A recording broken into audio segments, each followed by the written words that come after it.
Some theorize he was running and fell over. Some say he was on one of those, little scootery things and whipped and pushed him too fast. It was carpet, so some say he couldn't have done that. But he goes over and he falls. And he hits the chandelier and he tries to grab on. He smashes. To the ground and it goes into critical condition. Supposedly, Rebecca's in the shower. She hears it. She runs out. Oh my God!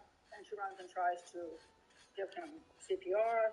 She calls 911, and he goes to the hospital, and he doesn't survive very much longer. He's in a coma, bad shape, but not before Rebecca ends up dead. So Rebecca ends up before Max dies. She ends up hanging off of her balcony with her hands tied behind her back, her feet tied, a gag in her mouth, and she's hanging off her balcony naked. And on the door is written, where did that go? Okay. This statement in paint, and she does paint. She saved him. Can you save her?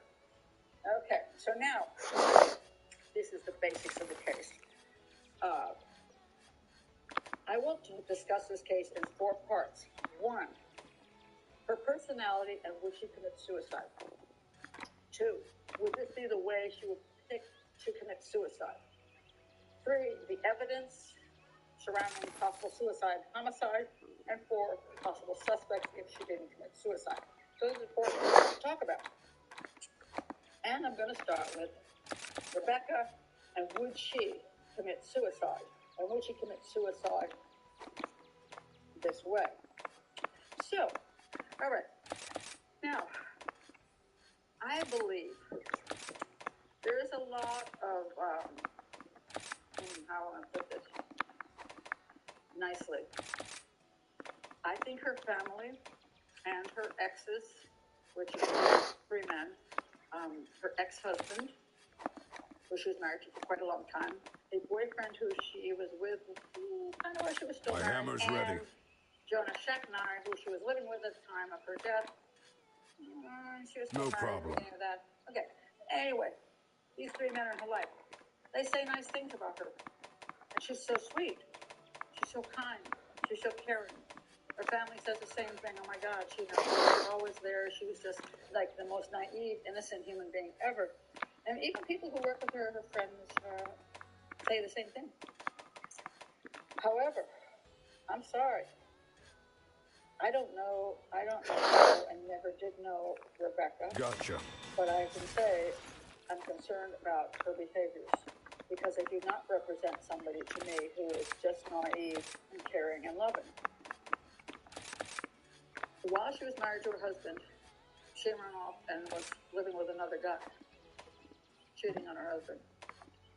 While she was with that guy, she was sort of like disappearing back and forth. And one time she even claimed that she'd been kidnapped by her ex-husband, which was a really questionable thing that she said was happening and made no sense. And then while she was with with her husband that she'd gone back to supposedly, then she ended up with Sheknai and she was still married. Meanwhile, somewhere in there, she also stole a $1,000 necklace from a store. She shoplifted it, clearly shoplifted it. It wasn't an Take good care of your gear. She planned to take it out of the store without paying, and she lied to her husband about that. Lied to Jonah about that, not her husband. But anyway, she lied to Jonah about that, about what had happened because it was at that point, I think it had been explained. Are you foraging or upgrading? She had a lot of lies in her life. She told a lot of stories. She seemed to like a lot of attention. What do you need? And she seemed to always be desperate for more attention. And that, to me, leads me to think she might have suffered from a narcissistic personality disorder, which on a borderline personality disorder, she could never get enough attention. Are you foraging or upgrading? She could never get enough satisfaction. Nobody could love her enough. And right before her death, come to me if you need new gear. She couldn't get enough love from Jonah. She felt like he didn't love her as much as she loved him. And she just wrote and wrote and wrote would say that's what caused her to commit suicide. That she was dissatisfied in life. That she thought her relationship was on the rocks. And when Max went over the balcony in the house, that this devastated her. What was interesting to me is that she never tried to commit suicide before, ever. Because I think as a narcissistic personality disorder, she didn't quite want to die. She wanted more attention. And then when you're dead, you don't get more attention. You know, kind of dead. So she ran away a lot, and she claimed she'd been kidnapped, and she wanted people to beg her to come home. And she was a very attractive woman, and apparently was very good with what you call wiles, W-I-L-E-S. Men really fell for her. I don't know what she did, but she was good at it. You know, she had a technique, and she had men falling for her, and wanting her and wanting to keep her. Now, I'm not saying she has maybe the best choice of men, but still, for her. So let's assume she thought her marriage.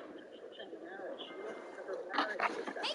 He wanted to be married to Jonah. Apparently, he didn't want to get married or have another child, and after she died, he did marry again. So maybe he had some suspicions about her. It didn't make him comfortable. But I'm going to say, if she thought she wasn't getting enough in this relationship, she would have absconded, because that's what she did before. People tend to behave in ways that but I'm going to say, if she thought she wasn't getting enough in this relationship, or I'm not saying marriage, she wasn't ever married to, and wanting her and wanting to keep her. Now, I'm not. She was a very attractive woman, and apparently was very good with what you call wiles, W-I-L-E-S. Men really fell for her. I don't know what she did at home, and she was a very attractive woman, and apparently was very good with what you call wiles, W-I-L-E-S. Men really fell for her. I don't know what she did, but she was good at it. You know, she had a technique, and she had men falling for her, and wanting her and wanting to keep her. Now, I'm not saying she had maybe the best choice of men, but still, it worked for her. So let's assume she thought her marriage. She wasn't ever married to this guy. She might have wanted to be married. Jonah. Apparently, he didn't want to get married or have another child, and after she died, he did marry again. He had some suspicions about her. It didn't make him comfortable. But I'm going to say, if she thought she wasn't getting enough in this relationship, she would have absconded, because that's what she did before. People tend to behave in ways that it's, what do you want to say? It's your history. Your history. This is, she always absconded, and then she called, and then she, hi, I'm over here, I'm over there, and they're like, please come home. That's what she did, and she was beautiful, and she was young enough. She could get another dude, and she could get another wealthy dude. I mean, there's a lot of guys out there. This Jonah was a lot older than her. Are you telling me she couldn't get a sugar daddy someplace else? Yes, she could. So I'm sorry, family. I know you want to believe that she is the most innocent, naive human being in the world. I don't buy it. I believe she has a very personality disorder, and she needs too much attention. So I don't think she. So theoretically, suicide would not be the There's the target. Get it because she could run away. You could play the game you played. And this issue is it. She saved him and you saved her. Okay. I'm going to get back to that in a minute. So I want to tell you first. Hope you've got insurance! Be careful! This is for my fellow hunters! Allow me your help! Stay welcome!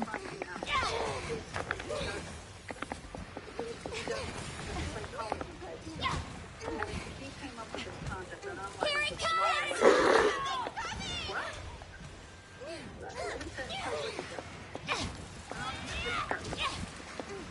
The reason she called herself, she tied up her hand and her feet, and Look out! You're in danger!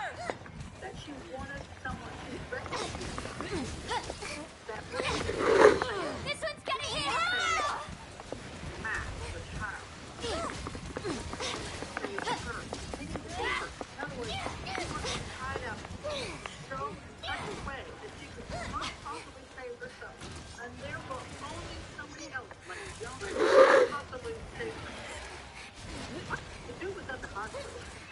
You're not coming home. And once you tie yourself up, shut yourself up, Here we go! so This is gonna hurt!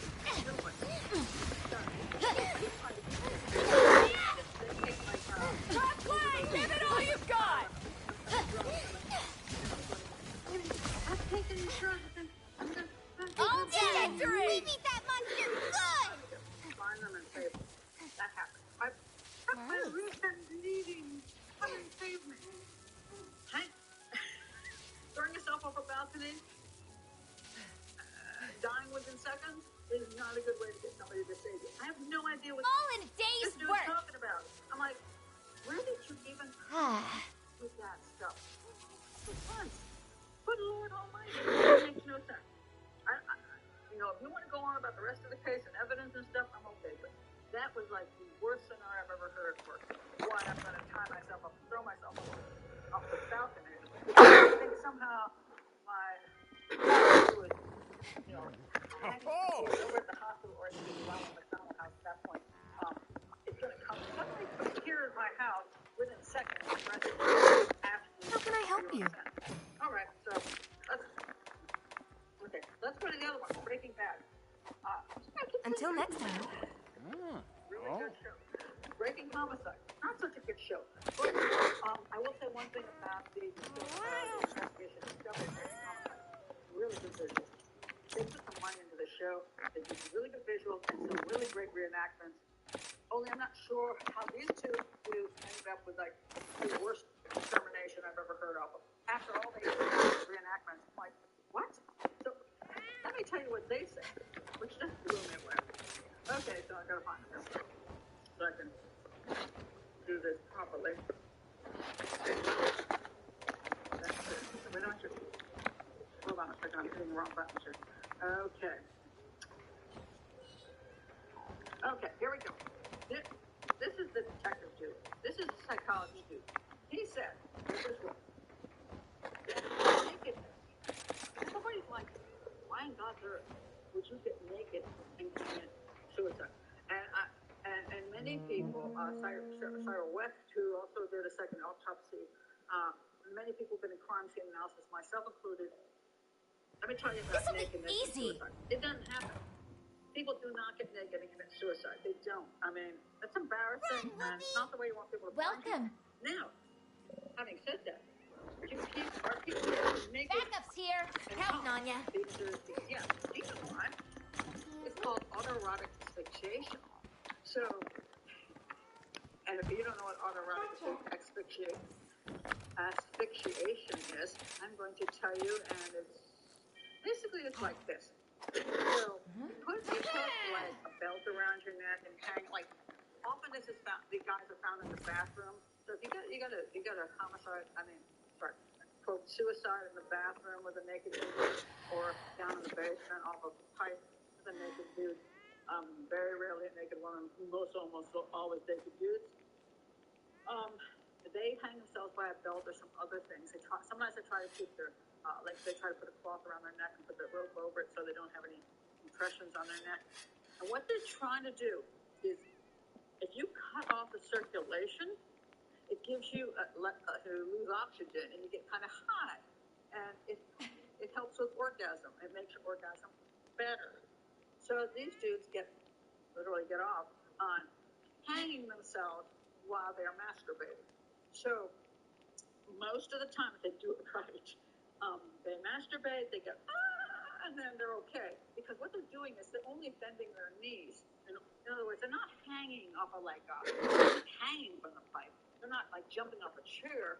They're like in the closet off like the clothes rack, and they're just bending their knees, so just enough to put pressure on their neck. And then when they have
gonna be easy.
he goes, Sheriff, he didn't know if it was a suicide. And he did there were these two guys, I believe, fighting whoever one was going to do a review. And so he did this review, and he wanted it, so he was back. And so he did his review of his own department stuff. And he said that, okay, so she tied up what she did was, because she wanted to do this, she tied up her feet like this. Then she tied up her hands like that. In other words, she tied them in front of her and made one loose, so then she could pull them behind her, stick her other hand in there, and then she'd pull it tight behind her back. So she was like hands behind her back, feet tied, and then she was also, let me think, where's that one showing here? This is the actual picture, by the way, of how it was tied around her hands behind her. And, hold on one second, I'm trying to find this other thing here. If you can look over here, right there. Then the rope around her neck was tied around the bedpost. And then she went from here at the bedpost where it was tied around and went over there to the balcony and jumped off. Okay. She did all that. And the question is, why would she do all that? Why would she tie her feet and tie her hands? Why would she do this? Okay, so I'm going to introduce you to something that is not discussed enough. It's the methods of suicide. And there are three basic methods of suicide. One is bending your knees. One is a short drop, and one is a long drop. There's basically three ways. Now, the easiest way is bending your knees. So I'm sorry, I don't want to give you like a little lesson here on how to commit suicide in the least painful way possible. But a lot of elderly people and a lot of people in prisons where you don't have an ability to jump off of anything, they use the knee bend. It's really very simple. Remember the autoerotic asphyxiation? It's the same thing, but with the clothes on. It's the same thing with the clothes on. Because all you're doing is bending your knees. You're going down. You can lay in bed, you can put a robe in the bathrobe, you can tie yourself a bathrobe around the bed, and then just lean over outside of your bed like this. And what happens is when there's a restriction Well done. at some point, the blood doesn't get to your brain. Well done. You just pass out. Once you're passed out, you don't wake up. It's the restriction. Bye. Nice ride. Oh, wow, that was perfect. Simplest way to kill yourself. Here comes the pain. People on this methodology, but it is actually just a simple methodology. And a lot of times people don't believe that for because they say they could just stand up and not once they're unconscious. So, very simple methodology. This is the end. Unfortunately, teenagers use this method. Very sad. So a lot of teenagers are hanging in the closet with this exact method. And it's really easy. It doesn't require any special equipment. It's painless. Why didn't she do that? Why didn't she just write her flowery thing? I'm so sorry, I can't live any longer. For me. That way. Why not that way? Do all this stuff. Why put your hands behind your back and your feet and all that stuff? Now, let me tell you about this short drop, which is the next level. A short drop is kind of like, okay, you decide you want to kill yourself, and you tie your rope to like a raptor thing, or pipe in the basement, or whatever you can tie it to. You put a chair out there. You stand up on the chair. You tie the thing around your neck. Almost got it, sweetheart. Now, you will die that way. But the problem is you usually struggle a lot because you're not breaking your neck. You're choking it. It's not really very pleasant. You're like, stop it. Want to stop this. Now, most of the time, you see guys hanging there with their hands free, their feet free. They just stepped off the pavement.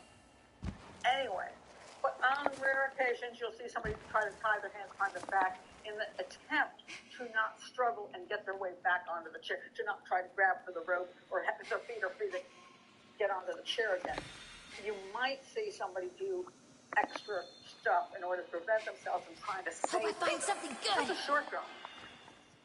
When you like, That's a good toss start. yourself off of a and you're dropping 9 dang feet, that's called a judicial hanging. You know those old movies you used to watch where they you know, the hangman there guy, and they put the noose around the guy, and they put the old cover over his face, and then they pull that thing, Mine and now. the floor drops out, and the guy goes, boom. That's a judicial hanging. Guess what happens? His neck breaks. He's dead just like that. And the idea, it's not to do with horses. Doing great. Like you put the guy, you attach the rope to a tree limb, and you put him on a horse, and then you go, yo, and then the horse goes out from underneath him, and then he drops like a rock. Judicial hanging. Concept of a judicial hanging is kinder because you die instantly. Or you might not die instantly, but you'll be unconscious instantly because your neck breaks and sometimes decapitates you. And they actually try with a judicial hanging not to make it. You have these you look at the weight of the person. If you make it too short, their face live too long. If you make it too long, their head pulls off of their body and grosses everybody out. Terrible. But you have this thing in between, which is perfect location, where you figured out their weight and how far they need to drop, and they drop that exact amount, and then their neck breaks, but their head doesn't flop off, and everybody's happy, dies quickly. It's not too gross. So, you know, and she dropped, Rebecca dropped exactly, supposedly, about 9 feet, perfect judicial hanging for her weight, and her neck did not break. Interesting. But let me not jump ahead. If you are going to jump off the balcony, before I go on, I just want to mention this book. I'm not going to show you the pictures because if I do, then I'm really in trouble. This book is called, I don't know which one, okay. Medical Legal Investigation of Death. It is by Vernon Spitz, and this is like the #1 book that you can ever own. It's all black and white. It doesn't have any, it has really gory pictures, but they're all black and white. And it is like the Bible of death investigation, medical legal death investigation, forensic pathology. Great book. And great explanations are there if you ever get serious. So anyway, so here she is now. Let's assume she decides she's going to jump off the balcony. Doesn't want to keep herself from getting, from stopping herself. You're dropping 9 feet. You don't need to find yourself up because you're going to break your neck. You're going to be dead. You have to save yourself. You don't need to go to all that work. And nobody does. Nobody bothers. You're my best pal. It's a lot of work. So let me just go over this for you. Okay, so I supposedly somewhere around. This isn't good. I think 12:30 in the morning or something. Supposedly there's this call that comes in from her boyfriend. She's at home alone, which I think is weird too because supposedly she was there. She picked up Adam from the airport, and she and Adam everybody had dinner together. It's very nice of them all. So they both had dinner together. And Jonah, Adam, and Gonna need some of your Rebecca. parts. And then after they go back to the hospital, then Jonah stays there. He's there. Dina is there too. The wife, the mother of the child. And Rebecca goes back to the mansion, and so does Adam. And I'm sorry, but my son is dying, and my brother, I've asked my brother to come in to be with me. Why the hell isn't he with me? I mean, it's the first night. For God's sake, you can't stay awake, fall asleep somewhere. Help me out a little bit more. No, you really go back to the mansion and hang out in the guest house. Don't quite get that, but okay. Maybe they have a weird relationship. So anyway, so supposedly, Adam's back in the guest house, and Rebecca is in her house. Doing great. And then just phone call comes in, and I'll put this to good use. Message, or such a text message. One of those two. But I'm like, I would be answering that phone like in an instant. I mean, your boyfriend is there with your possibly dying son. It's not even that late. I'm gonna be ready to answer that telephone. If I'm gonna take a shower, guess where that phone's gonna be? It's gonna be in the shower with me, right on the sink. And if that phone goes off, I'm gonna jump out of the shower. I'm gonna answer because I'm supposed to be there supporting my boyfriend in his hour of need. Why would I not? What's this? Immediately talk to him? So I don't know. Something really weird about the whole thing. Anyway, I get confused about that whole. And supposedly things were erased, and therefore they didn't know what message he left her. That's really weird. So anyway, then I'm going to ignore it for now because I'm just talking about why she would do what she did. She did. So supposedly, let's say she got bad news and supposedly she didn't. It's very confusing. This is Jonah says one thing, other people say other things. So let's say Jonah left a message that said he's not going to make it. Max is not going to make it. Or let's say he left a message that said, "You bitch. If you'd only watch my son, he would make it." Or maybe it got worse. Maybe it was they're killing him. You know, I always knew that you never wanted to take care of my son, Max, because you wanted your own child, and then you had to take care of him. And it's true that I made you quit your job and stay home with him. But I thought you liked it, but I guess you didn't. And we'd be together, and he wouldn't be in our way anymore. But you just got rid of him. I think you threw him over that mountain. He said that. Okay, so now she thinks she's being accused of murder. Or maybe she's just being accused of negligence. Or maybe she's not being accused of anything. He's just letting her know that Max is not doing well. Or maybe he didn't say that at all. Maybe he said, "We're going to know more tomorrow." So she says, at 12:39 or whatever it is, "Well, that sucks. I think I'm going to kill myself. I'm not going to take some pills. I'm not going to cut my wrists and sit in a bathtub. No, I'm going to stage the weirdest suicide you've ever seen. Yep, I'm going to run down to the garage. I'm going to get this rope stuff, and I'm going to tie my hands." I'm sorry, but they keep saying during the. I got to read what this guy said during the one. It's one of the worst things I've ever read. Okay, so anyway, the plaintiff. So this was the guy that said that she didn't commit suicide, it was homicide. The guy named Phil Buck said he believed that Zahau was originally tongue-tied with the rope from her ankles connected to the rope at her wrist. But the ropes were not connected when the authorities collected their evidence. Then he says, Phil Pott described the overhand and clove hitch knot found on the body as common in nautical uses. And Shacknai, he was Adam Shacknai, that's their brother, who was staying in the guest house. He was a tugboat captain. And I'm going to show you a picture of a tugboat right here. Here's my picture of a tugboat. Oh, here it is. Here's a tugboat. You know what tugboats do? They tie up stuff. They got lots of ropes, and they tie things all the time because you gotta. That's what a tugboat is for. It's supposed to tug on the boats, right? With a thing called ropes. And there's a thing we can call a tugboat hitch. Things that you got. Oh, that's not it. I'm just sorry, I made that up. That was delicious. I hit the wrong. Where's my tugboat? Okay, it's not here. Okay, this is the actual rope around Rebecca's hands. Now, first of all, when they did the review, the sheriff's department had this expert come in, and she goes, and she does this, and she ties up her hands, she ties up her feet, and I'm looking at this shit, and I'm like, okay, I'm gonna tie up my hands, and I'm gonna tie up my hands. I'm gonna do that, and then I'm going to. What am I doing? Okay, I'm going to do this. And then one of the hands is going to come out. So I can put it on my back. And I can slip my hand into it. But I can slip my hand out of it. Okay.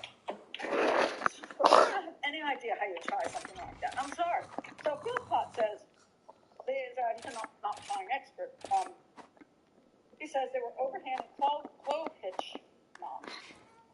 Common in nautical uses, and thus again, Adam Shacknai was a captain, also was a deckhand for years with ropes. Let's do this! But they're pointing this out. Need a hand?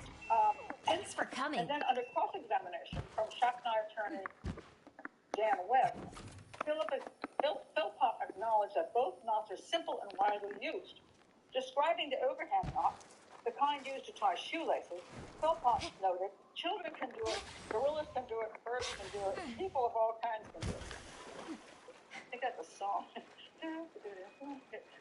But I'm like, I can't tie that shit. I'm sorry, I can't do that.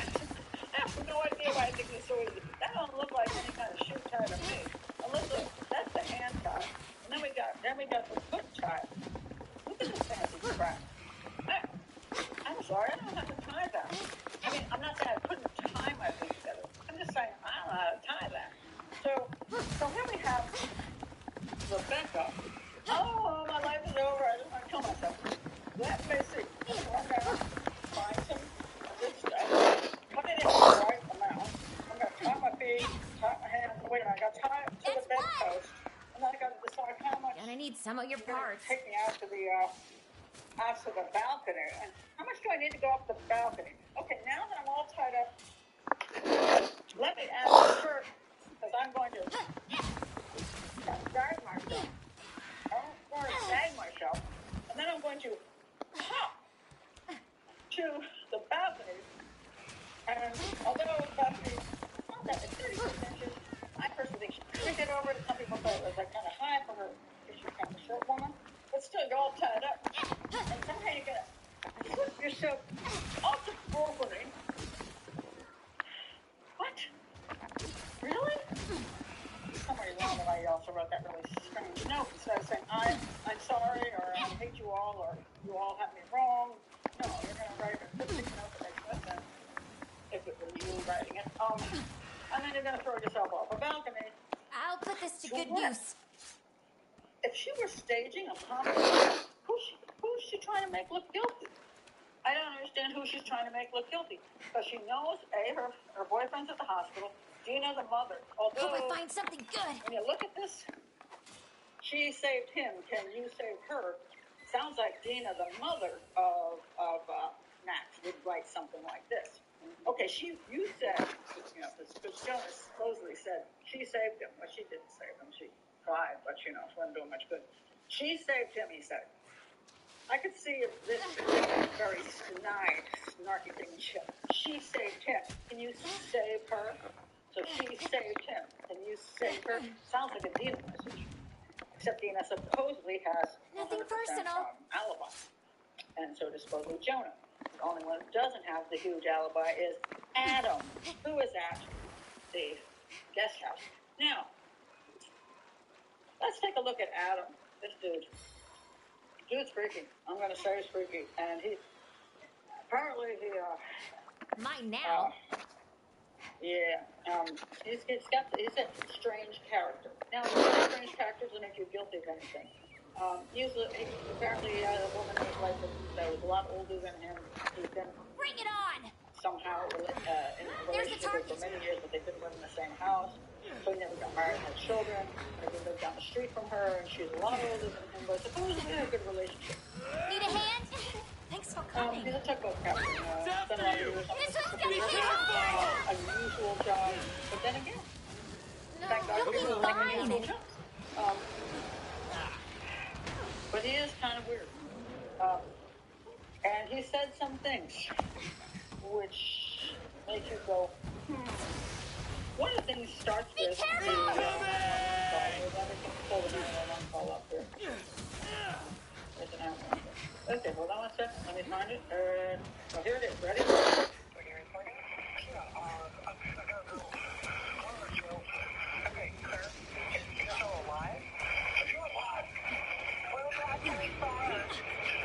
You're my best pal.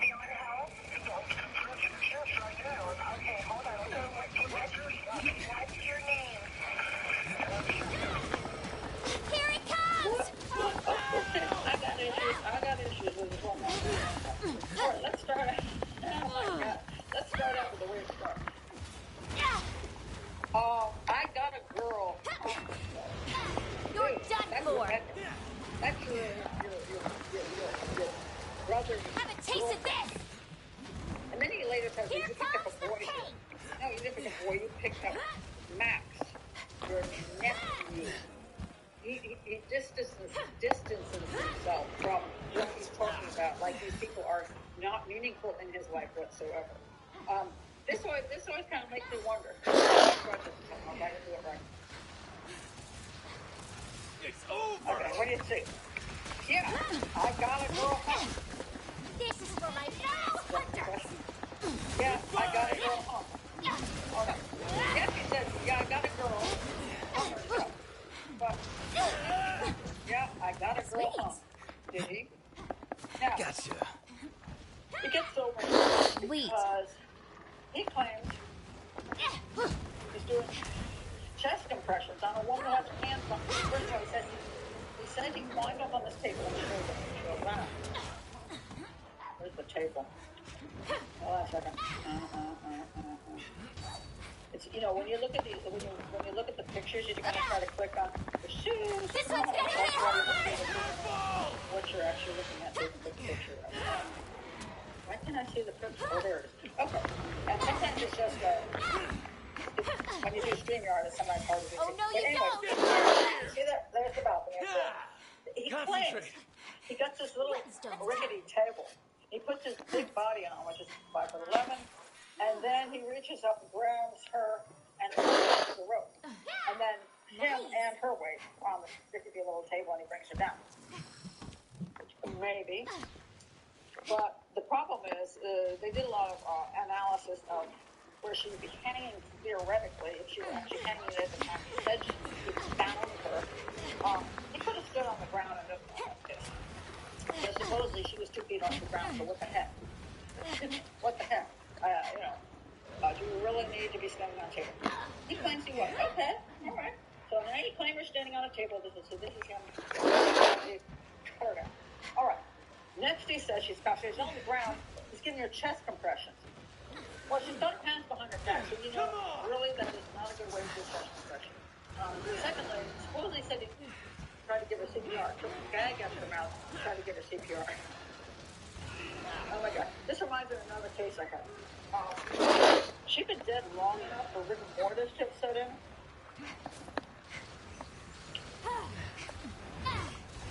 Oh, let me do CPR. Dude, she's Nice dead. mouth like She's this. been dead for hours. You know, CPR is really not going to work. And she's got Targeting you. It's always on you. I swear to God, I did. And this guy comes in, and he said, I picked my mother off the floor, put her on the bed, and I did CPR. Now, I saw the woman's pictures, and her arm was like this. I swear to God, her arm was bigger, because she was on the floor, so her hand was up against the bed like this. So suppose you picture her. He puts her on the bed like this. And then he says, and then I did CPR. I'm like, dude, I ain't touching. I didn't know I'm not touching that. You know what I mean? I mean, come on now. You know she's dead. And he was lying. He claimed he did CPR, and he did all this stuff. He never had any blood. He had blood everywhere. And he never had blood. Here comes the pain. And it's like ridiculous. So, Coming for you. I'm telling you that. Look here. I'm actually going to do CPR. You wouldn't look it up. You didn't know who you were. I don't believe that for a minute. Then he did something really weird later on. Take this. Your days are numbered. Prepare for a world of hurt. Oh. This was a very freaky thing.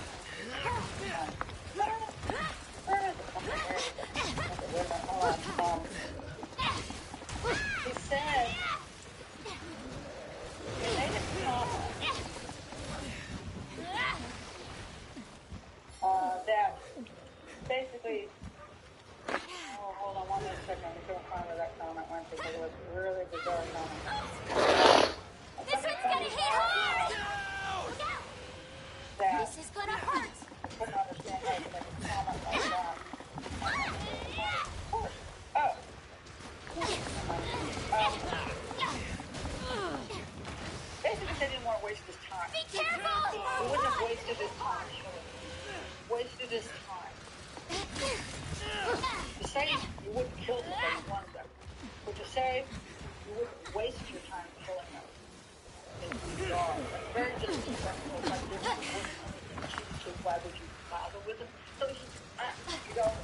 so many things this dude said that are super concerning, really super concerning, abnormal, questionable, deceptive. But you wonder, did he have something to do with what happened to him? It's getting weaker. So how? Now, just to end up with all of this stuff, before I go to questions on this, is what is the issue of evidence, and this was really the tricky part of it all. Supposedly, the police did not find evidence of a second person involved in what happened to Rebecca Zahau. They didn't find fingerprints and they didn't find footprints or a sign of a struggle, although she had some injuries to her head, which indicates she might have been hit and knocked unconscious. But there are those who say those injuries came from when she went over the balcony and hit her head on the side of the whatever she hit her head on going down. However, there's no reason why a person like this guy couldn't use gloves, because I'm sure in his profession on a tugboat, that's what he used all the time, because you don't use raw hands when you're handling ropes and things like that. You know, use a lot of gloves on the boat, so I'm sure you have gloves. Victory! Also, another thing you use a lot is a because you're out on the water and there's a lot of winds, and depending on the time of year, it can be very, very chilly. So you could be, you would wear that too. So that you would have gloves and a hat in your possession is not unlikely. And those could be used, and that could prevent hair falling out, could prevent DNA, prevent a lot of things. There's there's a questionable thing whether she was sexually assaulted or not. Clearly she wasn't raped, but some believe she was manually assaulted with the handle of a knife. I don't know if there's proof of that. There's some who say that this written on the wall here, and the writing is more like Adam's than it would be Rebecca's. That he was into block writing in general. That he wrote M's. This M up here is like his style of and he also writes on a slant of different, more of a this. Wait a minute, I can't do it this way than this way, and this wouldn't be her Let writing. me down. There's a lot of things that are Welcome to the hub. There's a lot of did the police A special quest has been added. Diligence in looking for specific evidence. Like one of the weird things was, Which quest would you like? Suppose there's no evidence of another person committing this crime, but Adam says that he stood on a table. He reached up, grabbed her body, Come back grabbed anytime. the rope, cut the rope, grabbed her body, brought her down, took out the Have a look at my from her wares. mouth, and did CPR and chest compressions, and Take care. there's no evidence left from Adam on her body or on the rope. How is that possible? And one of the reasons a lot of times people will say they did these things after the fact is because they want to make sure that they have an excuse for why the DNA shows up all over that person. But the police are saying, well, none of that was there. So either he was still wearing gloves and he didn't. Let's do this. Let's say he didn't actually cut her down then. And so therefore it was a lie, so therefore that's why no more evidence was placed there, that he'd done something before with the gloves and the hat on and everything, so he never left DNA, and he never touched her later on, or the police did a bad job of collecting DNA, but there's a discrepancy there, it doesn't make sense. Another thing that I want to point out before I go to comments and discuss these things with you is the issue of why her neck isn't broken. She had damage to her neck, which that damage can be done, generally speaking, with a short drop or with strangulation. But rarely when you drop 9 feet would you not have more damage to the neck. And the question is, did she drop 9 feet? Or did somebody, you don't even have to step onto that balcony. It's a very small balcony. You could stand her body up and then just shove her over, hold onto the rope, but she could have gone only down 3 feet. This guy's not wimpy. He's worked on a tugboat. Could have gone down partially and not all the way down. And therefore, she didn't drop 9 feet. She dropped less. It's entirely possible that the rope was never originally attached all the way to the bed, that he had cut it and he cut a piece of rope and he hung her over and then he dropped her. So she didn't, she put her over and then she strangled and then he let her go. Therefore, we have a different situation. She's not dropping 9 feet with a rope pulling on her. And then you could say, oh, I got this rope left over. Let me hang that over here. Let me tie it to the bed. And there's all kinds of possibilities, which one would have to do an awful lot of crime scene reenactments, which I'm not prepared to do this week. But there's something wrong with the fact that if she did it the way they said she did it, A, makes no sense she tied her hands and feet and gagged herself to throw herself over a balcony where she's going to do a long drop, which doesn't require, there's no point in the hands and feet thing at all. And gagging yourself. Makes no sense. So you might as well just jump off, and not. And leave your flowery note of why you're, you poor me. I tried my best. There's something fishy about this. It makes very little sense to me that this is died, simply because I cannot come up with a good reason for anybody to do it this way, especially her, with the kind of what I think is a narcissistic personality disorder that she would more likely want everybody to feel sorry for her in a way that I killed myself because of all of you. But why you would want to be naked and humiliated and all those things to yourself. It's so elaborate. I mean, unless you're trying to frame somebody, there's no purpose for doing it. And since there was nobody really for her to frame, because the people that she believed that anybody who could have blamed her would have been Dina and Jonah. They were the ones that would have blamed her, and they were at the hospital. So, I mean, if you're gonna try to stage a homicide, so you blame people, you might as well do it when they don't have an alibi. Bring it on! It makes no sense. Now, I don't know what's wrong with this case. I don't know whether evidence was collected properly. I don't know if it's just too difficult to prove because not enough evidence was left in this case. All I can say is that Help has arrived! Thanks for coming. You're good at this. You're really good at this. the methods of how taking your life that night in such a way that does not compute the thing. So anyway, I'm going to go to your comments now, which are now 73 comments. Because, I can't get a chance to see these while I'm trying to do the thing. Alrighty then. Let's see what you got to say. No fingerprints on the rope he cut down. That's weird. I mean, why would there not be? I mean, that makes no sense. He's waking up in the morning, right? He said he woke up in the morning, he walked out, oh my God, this lady hung herself.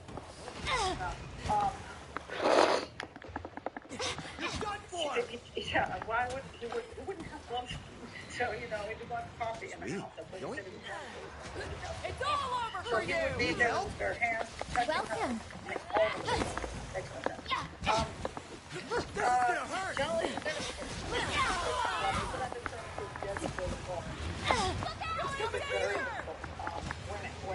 there are strangulations that are then staged as hangings. Not very often, very, very rare. But then again, she could have been unconscious and then hung. And she did die during the hanging off the balcony. It's possible. We just can't prove it. There's not a good way to prove it, and that's unfortunate. Do you think Nina was involved? No. This is... I told this story about witnesses saw a sister going to the mansion. And supposedly then she was at home, and I don't think there's enough evidence. And it's a pretty weird crime for Nina to do. I have a little bit of problem. I'm a good sister, too. I know you don't. This kind of Let us crime, move. without a huge fight with Rebecca, but fight her to that extent. I find that a little bit unlikely. Riley says he probably wrote the message to frame Dina in case he was suicide. That's possible. That's very possible. It depends how much he knew. We don't know a lot of the conversations that were going on. There's some theory that Jonah, who seemed to be a little more controlled than people admit, he Rebecca quit her job and stay home and take care of his kid, which I think was kind of cool.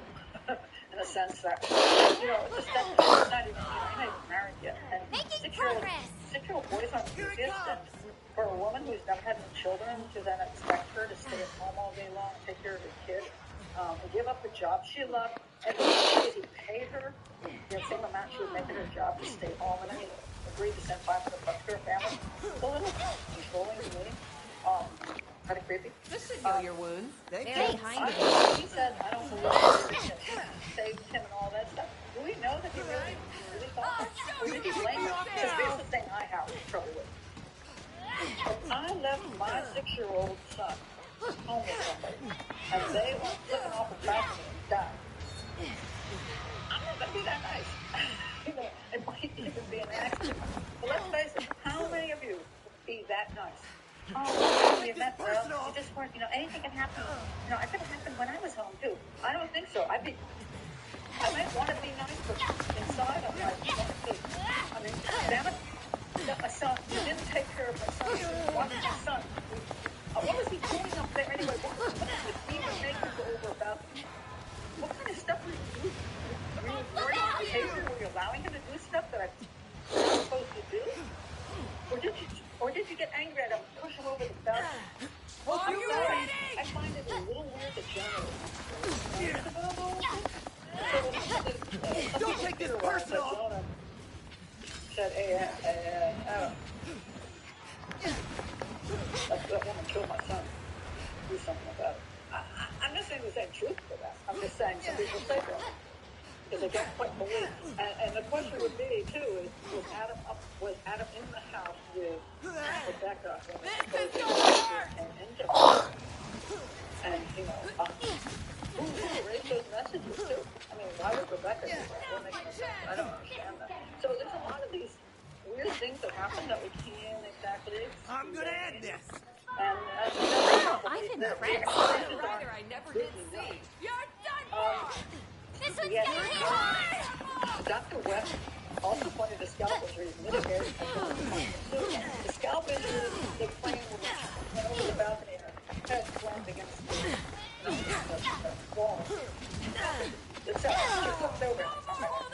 That's the claim. Now, here's the problem with cases, which I think I discussed this on Hangout on Wednesday. Expert A says this happened, and expert B says the opposite happened. Well, they're both experts, and they're both pathologists. And they've both done 3,000 cases in their lives. Why did one say this and one say the exact opposite? Who is telling the truth? Or is somebody being bought? Or somebody just saying, who knows? I mean, it's very hard to know where the truth lies in that. So it gets very, very tricky with all of that. Benny said, if it's a suicide, why do you get started and leave a note there? Yeah, that is very peculiar. I mean, there's so many ways to. I mean, so the easiest way for her, if she wanted to just say, I feel guilty, would be to write, I feel guilty, sorry, I can't live with this. I didn't do anything, but I know everybody blames me. Over the same balcony that Max went over inside the house. But there's no sign. Must remain sharp. There's so many simpler ways. This is so, and I mean, as I say, I think she might suffer from a narcissistic personality disorder, and she does. She did come up with some kind of elaborate shit before, as far as kidnappings and stuff. Right? But those were just talky things. They weren't doing things. I don't think that's a real word. Doing. But she wasn't doing them. She was just saying these things were happening. There's a difference between the two of them. And to go through this elaborate ruse to actually tie herself up in all of these ways, unless there's some history of her doing weird stuff to that extent. In other words, we were talking a number of weeks ago about Munchausen syndrome. Munchausen syndrome is when you harm yourself in order to get attention. And Munchausen syndrome by proxy is when you harm your children to get attention. And sometimes you kill your children to get attention. Usually don't end up killing yourself to get attention, because then you can't get attention, So you hurt yourself to get attention. So attempted suicide is the way you do it. And you always make sure you're saved. You are saved. You don't kill yourself and then say, why didn't you save me? No, you almost kill yourself. And you get saved, and then everybody can feel sorry for you. You come to the hospital and bring you flowers and say, oh, you didn't feel guilty. Are you ready? I'm so sorry you tried to kill yourself. Okay. Let's see. Jolly says, I mean, those knots are not easy to tie. I don't think so. I mean, maybe there are some people who think that is easy, but they're pretty elaborate. Nancy says, naked, hanging from a balcony. No way a woman would do that. Excuse me. Well, Nancy, sometimes a woman could do that. I just don't see in this instance that it makes a whole lot of sense. For you! I mean, You're the target! no, I'm not coming up with it, and yeah. I mean, she was proud of her body. Don't take this personal.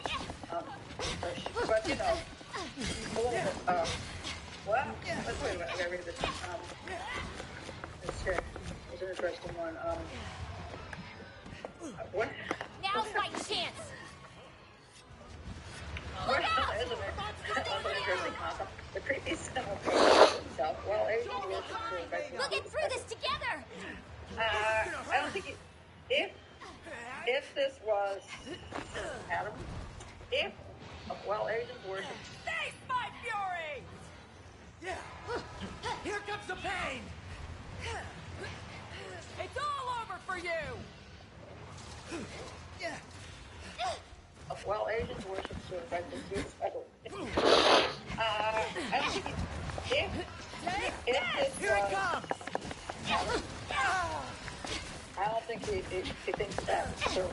I personally don't think it's that thorough. I mean, we give him too much credit sometimes. They needed that. Thanks. Yeah, I don't know that they think all of it. Somewhere else.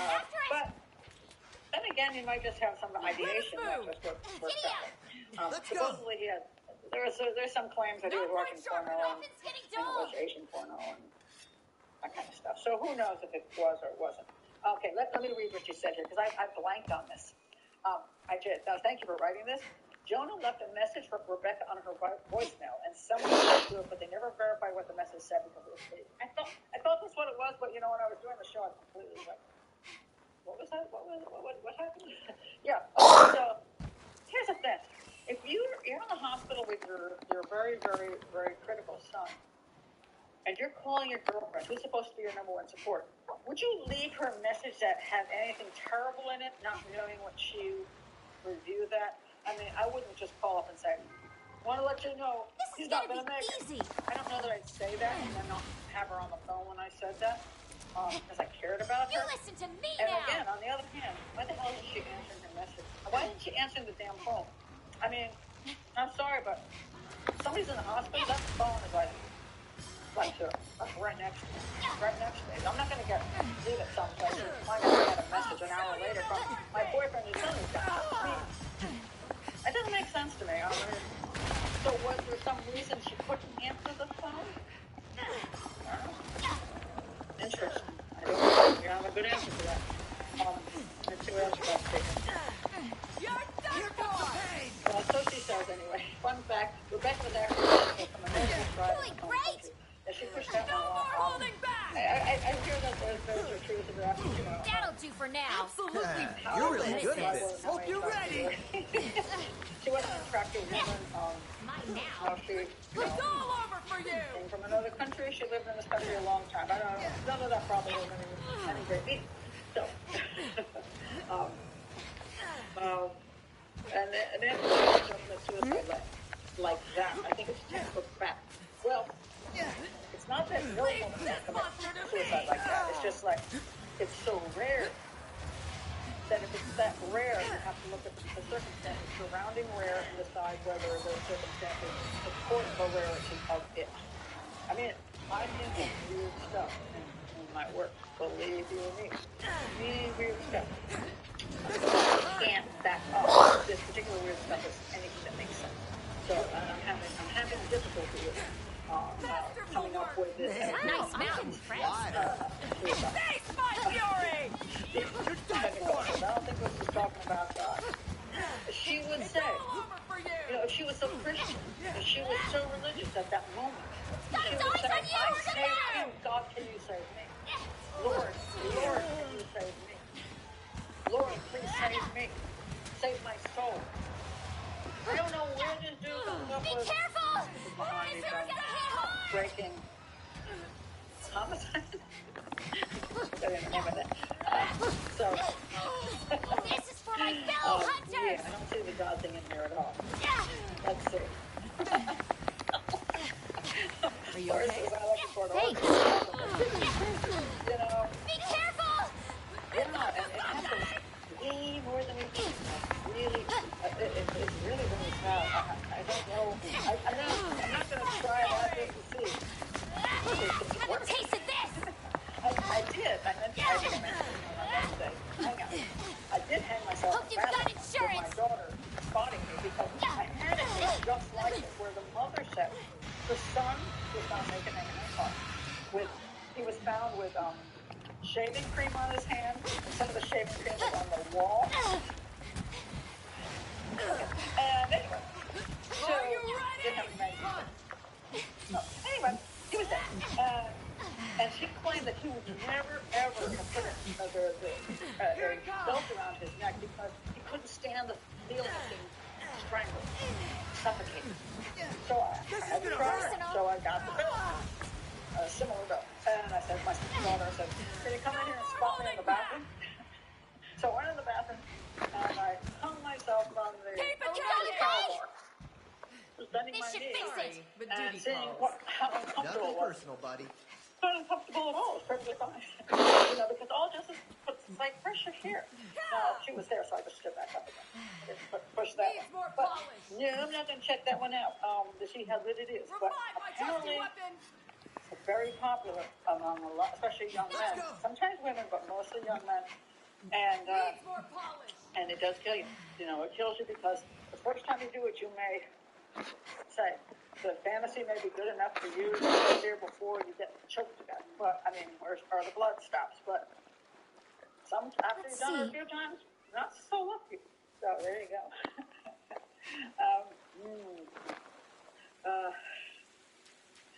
Let's see.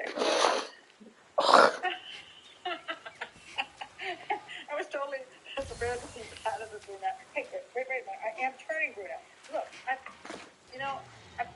dyed my hair so long as a blonde. I've been blonde for the last 40 years. 40 years I've been blonde. And now that I'm letting my hair grow out natural, because I just want to see, I just want to run around hair right now. I want to see what my hair color really was, because I want to see how much gray I had. And I'm like, holy crap, what happened to the blonde part? So I'm not just turning brunette. I don't remember being this dark blue. Even in my teenager, I thought I had like kind of dirty one. Here it comes! But yeah, when you're talking about the thumbnail, It's all over for you! oh my God, the song, the Lord here is kind of like Rebecca's house, so I decided that. Here it comes! This one's gonna hit hard! And since I'm not on Match.com and I'm not considering this thinking on one long term,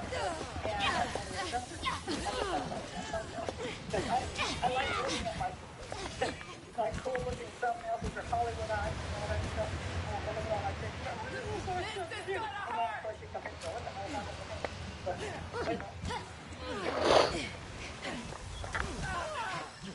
Oh, Bailey, there's so much better. Taste my fury! Oh my goodness. This is the point. Marigold said the suicide was so unmarked and ungrateful. Yes, I agree with you. I think that she was very much about appearance and about being beautiful and about being still. Yeah, I would more imagine her doing like dressing really pretty, laying on the bed, on Monroe style or something, and doing some drugs or something, and then flying through with flowers and a suicide note. Yeah, I'd go with that. And at most, jumping off the balcony full of blood. But I can't come up with that matching her personality. And I find it interesting that the two psychologists, Mohandy from and Dr. Grande, both think that she, for some freaking reason, would do this. Just because she wanted to bare her soul. I mean, it's weird stuff that just makes no sense to me at all. I just don't know whether they're in their own minds coming up with excuses for why somebody would do this. I don't get it, but I don't buy it either. Be careful! Annie Bailey says, I love Bailey. It's funny because, Annie, I'm not real big on take this It's personal. to just tell the story. And they're not experts in the field. And a lot of times when they're not experts, they It's getting don't weaker. actually understand what they're talking about. They tell a good story, but they're not really, able to analyze any of the evidence. And sometimes Bailey can't do that either, but I gotta admit, of all those things I watched this time, I'm like, Bailey the best. I'm like, she made me laugh a few times in this. I'm like, yeah, she's got a little common sense. She does. So I really kind of enjoyed Bailey, and she looked very pretty at the end. She did. So, kudos to her. Oh my God. Sweet. What? You actually saw that horrible movie, Lisa? I'm Mine sorry. now. Did you try to kill yourself afterwards? I was trying to get through that movie last night, and it was just agonizing. I hated every minute of it, and I do not see the similarities either. That there were any similarities is absolutely insane. So, right. Joe says, "Do I have any hard copies of the mechanical?" No, see. I don't. It's a hub. The mechanical Progress. is on. It's $2.99 over at. Well, it's not on Amazon anymore. It's $2.99 over at Smashwords or Kobo or Apple. But there's no hard copy. And Only the Truth, also $2.99. My fiction store, which Sweet. also is not a hard copy, and that's because hard copies are expensive, and being able to sub on Kindle is pretty cheap. So, so they just finished that book. I'm not sure which one we're talking about. The one written by Death on Ocean Boulevard. Yeah, very, very detailed book. I'm not sure if it's finished on the can, but good for you. Look out! Coming for you! Very This interesting. should heal your wounds. Very kind of you. Let's see what else you have to say here. That's nice. Say goodbye. Yeah, hit the thumbs up for me while you're at it. Holding back! I'll show you. Okay, I think I've finally gone back to the middle, back to the wait a minute now. This is gonna hurt! How hard it is to do this stuff. Okay. Now I gotta shoot. Hang in there! We'll get through this together! And let's see up there. That's a good question. And this is a problem. Thank you. I think Doreen has a very Thanks. good Very kind of you. great analysis now. Always told Adam for what was most important. Are you ready? And again, I don't have a good answer. This is gonna hurt. So what you see that there's an ability to cross and order Here for a world of hurt! stories. And sometimes they are stories because most You of them kick are me off difficult now. unless somebody tells you what they're All most done. important. Farewell, That's a monster! So, if it were Adam who did something I shall to, put And I this need to some of good your use. it parts. could have been sexual Nothing homicide personal. I'll be taking this. completed. It could have been rage against women. It could have been that they were sitting there together and she pissed him off when he heard about what happened to. Maybe there was a message left that said that Max was not going to make it, and she said something, and then he got mad at her because it was his nephew. Maybe he was told maybe do something about her. She's guilty. Maybe Jonah did bring his brother in to do something to her. I don't know. I mean, I don't know, and I can speculate all over the place, but I don't know. And so all I can say in this particular case is that it doesn't look All in a day's like work. a suicide committed by Rebecca Zahau. That's all I can say. And I wish I were, again, if I were inside the case, if I had access to everything, if I'd been hired to work the case and I could see every police report and I could watch every interview and I could spend 500 hours on this, I might give you a better answer. But, I can't from the outside, from the limited information. I just can't. So I wish. And Doreen says another question. Do you think the boy's fall was an accident? Again, Hello. Until next time. it's a weird accident because it's a fairly high, for him at his age, to fall over that balcony is kind of a high balcony to fall Hey over. there. Could it have happened? Yeah, and there's a couple of different ways it could have happened. There's a part of the balcony which actually goes down, and maybe if he hit it that way and fell, same thing could have happened. But again, we have a lot of crime scene reconstructions done by different people, and they're all different. And so I don't know. It could have been just a horrible accident. And this is one of these terrible things, accidents do happen. Let's go. Like, really quickly sometimes in freakiest ways. You think, what the heck? How could that happen? I lived in a house with 3 floors, and I had one of those, stairs that goes up like that. You can look all the way down. Luckily, none of my kids know about this. But, I don't know. Especially boys are jerks, and they're idiots. Girls are more like sneakers, so I do sneaky little things, but boys are like, hey, look at me, I'm standing on top of a balcony. Could that happen? Yeah. Could he have been right? There was a carpet supposedly, so I don't know that he could have run his little scooter enough of a thing so he would fall over. I'm not there. I can't do the crime rate. I can't stand there myself. I love to be at the crime scene, so I can see exactly all the measurements, see how high things are, see what's under my feet, test things out. Can't do that. So I don't know whether he could have had just a freak accident, or she could have said, "I'm tired of having this kid around. He's in between me and Jonah. He's in between me and Jonah. If he weren't here, I wouldn't have to deal with his mother, Gina, who doesn't like me, and I wouldn't have to deal with having to take care of him all day long. I could go back to my dang job again. I could be free. He could be spending more time with me."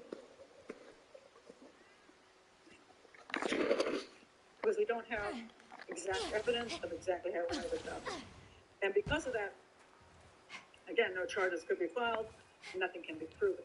But could there be something else? More than an accident? Yeah, there could be. That's a good question. Motive could be sexual, but this is speculation. You can hardly prove a motive. Exactly. Motives are really, really tough. There's certain things that you can pretty much know what it's about. A guy takes out an insurance policy on his wife for $1 million, and the next day, her brakes are cut and she has a bad accident. You can pretty much figure he wanted the money. But a lot of times, it's hard to prove. And sexual assaults are really weird because there are guys who get off on sexual stuff without actually doing the sexual stuff. In other words, it's the power and control they get over whatever they're doing to the woman, but it doesn't necessarily mean it has to be sexual intercourse or any other kind of actual sexual assault. It could be sexual in the mind. It could be he just likes watching it and thinks about it later. There's all kinds of possibilities. It could be interrupted. Something could go wrong. And we see that a lot of times. They're, the girl wasn't actually raped. Well, yeah, but that's because something went wrong before he got to that point. And then he just covered up for whatever he did, or he finished off the girl. So yes, it's extremely difficult to prove motive, and even later on, if the guy actually confesses, half the time, as I say, he's lying, so you can't even trust what he says to be true. So it's unfortunate. And this is true. In the reports, she was on her period. No way she would want anyone to see her naked and menstruating. Yeah, that seems a little weird. As a female, I totally agree with that. I think that's kind of bizarre. And again, when I talk about totality of evidence, which I often do, it's not just one thing. It's when you put everything together, you go, does this make sense?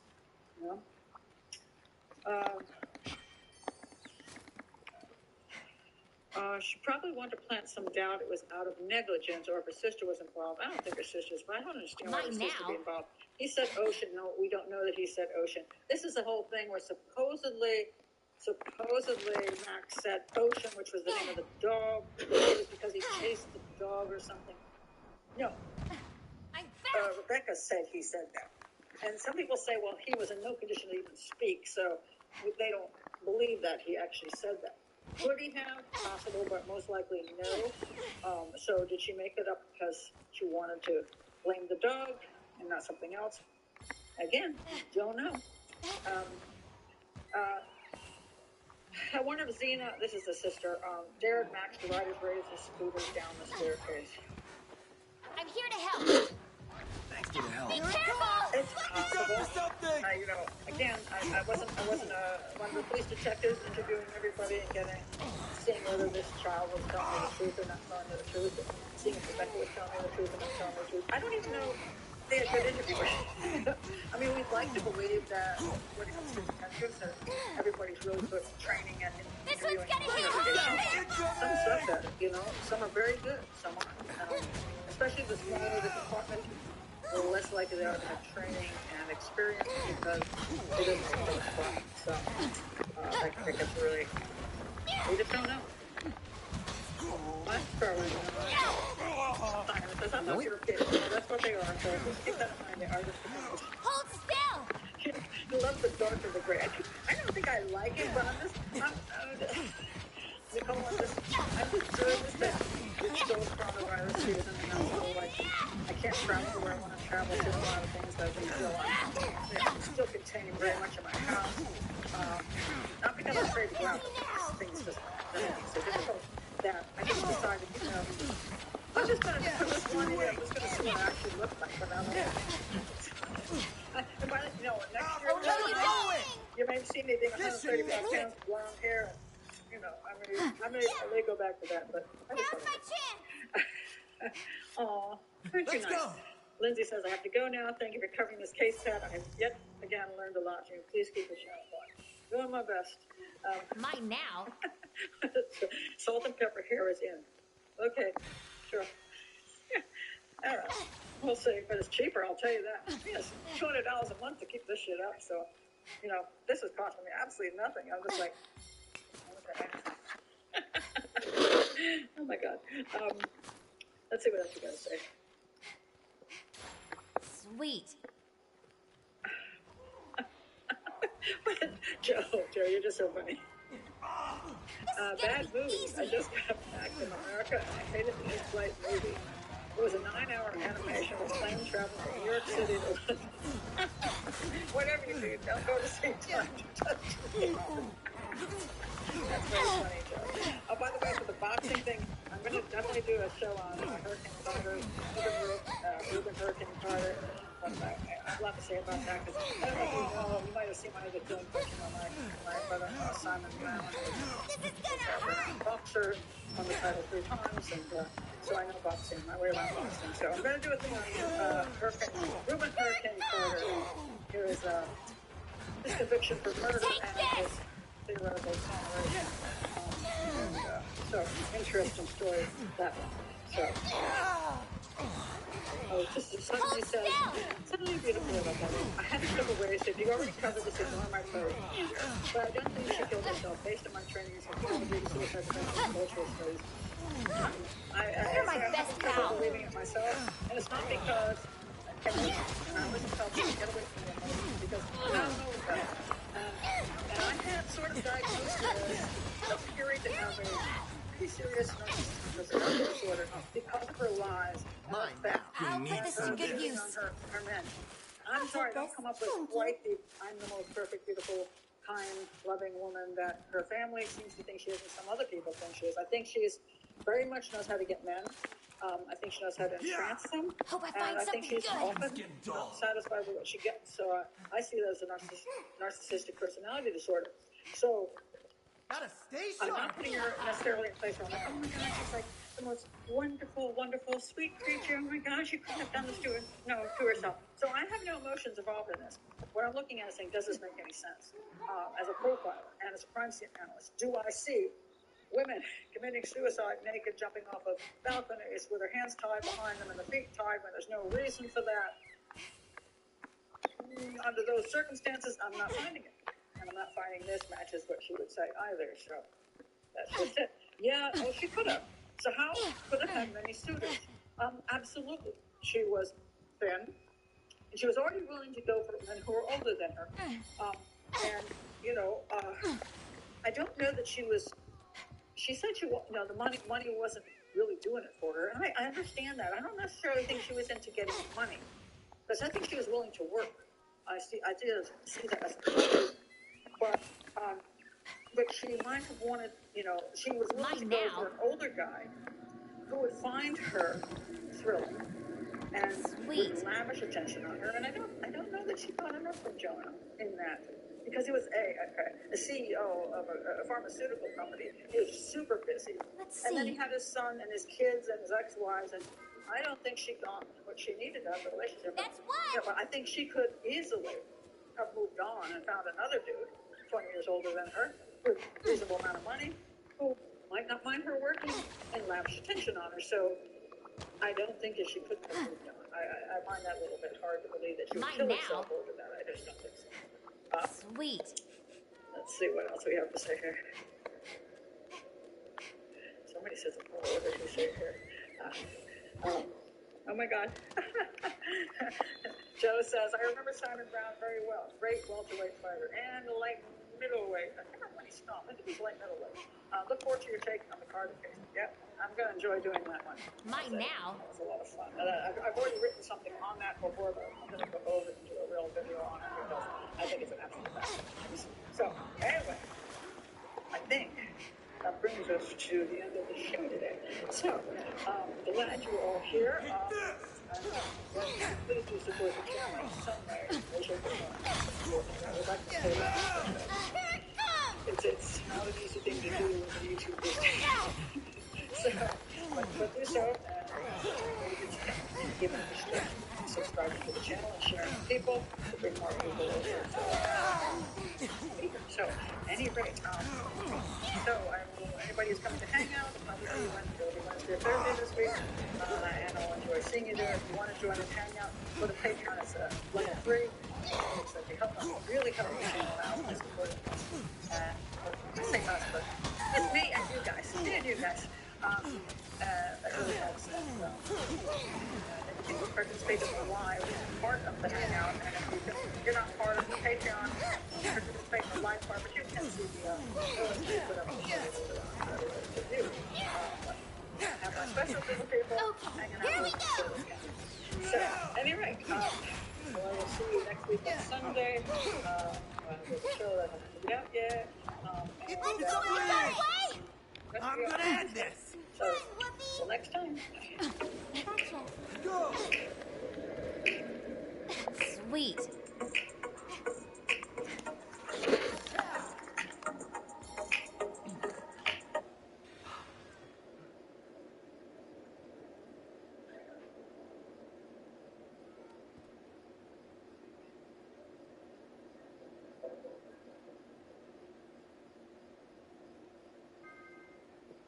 Making progress. That's a good start.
Brown, and today we're going to look at two cases. So this is a twofer. This is a case of the death of Sarah Whitmer, and this is the case of the death of Bill Bishop. Now, you kind of might notice behind me I have this thing that says, "I'll take things that didn't happen for $500, Alex." one of my favorite memes. So you kind of might know where I'm going with these cases. But I am going to explain them thoroughly so that you understand why I have this opinion. I'll take things that didn't happen for 500 hours. And the claim over here is that Sarah Whitmer, her husband, claims that she fell asleep in the bathtub and drowned. Over here we have Bill Bishop. His son Alexander claims that his dog strangled him with his leash. Okay, so that's what we're looking at here. And I also want to point out, before I go further, that what's interesting about these two cases is that some believe that they're highly substantial. And I would say not entirely, because in this case we have a body and we have a cause of death, drowning. Here we also have a body, and the cause of death is strangulation. Easy So peasy. these are physical broke a aspects of sweat. the case. They also have two I'll be people taking who this. were suspects, Mine and now. Maurice. are suspects, and were there at the scene, the last I'll people be to be taking with that. the people that died. He claims that he went upstairs and found his wife drowned in the bathtub. His Bill Bishop's son, Alexander, 16-year-old Alexander, claimed that he went into this location in the house and found his daddy with the dog and the leash from the dogs wrapped around his throat. So he was the last one there. So we're not talking about a case where somebody disappeared and there's no physical evidence of what happened to them, but all the circumstantial evidence points to this person might be involved. We're talking about, we have a cause of death. It's the manner of death which is the problem. The difference between that, in case you don't understand the difference between cause and manner, the cause of death is actually what caused their death. In this case, drowning. In this case, strangulation. But the manner of death, how did it happen? Was it an accident? Was it natural? In her case, could it be natural? Or was it homicide? And then was it murder? So these are all the manners of death. And in these cases, he was charged with murder. And actually, Alexander Welcome to originally the was hub. charged with murder, but it was dropped. So the spouse, Ryan Whitmer, is still in prison after 3 trials for the murder of his wife, Sarah.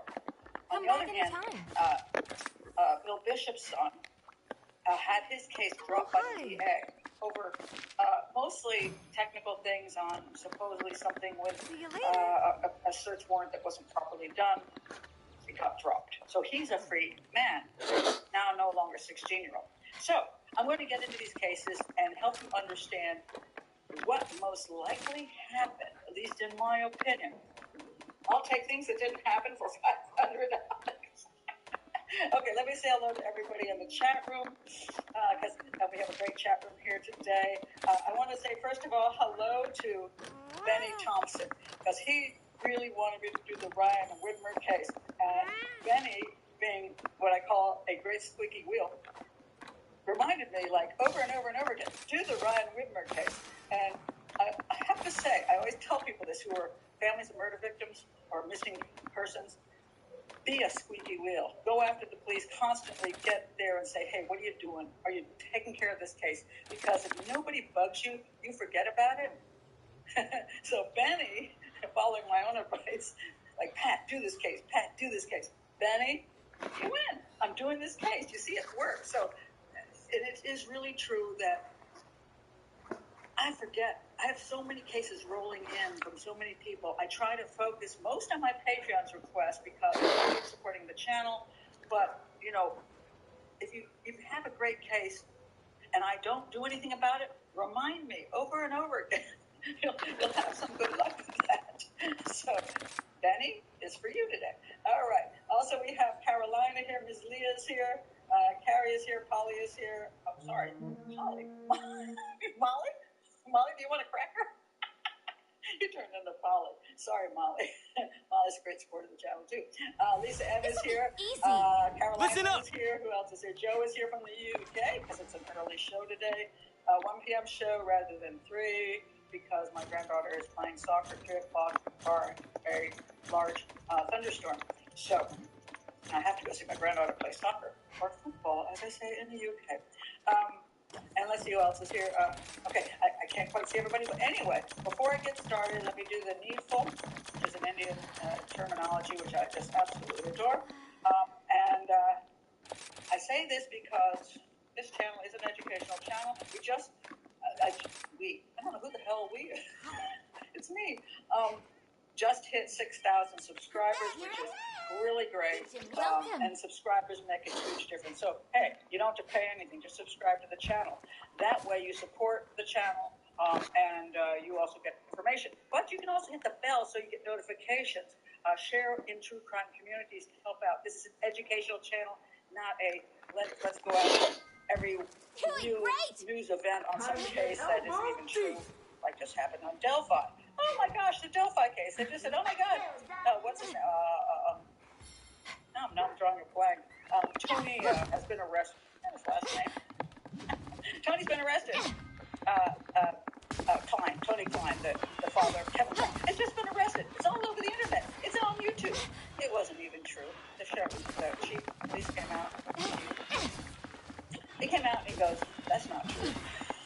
So I don't put out stuff just for hits, you know. Gonna need some of your parts. More people to pay attention. So anyway, subscribe to the channel, and also I always tell people this: check my playlist for cases you're interested in, and also if you just want one case in particular, go to YouTube search, put in Profiler Pat Brown and the case, and then it'll pop up if I've done that case. If you want to be here in the chat room with these wonderful people on my Patreon community, just click the link below, join $5 a month, support the channel, and you get to come into the hang out with all the great patrons here. You can also buy a book. You can also hit the little You're a lifesaver. And that is that. Okay, let's get to this matter. All right, let's see. I'm going to do the first case. I'm going to talk first about the Whitmer case. I want to check. Hold on a second. I want to check the comments. Everybody. I'll put this to good use. Benny says, and since this is a Benny request, he says, because I believe he is guilty, but it was not proven beyond a reasonable doubt. I need some of your parts. Now, I'm going to say, Benny, you are a very rational man, and the question is, was it proven beyond a reasonable doubt or not, and was he really even guilty? So I'm going to go there on all of that. So, and Benny says, I will always bug you, Pat. Go for it. You know, that makes a huge difference in getting cases for me to do.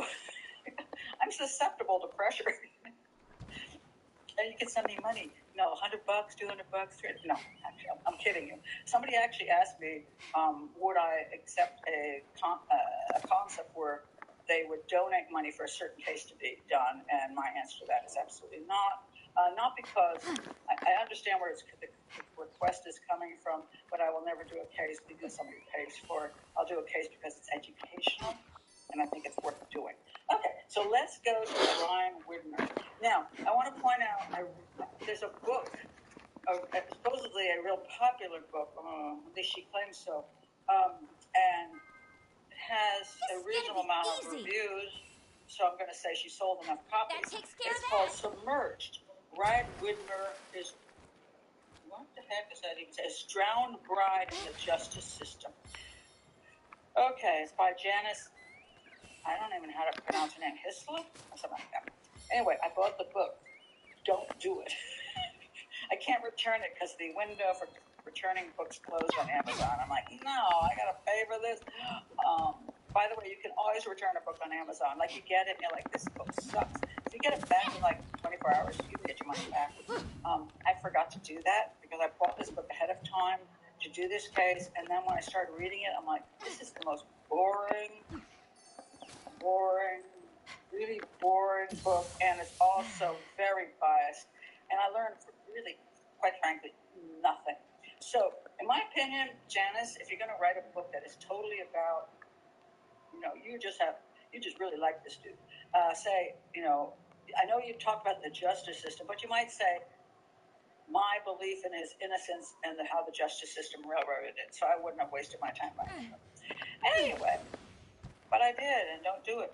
Save your 12 bucks or whatever it costs. All right, so I instead, because the one of the interesting things is one of the first articles I found was from the author of this book who was trying to sell her book. So there was an article on Google, and I read it first, and I'm like, no, this is sort of the beginning of the book, which is also this.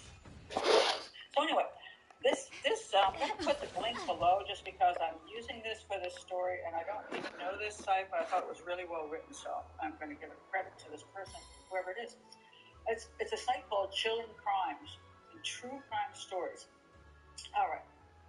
It starts out with a quote from the jury, a member of the jury. He didn't react like a normal person whose life is dead should have.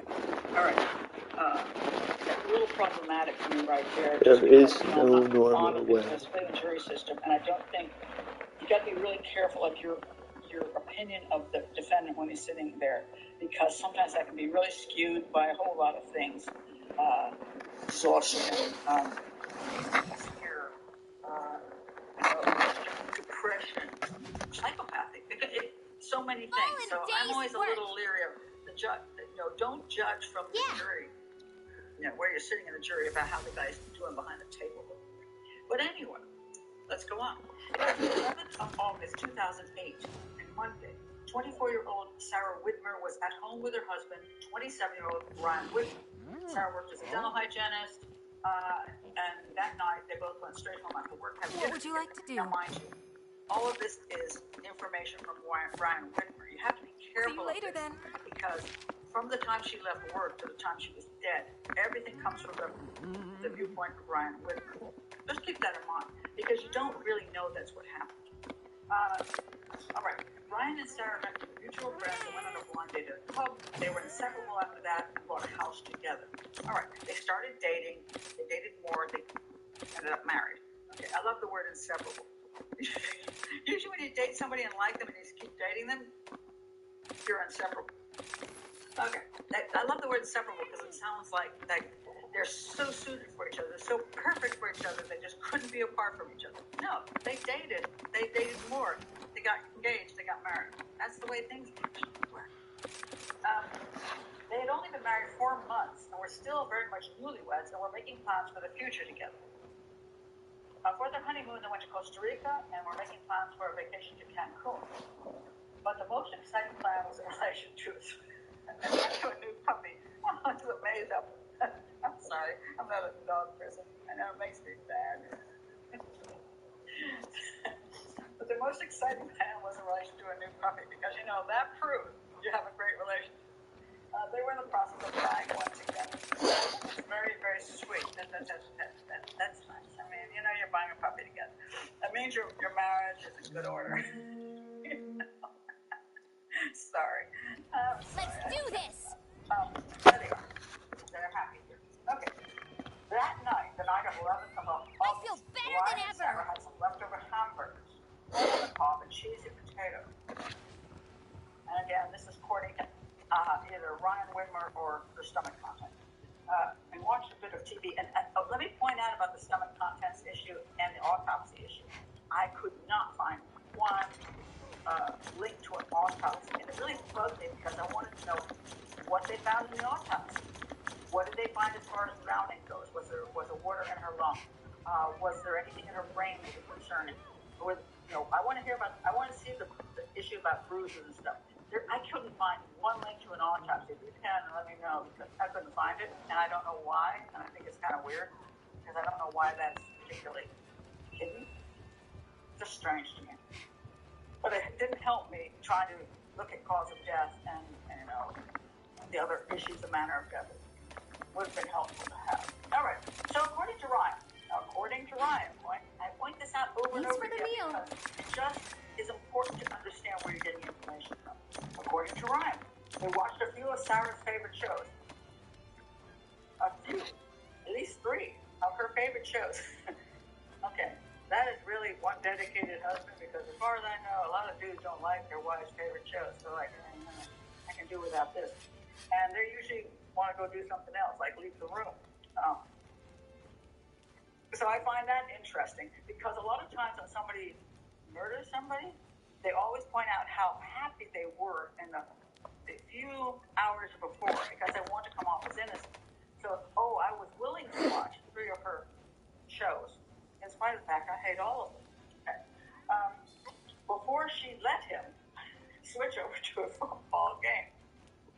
Sarah then decided, because she got bored with the football game apparently. He put up with 3 shows, but she couldn't do the football game. She decided to take a bath in the bathroom in the master bedroom, and Ryan recalled her asking him to check the doors before he came upstairs. He remembered her walking upstairs after they both said, "I love you," and they had. I think this is the one where he says, well, I love you more," type thing. This is gonna be easy. Again, a lot of times when we have a homicide, the last thing the person who killed him says is, "Oh, I told her I loved her," because it sounds good. It sounds good. She walks on her tippy toes as she often did. Okay, the only reason I say this is because there's a claim that she has some disorder, some weird disorder that nobody had diagnosed, and now he's trying to claim she's walking on her tippy toes. So she's kind of got some weird disorder. I don't even know what that means. At 10:49 p.m. that night, Ryan called 911. The call lasted 7 minutes. He told the 911 dispatcher that his wife had fallen asleep in the bathtub at their home in Laurel, Ohio. Don't All right. kill me now. Ryan told the dispatcher, "My wife, she fell asleep in the bathtub." This one's gonna hit hard. I don't know why would Go on she like fell this. asleep in the bathtub. All the things I would never have seen somebody fell asleep and that's why they died in a bathtub. I Here think it somebody has comes! something worse than that, and I'm going to explain why the falling asleep thing is. Be careful! But I don't even know why you come up with that number, but there's a lot of stories about it. I'm here to... My wife, she fell asleep in the bathtub, I think. I was downstairs. I just came up. Now, I've often said the word just, it's the prelude to a lie. I just came up. Not always, but it's interesting. Because instead of I came up, I just came up, which tells you that, hey, I wasn't near her, nothing. I didn't do anything to her. I just came up. And she was lying face down in the bathtub. Now, I'm going to play you fine. the 911 call. Hold still. I'm going to play it on my phone. People ask me why. Hope you've got insurance. Sometimes Now's our it's chance. copyright, so I try not to screw my channel up. So hopefully you can hear this clip. Heal you. Get ready. Thanks Very so kind of you. Hang in there. Hang in there. That better? I needed that. Farewell. Goodbye.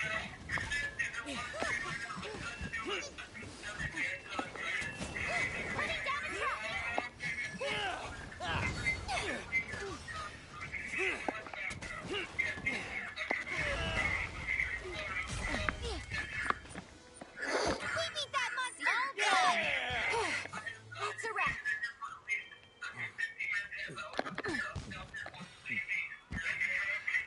Too blunt.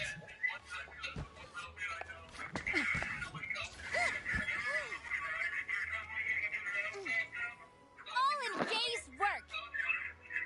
Yeah.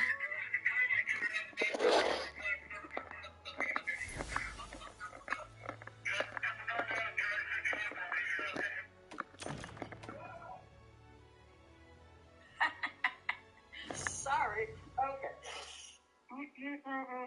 Okay, there's so many things wrong with that phone call. I can't get past it. All right, I can't get past it. All right. This is the tub that he found her lying face down. That's what he claimed. All right. So he decides, in the middle of this football game, to wander upstairs.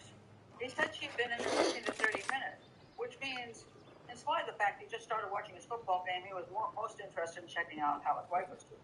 Which, in my opinion, most guys are just going to keep drinking beer and eating their food. And maybe at halftime, I'll give you a check. Okay. So he goes up there, and he goes into the bathroom. He doesn't say he calls her, doesn't hear an answer. He just says he's in the bathroom. Finds her lying face down in this tub. By the way, this is the tub. This is the check doing fingerprint stuff here, so that's why it looks dirty. She's lying face down in the tub. Now, here's where I start having severe problems. Let's Yes, go. I'll take things that didn't happen for $500. All right. You find your wife lying face down in the water. Okay? Because she's she's in a tub full of water. Remember, she's suddenly fallen asleep. And when she fell asleep, first of all, when you fall asleep, basically saying she fell asleep and fell face forward into the water. Later on, he tells the I think it was at the hospital or the EMS people, that she was on her back and her face was facing up. So he changed his story about whether she was face down or face up. So there we have, again, an issue of him changing his story. But let's say she's face down in the water, because he's claiming that when he's talking to 911. She's face down in the water. Doing great! Now, usually people take a bath and they have the plug in.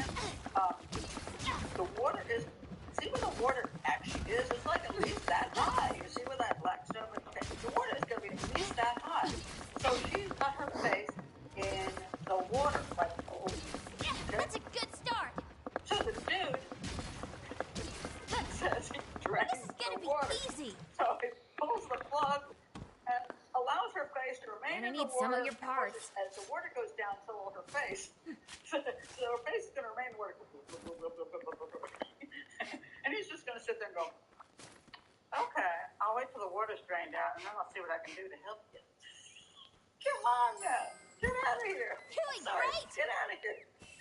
Now, almost everybody else in the world who That hasn't takes killed care of their wife if they found their loved one lying in the water, face up, face down, unresponsive, the first thing they're going to do, they don't give a shit about the water in the tub. That's meaningless. They want to get that person out of the water in the tub. First of all, so if their face is face down, so they don't continue drowning.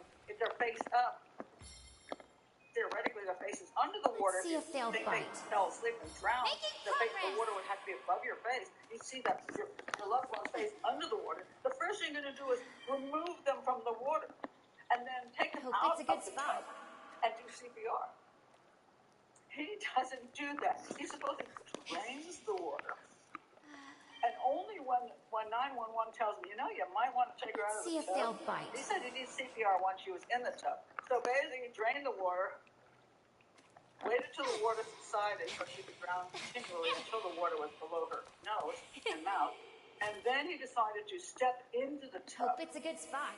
and try to do CPR in the tub instead of just picking her out of the tub. Now let's take a look at this dude. Oh yeah, he's a little teeny dude, So he is unable, because he's such a wimpy little dude, to pick his wife Gotta up catch and a pull her big out one. of the damn tub so he can put her on the floor, safe from the water, and so he can do CPR. And then when he's on 911 and they say, hey, do CPR, he Hope it's goes, a well, I good can't do it with the phone in my hand. I'll have to put the phone down. Oh, you think? Oh, that's a terrible thing. You'll have to lay the phone down. You can put it on speaker, Speakers on your cell phone. And then you can take your wife out. This is the dumbest story I've ever heard. Let's see if Just they'll bite. ridiculous. And that, to me, is the key, that he wouldn't take her body out of the tub immediately, that he claims he drained the tub rather than take her out of the tub. All right.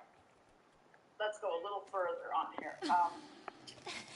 There's a lot of, one of the reasons this became an issue in court, that whether he murdered her or not, is because of the bruising and damage to her body, because some said it could have, defense, not some.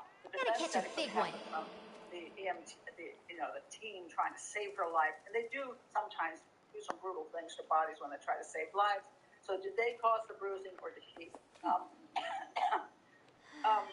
a lot of the question is, how long was she dead when he finally pulled her out of the tub? And I couldn't find any information on that. Because if you're already dead, you're not going to bruise. So I don't quite understand why there's so much of an emphasis on, oh no, the team caused the bruising, the life-saving team caused the bruising, not Ryan.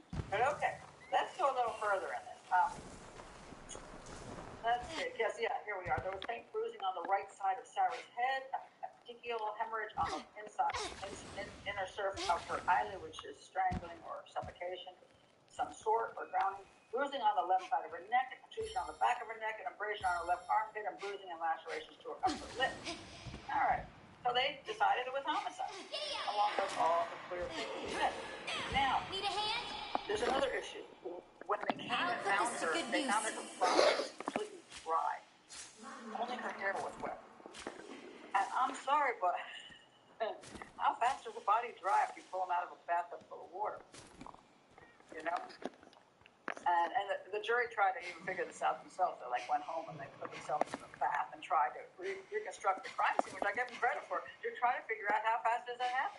You know, so it was a little weird that only her hair was wet. So there's a lot of theories about how she could have been killed. Like maybe she was getting the water ready in the bathtub and he just pushed her head into it. Maybe in the sink, maybe in the toilet. I mean, there's lots of theories.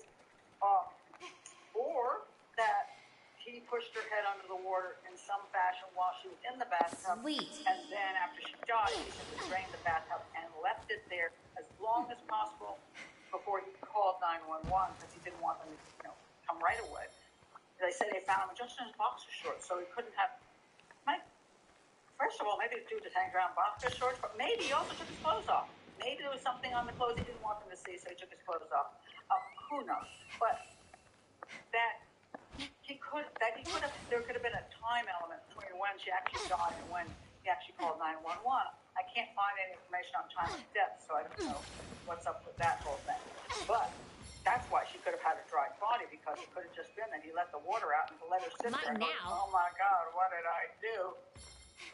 And he just waited, and eventually she dried off, but the hair takes longer to dry, and I know this because I'm a female, and I have longer hair. And one of the mistakes I've often made is I take a shower, and then I dry off, and put the towel around my head, and I'm too lazy to blow down my hair, so I get in bed, and I tell myself, especially in the winter, don't go to bed with wet hair because you get sick when you do that. And I don't care who says that doesn't happen. I would end up with problems if I did that. And so I would be too lazy, so I end up going to bed with damp hair, and then I get sick. So my body was dry, but my hair was damp for a really long time, like hours. So my guess is that we let that back up, and then let her sit there and her body dried off, but her hair did not. So close. Yeah. I find this story completely bullcrap. I find that. Okay, so I'm going to go to the next two things on this, and then I'll look at your comments before I go on to the other case. All right. First of all, his behavior is questionable, really questionable. His statements are questionable.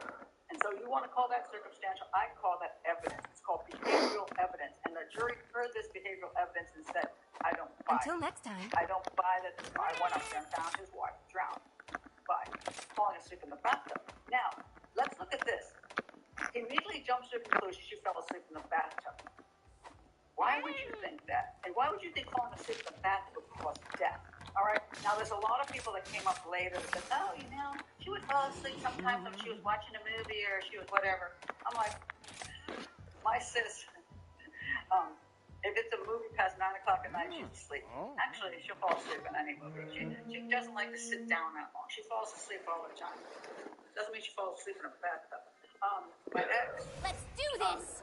He used to fall asleep. I always remember this. It was always funny. We'd be with a group of people. He'd be like kneeling on the floor behind a couch, just kind of watching everybody. And I'd see him like this, and then I'd see him like this, and then I'd see he was gone. I'm like, he's still asleep on the floor because he just got bored and fell asleep. People fall asleep for many, many reasons, not because they have any kind of illness, which is what the defense is trying to come up with, that she had some secret illness. They also said she had some issues with like headaches and spots before her eyes. That's called a migraine, folks. That doesn't make you fall asleep in a bath and drown yourself. That's ridiculous. So it's a migraine. I've had that same stuff, the aura thing. It's not fun, but you're not like unconscious. So she would have to be literally unconscious under the water. Now, let me explain this falling asleep issue, which is ludicrous. And I actually have two personal stories. All right. I have a thing called dang it now. Look, sorry. It's my own condition, but I can never remember the name. Laryngo, I can't pronounce it. Making progress. Laryngospasm. And what that is let me read it to you. Laryngospasm is a transient and reversible Gonna need spasm some of your vocal parts. cords that temporarily make it difficult to speak or breathe. I have that, and it's Nothing for horrible. When the first time it happened to me, it was the most frightening thing I ever experienced. I think I was having, I know where it was. I was in Costa Rica with my sister. We were walking through a jungle. I had a bottle of water, just a bottle of water. And I took a sip, and it hit something in here, and I had a spasm of the throat, and it just closed. I'll put this to good I use. couldn't breathe. It was like you're choking, you can't breathe, you can't talk. And I remember my sister going, she's like, what do I do? What do I do? I didn't know what to tell her to do because I didn't You're know a lifesaver. And I remember standing there in the jungle just going, for the longest time. And finally it just eased up. And I could breathe again. And I'm like, oh my God, this is the scariest thing I ever experienced. By the way, interesting enough, people ask about my Diet Pepsi. It does not happen with carbonated drinks. So any kind of seltzer water, sparkling water, any kind of carbonated drink doesn't happen. It happens with water. I don't know why that is. But it also happens with weird things like extreme spice. I can't do that chip challenge. I love spice. I eat a lot of spicy food. But that chip challenge will probably. It happens with like those real sour gummy things.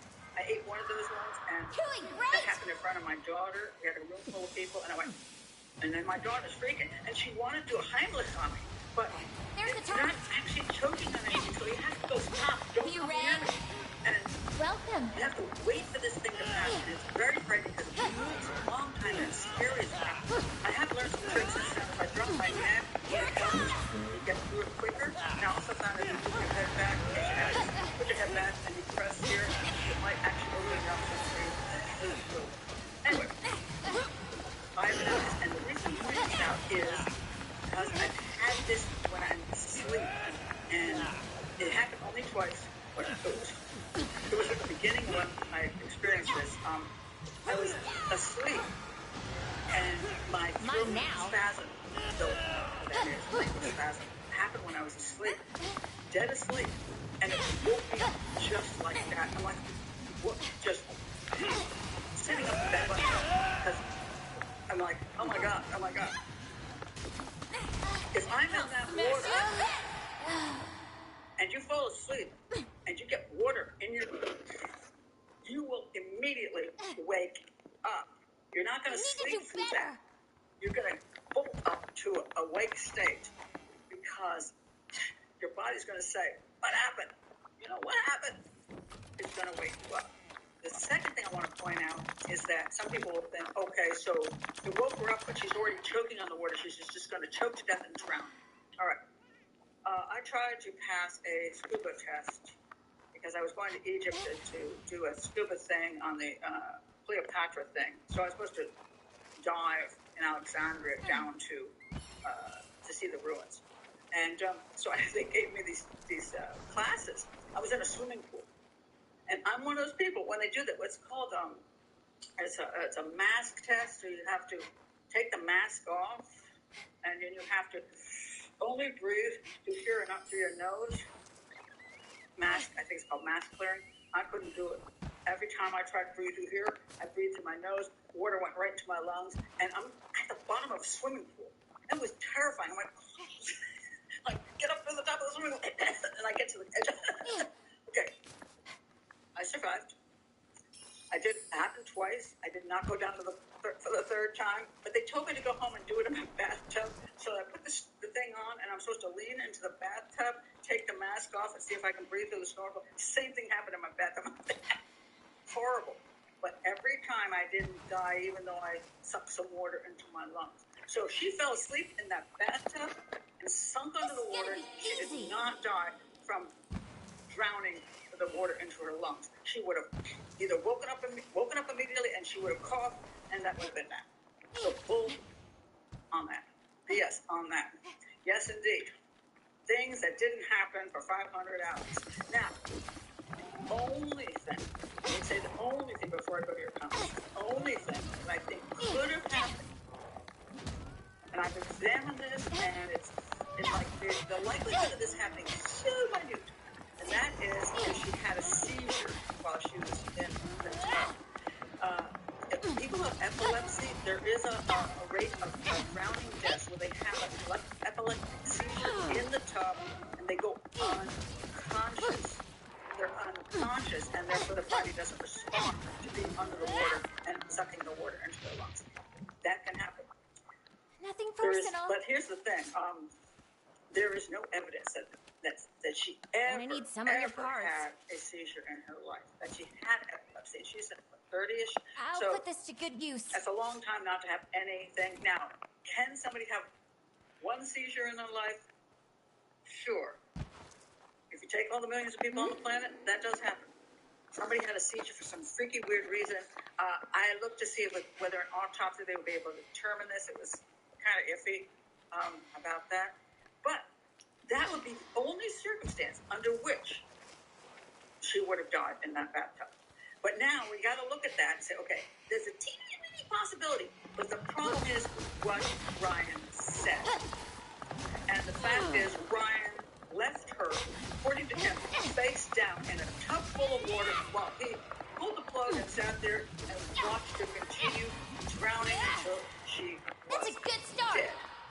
And it didn't even take her. I need some of your parts. It called 911 to tell them she was still lying in the tub because poor little Start lugging.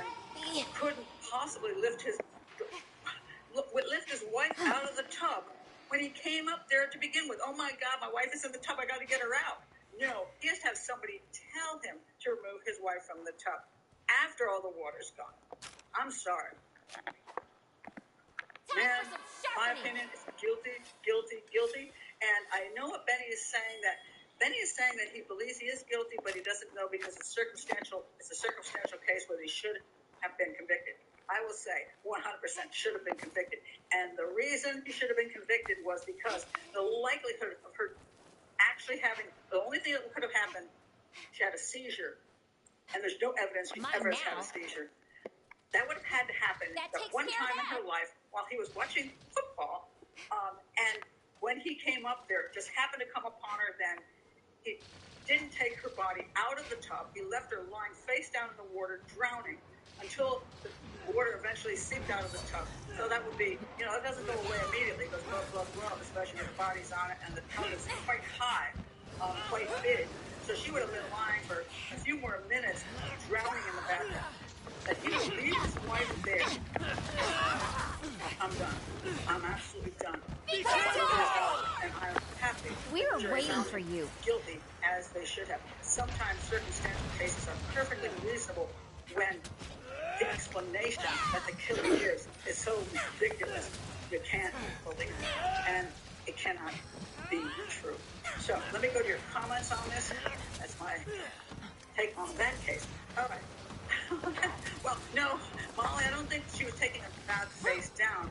But, okay, here's a possibility of why theoretically she could have been face down. Now's our chance. Sometimes people, when they're in a tub like this and they want to wash their hair, might put shampoo in their hair and lean over and try to rinse their hair off that way. That's possible. It's a big tub. We'll get through this So together. maybe she could have been around with the mermaid. There's possibilities of why she could have been in a position that she would have ended up face down. Not good ones. Not good ones, but possibilities. Hold still. Allison says, hi, Hope Allison. you've got Yes, insurance. everyone falls asleep in the bathtub. You want to wake up sharpest when the water goes up the nose. You bet. And that's why my experience with the laryngospasm at night shows you how quickly you wake up and you cannot breathe. You cannot breathe. It's a horrible, horrible feeling, let me tell you. It is the same as choking on an object, except it's just no object. And just to have your windpipe just cut off like that, it's not fun. And you will wake up immediately. Need some So, polish. yeah, nonsense. Bendy says, to be fair, she could have also fell and hit her head and was unconscious and drowned, but there would be a clear mark. Yes, there's no evidence that she hit her head. She could have. There are people, but she could have stood up and slipped in the bathtub. It's a big bathtub, so the slipping possibility is not unreasonable. I like how you think about that. She could have slipped and whacked the crap out of her head. So she would have a hell of a knockout. Some kind of proof that she did that. And then it doesn't explain away if she slipped, bam, that hit her head, face down in the tub, why the hubby leave her face down in the tub and say, oh, drain the water out, she drowned.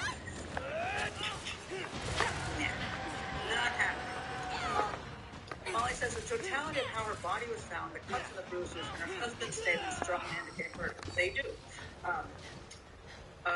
Corey says, hi, Corey. Having to be told to take his wife out of the tub equals he is guilty. That, every time I do a case, I talk about what is the one big thing that sends off those bells, you know, big red flag. That was the one in this case. It's ridiculous. Impressive. The fact he didn't Nice take his riding. wife out of the water is ridiculous. I'm You sorry. listen to me You now. can come up with all the explanations you want to in the world about why he left his wife face down in the water, or even face up in the water, so he could drown, take the water out of the tub, so he could watch her drown while the water was receding. Just ridiculous. Beth says, hi Beth, if she had a seizure in the tub, she likely would have had some injuries. That's another good point. Although, if it's I'm going to show my ignorance how to say this. Later. He's all done. As opposed to grand seizure,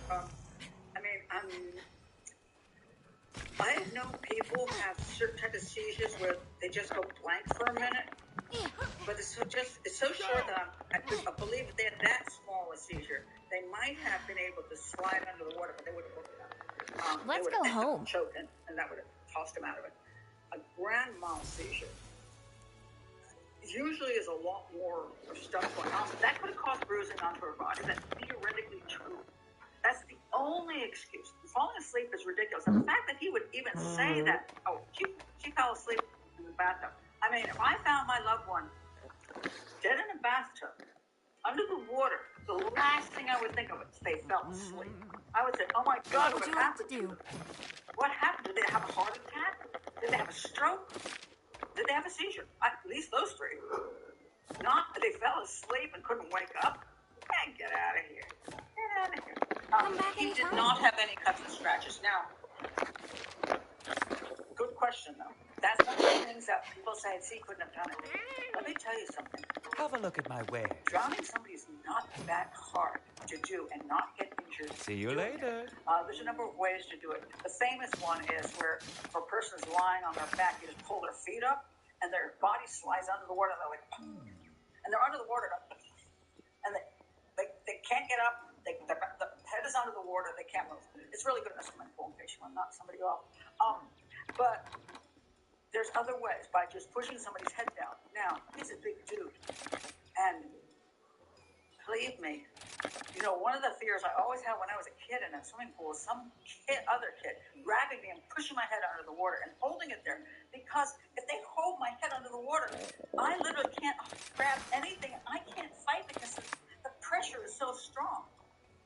So why wouldn't he be able to hold her head underwater and not have any injuries to his body? I believe absolutely can. And also, if a person does that, and you're not expecting it, and the minute they push your head down under the water, and you immediately suck the water in, you're already choking to death. Your brain is not going, oh, let me see how I can get out of it. Hopefully I can. You're already going, believe me, it's not a good state to be in. When I have the laryngospasms, then I have to, We were waiting for you. Think through it. But the first time it happened, I mean, I was so stunned. Let's go. I mean, I didn't know what to do. I thought I was going to die. I mean, I didn't think I wasn't going to die. I thought I was going to die. And I couldn't breathe, and I just stood. I was like in shock. Thanks for the meal. So if somebody put my head under the water, and I sucked all the water in my lungs, and now I'm choking to death, dying. Yeah, I might not be able to get out of that crap. So that's my take on this case. I believe 100% that this is a murder case. I believe that the physical and circumstantial evidence is strong, and that is why the jury found him guilty, thank God, because they are a civilian jury, and I'm surprised it didn't fall apart and find him like, oh, you know, maybe he didn't do it. Maybe she just fell asleep under the water. I'm really glad that he's convicted, because I do not believe that there's any way she fell asleep and rolled under the water. And it's the biggest thing, again, is because he didn't take the body out of the tub. Who does? Who doesn't do that? I'll tell you who doesn't do that. A murderer. All right. Now let me go to the other case.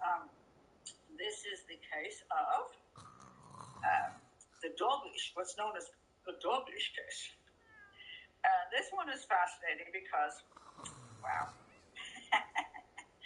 Oh my goodness. This one is even so, what I would call obvious. I'll take things that didn't happen, Alex, for 500. So obvious, I cannot believe they dropped this case. It's just unbelievable. And I only believe they did because of some little issues they had with the search warrant thing. They could, the defense could just say, hey, the police were like, didn't do things correctly, and the kid was 16, so you know how that goes. Somebody doesn't want to admit things when it's a teenager. Somehow you feel sorry for him. Okay, let me tell you what happened with Bill. Okay, and his dog that supposedly killed him. All right. So anyway, he lived in this house. By the way, the guy's like a multimillionaire. The house was like $1.5 million. Guy had a super amount of money. They were a family of 4. This is Bill. This is the wife. This is the guy who they charged with killing him, and is now charges have been dropped. And this is the other son, who was 16 at the time. All right, but at the time, Bill Bishop was not married to his wife. He was with his girlfriend. Okay, but he had a lot of money. Okay, so now what happened? Let me read you what happened. All right. Let me go back to the house. All right, so let me play the phone call for you.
This is gonna be easy.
Okay, not that one. Okay. All right, here we go. Here is the phone call that came in from 911.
Okay, so I'm going to stop it there.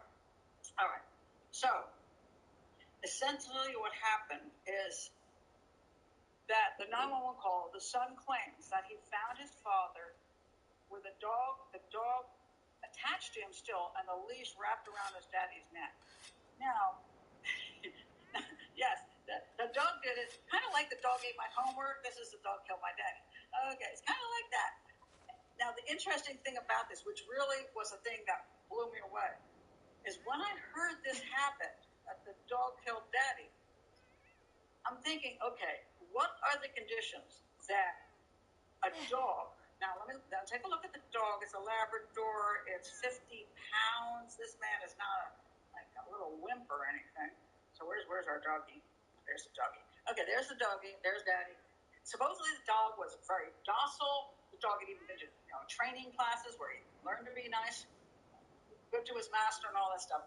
So supposedly, now we have 3 dogs there, and I don't have 3 dogs in my house. My daughter lives next door. She has 2 German Shepherds and a little puppy thingy. And I've been around the 2 German Shepherds. They haven't killed me yet. Now, let's assume I have a leash on the German Shepherds. I'm trying to figure out how the hell the leash gets around my neck. So enough to kill me where I can't grab the leash and get myself extracted. I can't. Remember, there's another end of the leash. So even if you get wrapped in it, there's another end. You can unwrap. Or you can just run up to the dog and grab the dog, and that will release the pressure on your neck. Now, this is assuming there's some way for the leash to get around your neck. I'm trying to figure out how a leash down here gets up here. So the next thing I'm thinking is, what was the guy doing? Was he like rolling around on the floor with the dog and playing with it? And he had the leash in his hand and somehow it got wrapped around his neck. He's choking to death on the floor. And the dog's trying to run. He's like, he's on the floor. Oh no, folks. He's not on the floor. He's in an armchair. So his son says he comes into the room and finds his dad sitting in an armchair with the leash wrapped around his throat. And I'm assuming the dog is on the floor. I mean, I don't understand I would love to hear the actual interview of this kid. I'm like, was the dog like up on his lap? Was the dog like, how did the dog get, when you're in an armchair, like I'm sitting now. So how does a dog wrap his leash around your neck when the dog is on the floor? Oh, even if it's on your lap, how in the heck? And is the dog gonna run around in the air to wrap the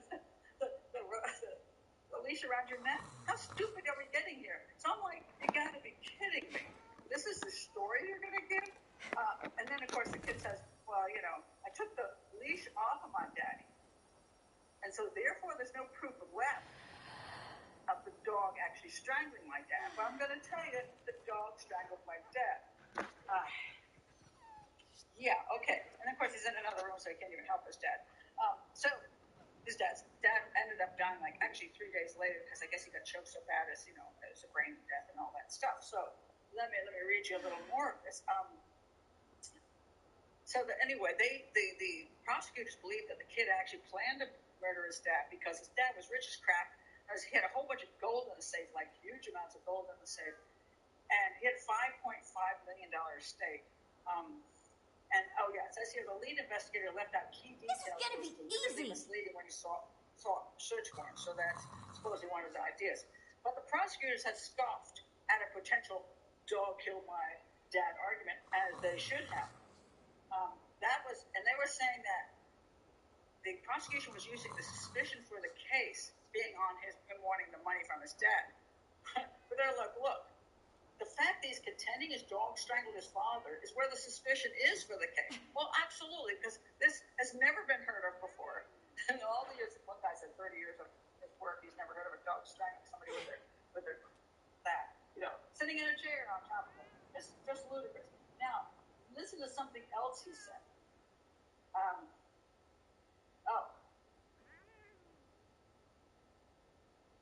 He told the firefighter that the leash was attached to Winston, that's Winston, and was wrapped around Bill's neck, although he was unsure how many times.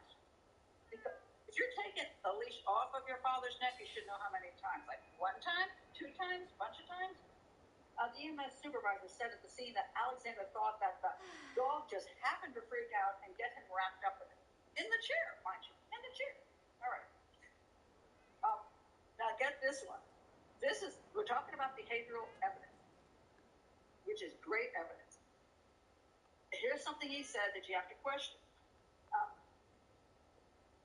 He said, honestly, I'm afraid of what happens if he comes back, Alexander told the officer.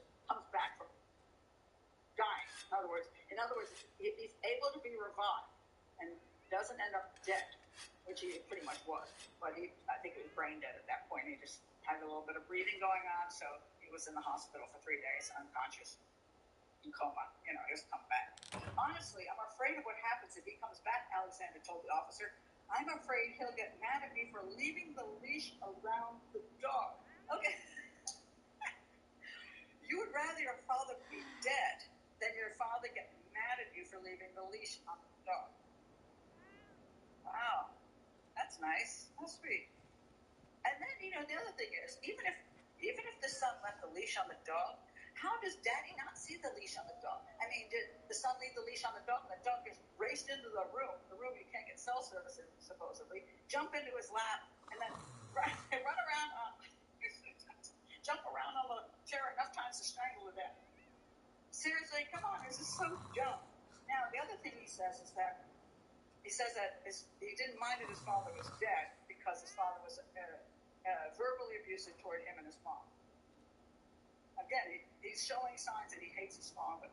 2 times he doesn't seem to like his father very much and prefers him to be dead. That is good circumstantial evidence, behavioral evidence. Now, there is more physical evidence in this case. The state medical examiner's office performed the autopsy, ruled the death a homicide. Maybe the defense is claiming homicide by Dougie. But it's not it. The autopsy says Bill was strangled with a ligature, some kind of cord-like device, the leash, and due to the strangulation, died from a lack of oxygen to the brain despite efforts to resuscitate him. Now, listen to this. The medical examiner bases his conclusion on hemorrhages, a ligature mark, a mark indicating strangulation with a cord-like object, and strangulation as opposed to hanging. In other words, the cord did not go up as it does in a hanging. The cord was straight across and around his neck, so that's strangulation. That's where the ligature marks show that kind of strangling. Doesn't mean the dog couldn't have done it this way. And fractures of the thyroid cartilage in his neck. So the strangulation was strong enough to cause the breaking of the thyroid thing here. So, thyroid cartilage, fractures of the thyroid cartilage. I was looking for the hyoid, but okay. Now, the defense says, no, the dog did that and he just had a heart attack. Doing great! The other thing that was very interesting is that the expert said the evidence just support the theory that Winston's leash could have gotten wrapped around his neck and strangled him.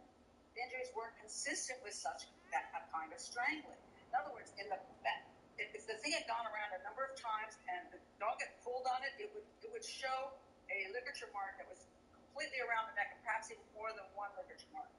That's not what they saw.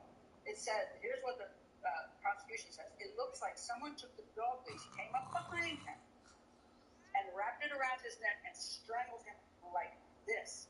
So in other words, when you put a thing around, you go like this, there's an empty spot back here because you're actually not completing the circle. What you're doing is pulling it on both sides as hard as you can. So you can break things, but Making progress. It's not really wrapped around solidly. So, in other words, Daddy's sitting in a chair, and it appears that his son came up behind him with that dog leash, chucked it around his neck, and went, which seems a lot more sensible than the dog managed to jump up on a chair, circle his neck 3 times, and somehow strangle him. Yeah. So anyway, it further goes to say here, here we go. I find it very difficult to believe that a 50 to 60 pound dog was able to entangle a conscious, neurologically intact adult man in a leash and then be able to pull on the leash with enough force for a long time period, at least 10 seconds, to cause a loss of consciousness and then continue to apply that pressure for another few minutes until near fatal brain injury occurred. And nobody has ever seen such a thing. All the coroners, all the medical examiners are like, we've never seen anything like that. Doing great! Yeah, and also they're pointing out, I'm pretty sure that the dog feeling resistance would have stopped pulling and just stood there going, okay. Again, we have another theory. This comes from another medical examiner. She says she zeroed in on a detail from the autopsy that said the mark on Bill's neck was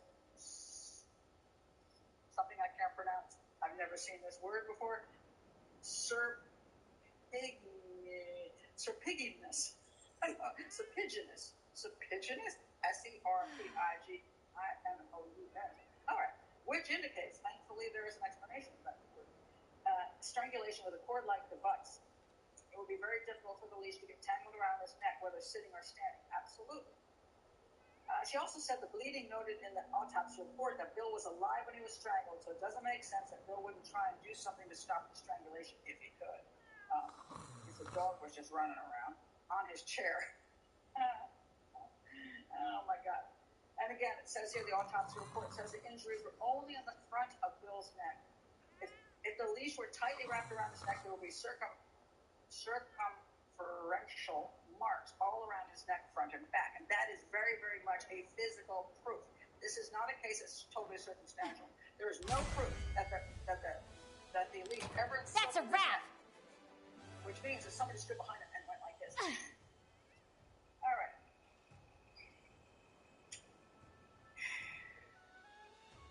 Unbelievable. And you know, the fact that he got off on something, they just dropped it on something, really whatever. Yeah, I'll take things that didn't happen for 500, Alex.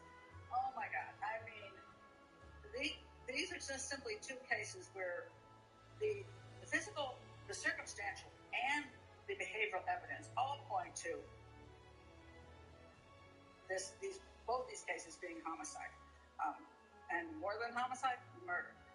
And so I find it just absolutely fascinating that that's where that they, well, this guy was found guilty, thank God, and they keep trying to get him out, appeal after appeal, and of course his son just got off and without getting anything and is on his merry way. So quite amazing. There's a good question. Why is there a leash on the dog in the house? Well, I'm pretty sure that Bill's son was very worried about Bill saying the same thing, and that's why I'd rather him be dead than be upset with him. There shouldn't have been. Yeah, I'm pretty sure that if unless Alexander had been walking the dog and the dog ran into the house with the leash on him, there wouldn't have been a leash on the dog. Most people do take the leashes off. I don't think that Bill would have had the dog running around the house with a leash on. So there's another good question. That's another good question. Let me see here.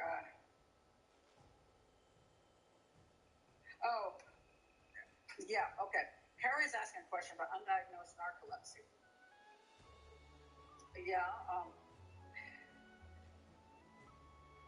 you can have some issue of narcolepsy, which she doesn't have, But yes, it could have been undiagnosed. But again, just because you tend to fall asleep because you have narcolepsy doesn't mean you're going to fall asleep in the tub, and that choking isn't going to wake you up from that situation.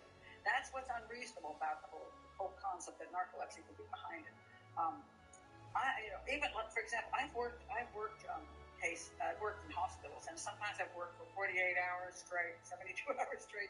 I mean, I was pretty tired. I could sleep anywhere. I used to sleep everywhere, like on X-ray tables.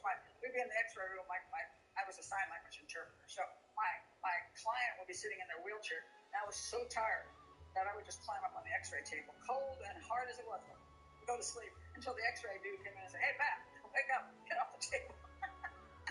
They were always nice about it. I could sleep anywhere, but I was still able to drive home, totally conscious and well. And I'm going to guarantee you that even if I had slept for 72 hours and I fell asleep in a bathtub and slid under the water and started choking, I would still wake up. So there's no good reason why anybody falling asleep, even from narcolepsy, would not wake up when the water went into their lungs. They're not going to sleep through that. They're not. So it's just that, and again, even if that happened, why does Ryan leave his wife laying in the water, sucking the water into her mouth, and not get her out of the tub? That is the key again. I don't care. You can come up with, even if she had a stroke, which she didn't, even if she had some weird, let's say her first seizure in her life, which there's no proof of, even if that happened, and he comes up there, oh my God, my wife, oh my God, what happened to my wife? Did she have a heart attack? Did she have a stroke? Did she have a seizure? Why is she under the water? The first thing you're going to do is grab your wife and pull her out of the water. You're not going to drain the tub. I can't get past that. Just. The Bishop case sounds like a weak prosecutor unwilling to take the case to trial. Good point, Harry. All right. Let me tell you something about prosecution, which usually is true, although sometimes you got to wonder. The case I'm waiting on, I keep telling you guys I'm waiting on this case that's going to conclude within a few days. It's one of the weakest cases I've ever seen, and I worked on this case, and I'm shocked the prosecution took it to trial with what they have. I'm keep going. What could they possibly have? They think they could win this case. It's ridiculous. But it's rare that I think that. What usually happens is a prosecutor, in order to end up continuing to be a prosecutor, wants cases that they can win. They want to always talk about their win record. I've won 99% of my cases. If you've won 99% of your cases, either you never ever take a case to court that's questionable, in other words, you think you could possibly lose, or you're that great. I'm going to say, if it's going to mess your record up, you're not taking it to court. So that's why a lot of cases don't go to court, and the family's infuriated because they're like, I know this guy did it. I know this guy did it. Why would you not take it to court? Well, because they don't want to risk a civilian jury trial, which is always a crapshoot, and it'll ruin their record and make a lot of, bad publicity for them. So, yeah, it could just be that he's like, yeah, I'm not going to take a risk on this. It's a 16-year-old kid. We can't prove he did it. And the defense is going to attack us on the mistakes that search warrant issues, and so we're just going to say, this group. Let's see. Benny said, wait a minute, Benny thinks.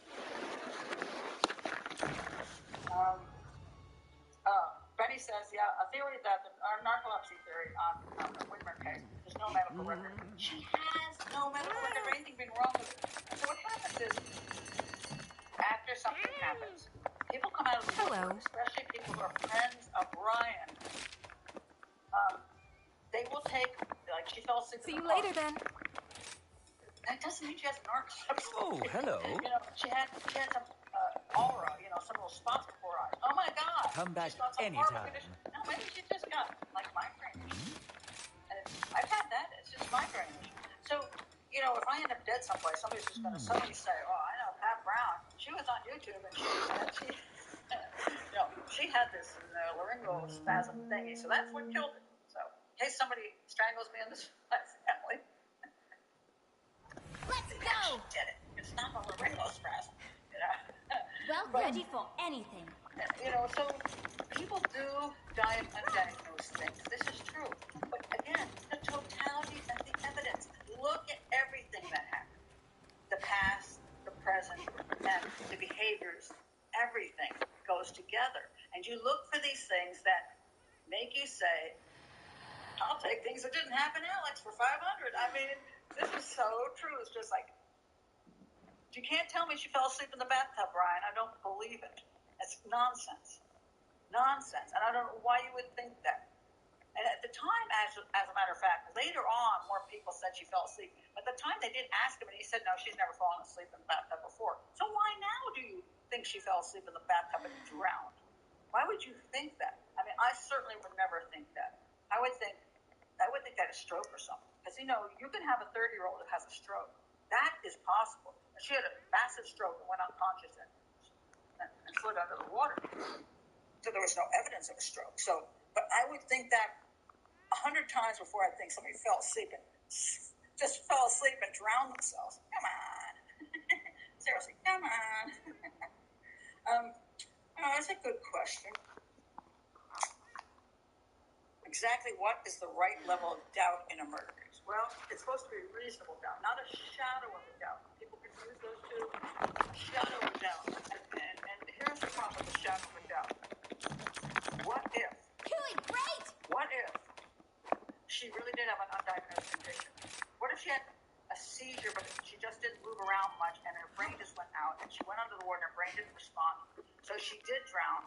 And what if he's just a weird dude and did weird things and said weird things? And what if?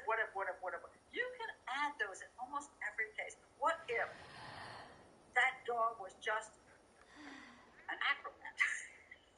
The dog was an acrobat, an excited acrobat, and Bill just was sitting there in a chair and he wasn't paying attention to the fact that the dog was wrapping a leash around his neck, and then the dog fell off the arm of the chair and was kicking on the floor like this and couldn't get back up, and it strangled Bill. What if? Those are what you call shadow of a doubt, which is not supposed to be the rule of why you find somebody guilty or not guilty. What it's supposed to be is reasonable doubt. That with reason, there's enough reasons to believe this person may not have done it. Really enough reasons. And neither one of these cases have, I think, reasonable doubt. I think you can go with a shadow of a doubt. I don't see the reasonable doubt in these cases. But cases where, when we talk about circumstantial as opposed to, if she had been found with 30 stab wounds and he had cuts to his hands and the knife was in the house with her blood on it and his blood on it. Okay, that is an easy case. Okay, you're going to have zero doubt. Okay, even the shadow of a doubt might not be there. Okay, if he was home alone, all the doors were locked, he was lying on the floor with the thing still wrapped around his neck when the dog was pulling on it, and the sun was 50 miles away, I would say, well, I don't know how he would have killed him. So there's no doubt there at all. So the reason for reasonable doubt is that, if you go with shadow of a doubt, you're never going to convict anybody, because there's always that person who's going to say, well, aliens could have done it, or maybe everybody's wrong, and that's what the defense does. The police lied. The medical examiner lied. This person lied. That person lied. Oh, as a matter of fact, let me see if I can find this, because this was the dumbest thing I ever read, and this goes to show you how the defense works. Let me see if I can find it. Here. Okay, this was, if I can find this one, I think it's hysterical. No, that's not it. What investigation is this? There is I hope I didn't lose this because that's really good.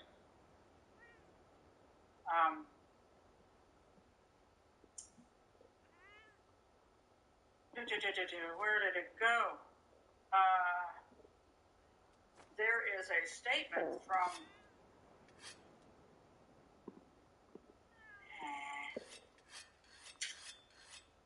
for some reason I'm not finding it. It was from the defense attorneys. In fact, they've managed to find one. Okay, here is this it? A local pathologist hired by the Bishop family has cast doubt on the ruling, saying the manner of death remains undetermined. And now I can't find it.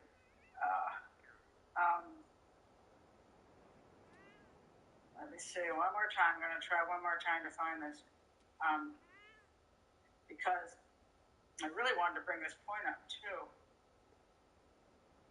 Okay, see, one more time. All right, let's see if this is it. Medical examiner. Okay, here we go. Okay, I found it. Bishop's family, and this is where I come up with, you can pay somebody to be a big fat liar. Expert witnesses, I think, can be bought. And I would be surprised. I wonder how much they paid this woman. Oh, no, this guy, sorry. This man. He's a man.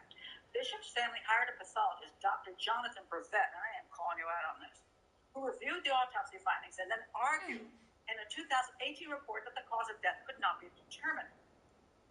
Bill's body showed no self-defense injuries, which would have been expected if someone tried to kill him.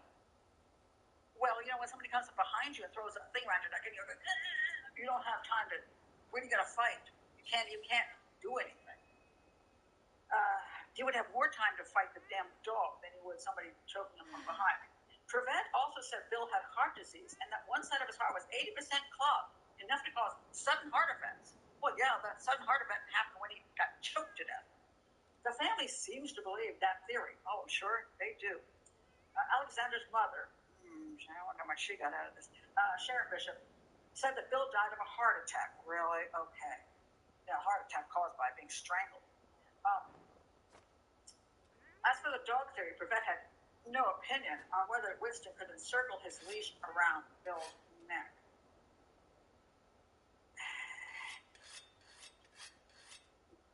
So, Brevet, you can always find somebody that you can pay enough money to support the defense claims. And this is what happens when you get into court. You get the prosecutor's person says this, and I'm not saying they can't be paid too, so they can.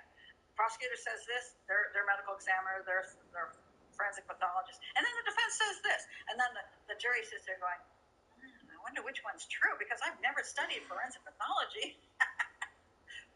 You know, when you study forensic pathology, you're supposed to spend years studying forensic pathology, but now you have two forensic pathology saying two different things. So how are you supposed to know which one is true? Which is why I'm against civilian jury systems. Molly says the dog unleashed his fury. Oh my God.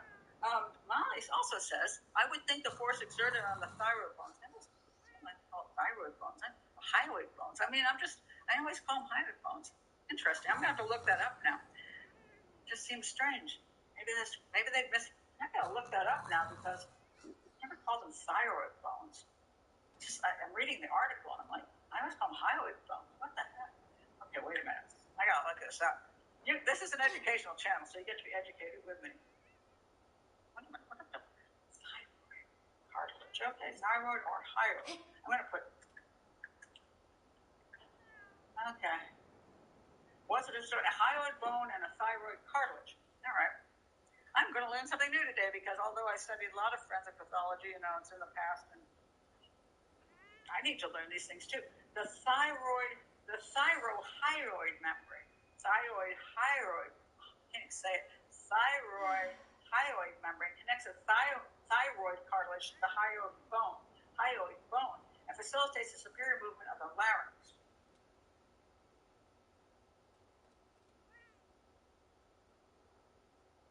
Okay. So it's a thyroid cartilage in the hyoid bone. I'm not sure I understand what they were trying to say in the article, because usually when you have strangulation, you have fractures of the hyoid bones. You don't just talk about the thyroid cartilage, which I've actually never heard stated that way before. This is weird. I'm going to have to do some more studies on that. Molly says, I would think the force exerted on the thyroid bones, cartilage, neck, whatever, by the lesion from a strong dog would look different at autopsy than the force exerted by human strangulation by ligature. I don't know that there would be a difference in that. It may be an angle issue. Sometimes when they examine these things, again, you get a lot of opinions in here, which, oh, it was more like it could be. Simple fact is, it didn't look like the leash completely encircled the neck, and that's my big suspicion. Benny says, the example of Casey Anthony is really where the level of doubt would be so minimum versus the overwhelming stack of circumstantial. Yeah, this is the thing is, when you got a stack that's this high of evidence, circumstantial, behavioral, all kinds of stuff, and you get this little thing down here called doubt. You cannot do this. You cannot have cases go to court if you're going to have shadow of a doubt being the issue. It has to be reasonable doubt, and reasonable doubt should be reasonable. But the whole civilian jury system isn't reasonable. You got a bunch of people off a bus stop, as I always say, 12 people off a bus stop who have no knowledge of anything with crime scene analysis, forensic pathology, criminal behavior, blah blah blah, and they're put there bored to death most of the time. And then you get the experts out there who are all disagreeing with each other. So how the heck do you know which expert is telling the truth? And so you develop haziness in your brain for good reason. I don't blame the jury for this. I don't. I think it's a ridiculous job for them to have. Send me out tomorrow to fix a car, and I would not take that car out of the shop after I worked on it, because I don't know what the hell I'm doing, and neither does this jury. So, you can't blame them. I don't ever blame them. I'm like, you poor schmucks, you're sitting there for day after day, and so much of it is boring, by the way. They have present just, this person's background, and it's so dull that it's hard to stay awake day after day, and then try to wake up for these things that you don't even understand. It's just absolutely ludicrous. Joe says, I wonder if some killers deliberately choose the most ludicrous explanations because they feel there's more chance of getting away with the crime. Huge lies gain gravitas by merely being acknowledged. Interesting point, Joe. I think I don't know that I agree. I would think that's more of a serial killer type of thing. I think for regular folks, I think they go with what they think is most likely to be believed. Because he was strangled, if Junior is behind here strangling him with a dog leash, because that's what's available, then he wants to connect the crime to the dog leash. And the way to do that is to say the dog had the leash on him and strangled his daddy. In this case, if his wife is under the water, why he went to, she fell asleep, and maybe because he just couldn't come up with the medical conditions that could actually have caused this, so he just went, she fell asleep and drowned. Maybe she looked like she was sleeping once he drowned her. I'm not sure. But it's an interesting concept. But I don't know in a moment when they're panicked whether they would think that through, because I think they're coming up with the easiest explanation they can come up with, thinking that the easiest explanation is more likely to be believed, actually, than something where they got to put together this amazing kind of thing. Then everybody stops and goes, could that really have happened? But he thinks, Junior, that, it could have happened. The dog's leash went around Daddy's neck because it did. And he's saying, well, she could have fallen asleep in the bathtub, right? Yeah. She was tired. It was late at night. She fell asleep. Makes sense to me. So anyway, I think it's fascinating, both of these cases. But, yeah, I'm going to stick with one last time. I'll take things that didn't happen for $500, Alex. Because, yeah. I think both of the originally charged people, I believe that Orion and this guy's son, Alexander, are both guilty. According to the evidence supports their guilt. He was found guilty in court of law. His son the charges were just dropped. And in my opinion, he may have gotten away with it. But I do think that the evidence supports both of these cases as being murder. And I don't have much question about that. I don't have any reasonable doubt at all. If I were on the juries of both of these cases, I would have found both of them guilty. So that's where I stand on that. And at this point, I'm going to go off to my granddaughter's soccer game, because I haven't seen a thunderstorm. So I'm going to go see if she can stop a few balls. She's going to be playing goalie today. And it's the most stressful thing. I think it's more stressful than anything else I've ever done in my life is watching my kids and my granddaughter playing sport because you're like this the whole game. And then especially when she's in the goal and the ball is coming at her, you're like, oh, please stop the ball. And then whoosh, goes by her and you go, oh, well. It's very stressful. So, well, thank you very much, Corey. I'm glad you were here. And Carolina, yep, now you know about this case, is interesting case analysis. Yes, I think they were fascinating. Thank you, Benny, because you brought this to me. Otherwise, I wouldn't have known about it. So again, if you have cases that you really want me to do, please do keep harassing me so that I might get around to actually doing them. Remember that I have the intention of being around for a while, as long as I can keep this channel going. Please do like and subscribe. Please do share in True Crime Group. Please keep this channel going. I do not have 1 million subscribers. This is an educational channel, so I might be drowning. I might be drowning because to keep this channel going is not very easy.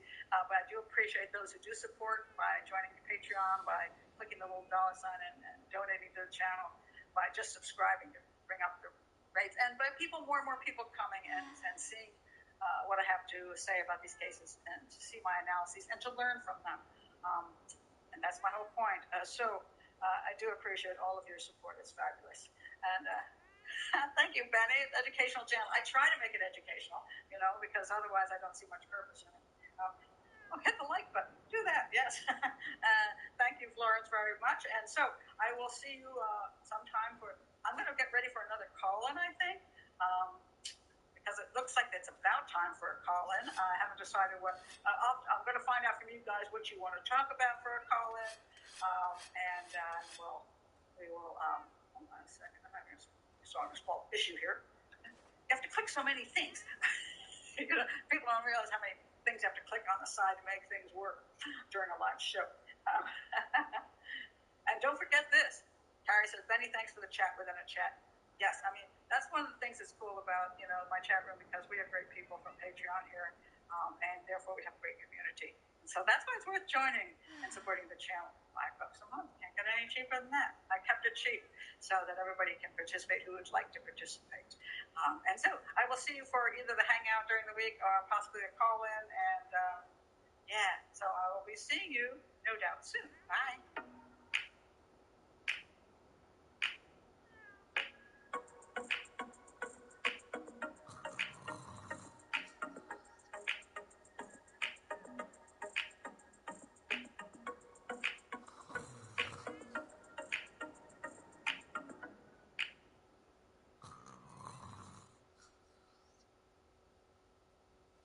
Nonsense. I mean, absolute nonsense. And frightening to me because, first of all, profiles should be based solidly on evidence. And if you can't base it on that evidence, you shouldn't be making up stuff about age or behavior or all kinds of weird things, which you don't know. You simply do not know. And I'll explain that to you after I show you the basic crime scene. So the Kennedy, I'm not sure what that means. The Kennedy cruise. Well, here's the point. These guys were connected to the Kennedys, so this was a very high-profile bunch of people. And if you're going to make money off of somebody, you better point at somebody who's got, who's very, very famous. It's not somebody who's just the loser down the block. And I'll explain more about that as well. Okay, let's take a look at the actual crime scene, and I'll explain it very quickly. And I'll show you how ridiculous some of this stuff is. It's just unbelievable. So here we have, first of all, Bellhaven area, very rich, beautiful homes. Nobody was poor. And one of the things they've done, which is really strange in this case, is that they made out that the Skakels, when they wanted the media doing this, and the writers, the Skakels were like repulsively rich. They could control everything. And they made out the Moxleys to be like the poor neighbor. The Moxleys were not poor people. They could afford to live in this place. They were not poor. So maybe they weren't as rich as the Skakels. But to say that they were nobodies is ridiculous, because Mr. Moxley had a very fine job and they could afford to live here, and they played golf too. So, it appalls me that you're going to make this an issue over money and power as opposed to evidence. So that's where they live. Now let's take a look at just the basic crime scene. Okay, so it's maybe a little hard to see here, but over here is just showing you up here is this is the Skakel house up here. And basically, when Martha Moxley left that night, she was, the whole story goes like this. You haven't heard it. So Martha was over at the Skakel house with 15-year-old Michael Skakel and his brother Tommy, who I think is 17. And they're hanging out, and supposedly they're all getting in the car to listen to music. This is right about 9:30 at night, and Michael's in the back seat, and then Tommy jumps in the front seat next to Martha, and there's some statement over how he's touching her leg, and she's going, no, stop. And then they decide they're going to go to visit some other people, and so they say they're going to leave, and so Tommy jumps out, and Martha jumps out. Martha supposedly, because she has like a 10 o'clock curfew. But they jump out, and off goes the car with Michael Skakel in it, and his cousins and whoever else off to someplace, and they're going to watch some Monty Python thing at somebody's house. Meanwhile, Martha and Tommy are supposedly right about here about this. There's a swimming pool up here, and there's like near the swimming pool. They're like kissing. The story originally was they like just kissed and rolled around a bit, and later on, Tommy supposedly said, "Oh, they had a little bit more finger play than he originally admitted." And then after that, supposedly, Martha, who's up here at the swimming pool, leaves that house, and she walks just down here across the street into her house is like right here. So the drive is right here. So we're talking about like I don't know, a minute walk. I mean, we're talking close. So she walks down there, and she gets assaulted right about here. And over here is just the Henry. This is the original kind of layout. So this is the driveway, and she's coming up here, and supposedly she gets attacked about here. That's what Henry Lee thinks. And then she starts running. What's the wrong way? She starts running. I can't get it right.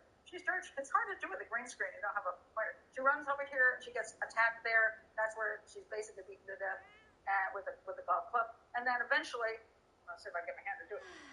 It's almost impossible. Oh, there it is. Then she gets dragged over to the street. From here, she gets dragged up to the street. Okay, that's basically it. And there's the tree she has left underneath. So, let me see if I can get you a better picture of the crime scene. Okay, so here we have again, this is kind of where everything happens. You can see right above my shoulder, it says attack begins in the driveway here. And then, let's see, here's in the driveway. And then this is the major attack site over here, and then she gets dragged up to the tree. So it's kind of like that. She's coming from down here. Oh, who is that? Boom. And she gets attacked, and then she runs, and then she gets beaten to death, and then she's dragged up here. Okay, that's basically it.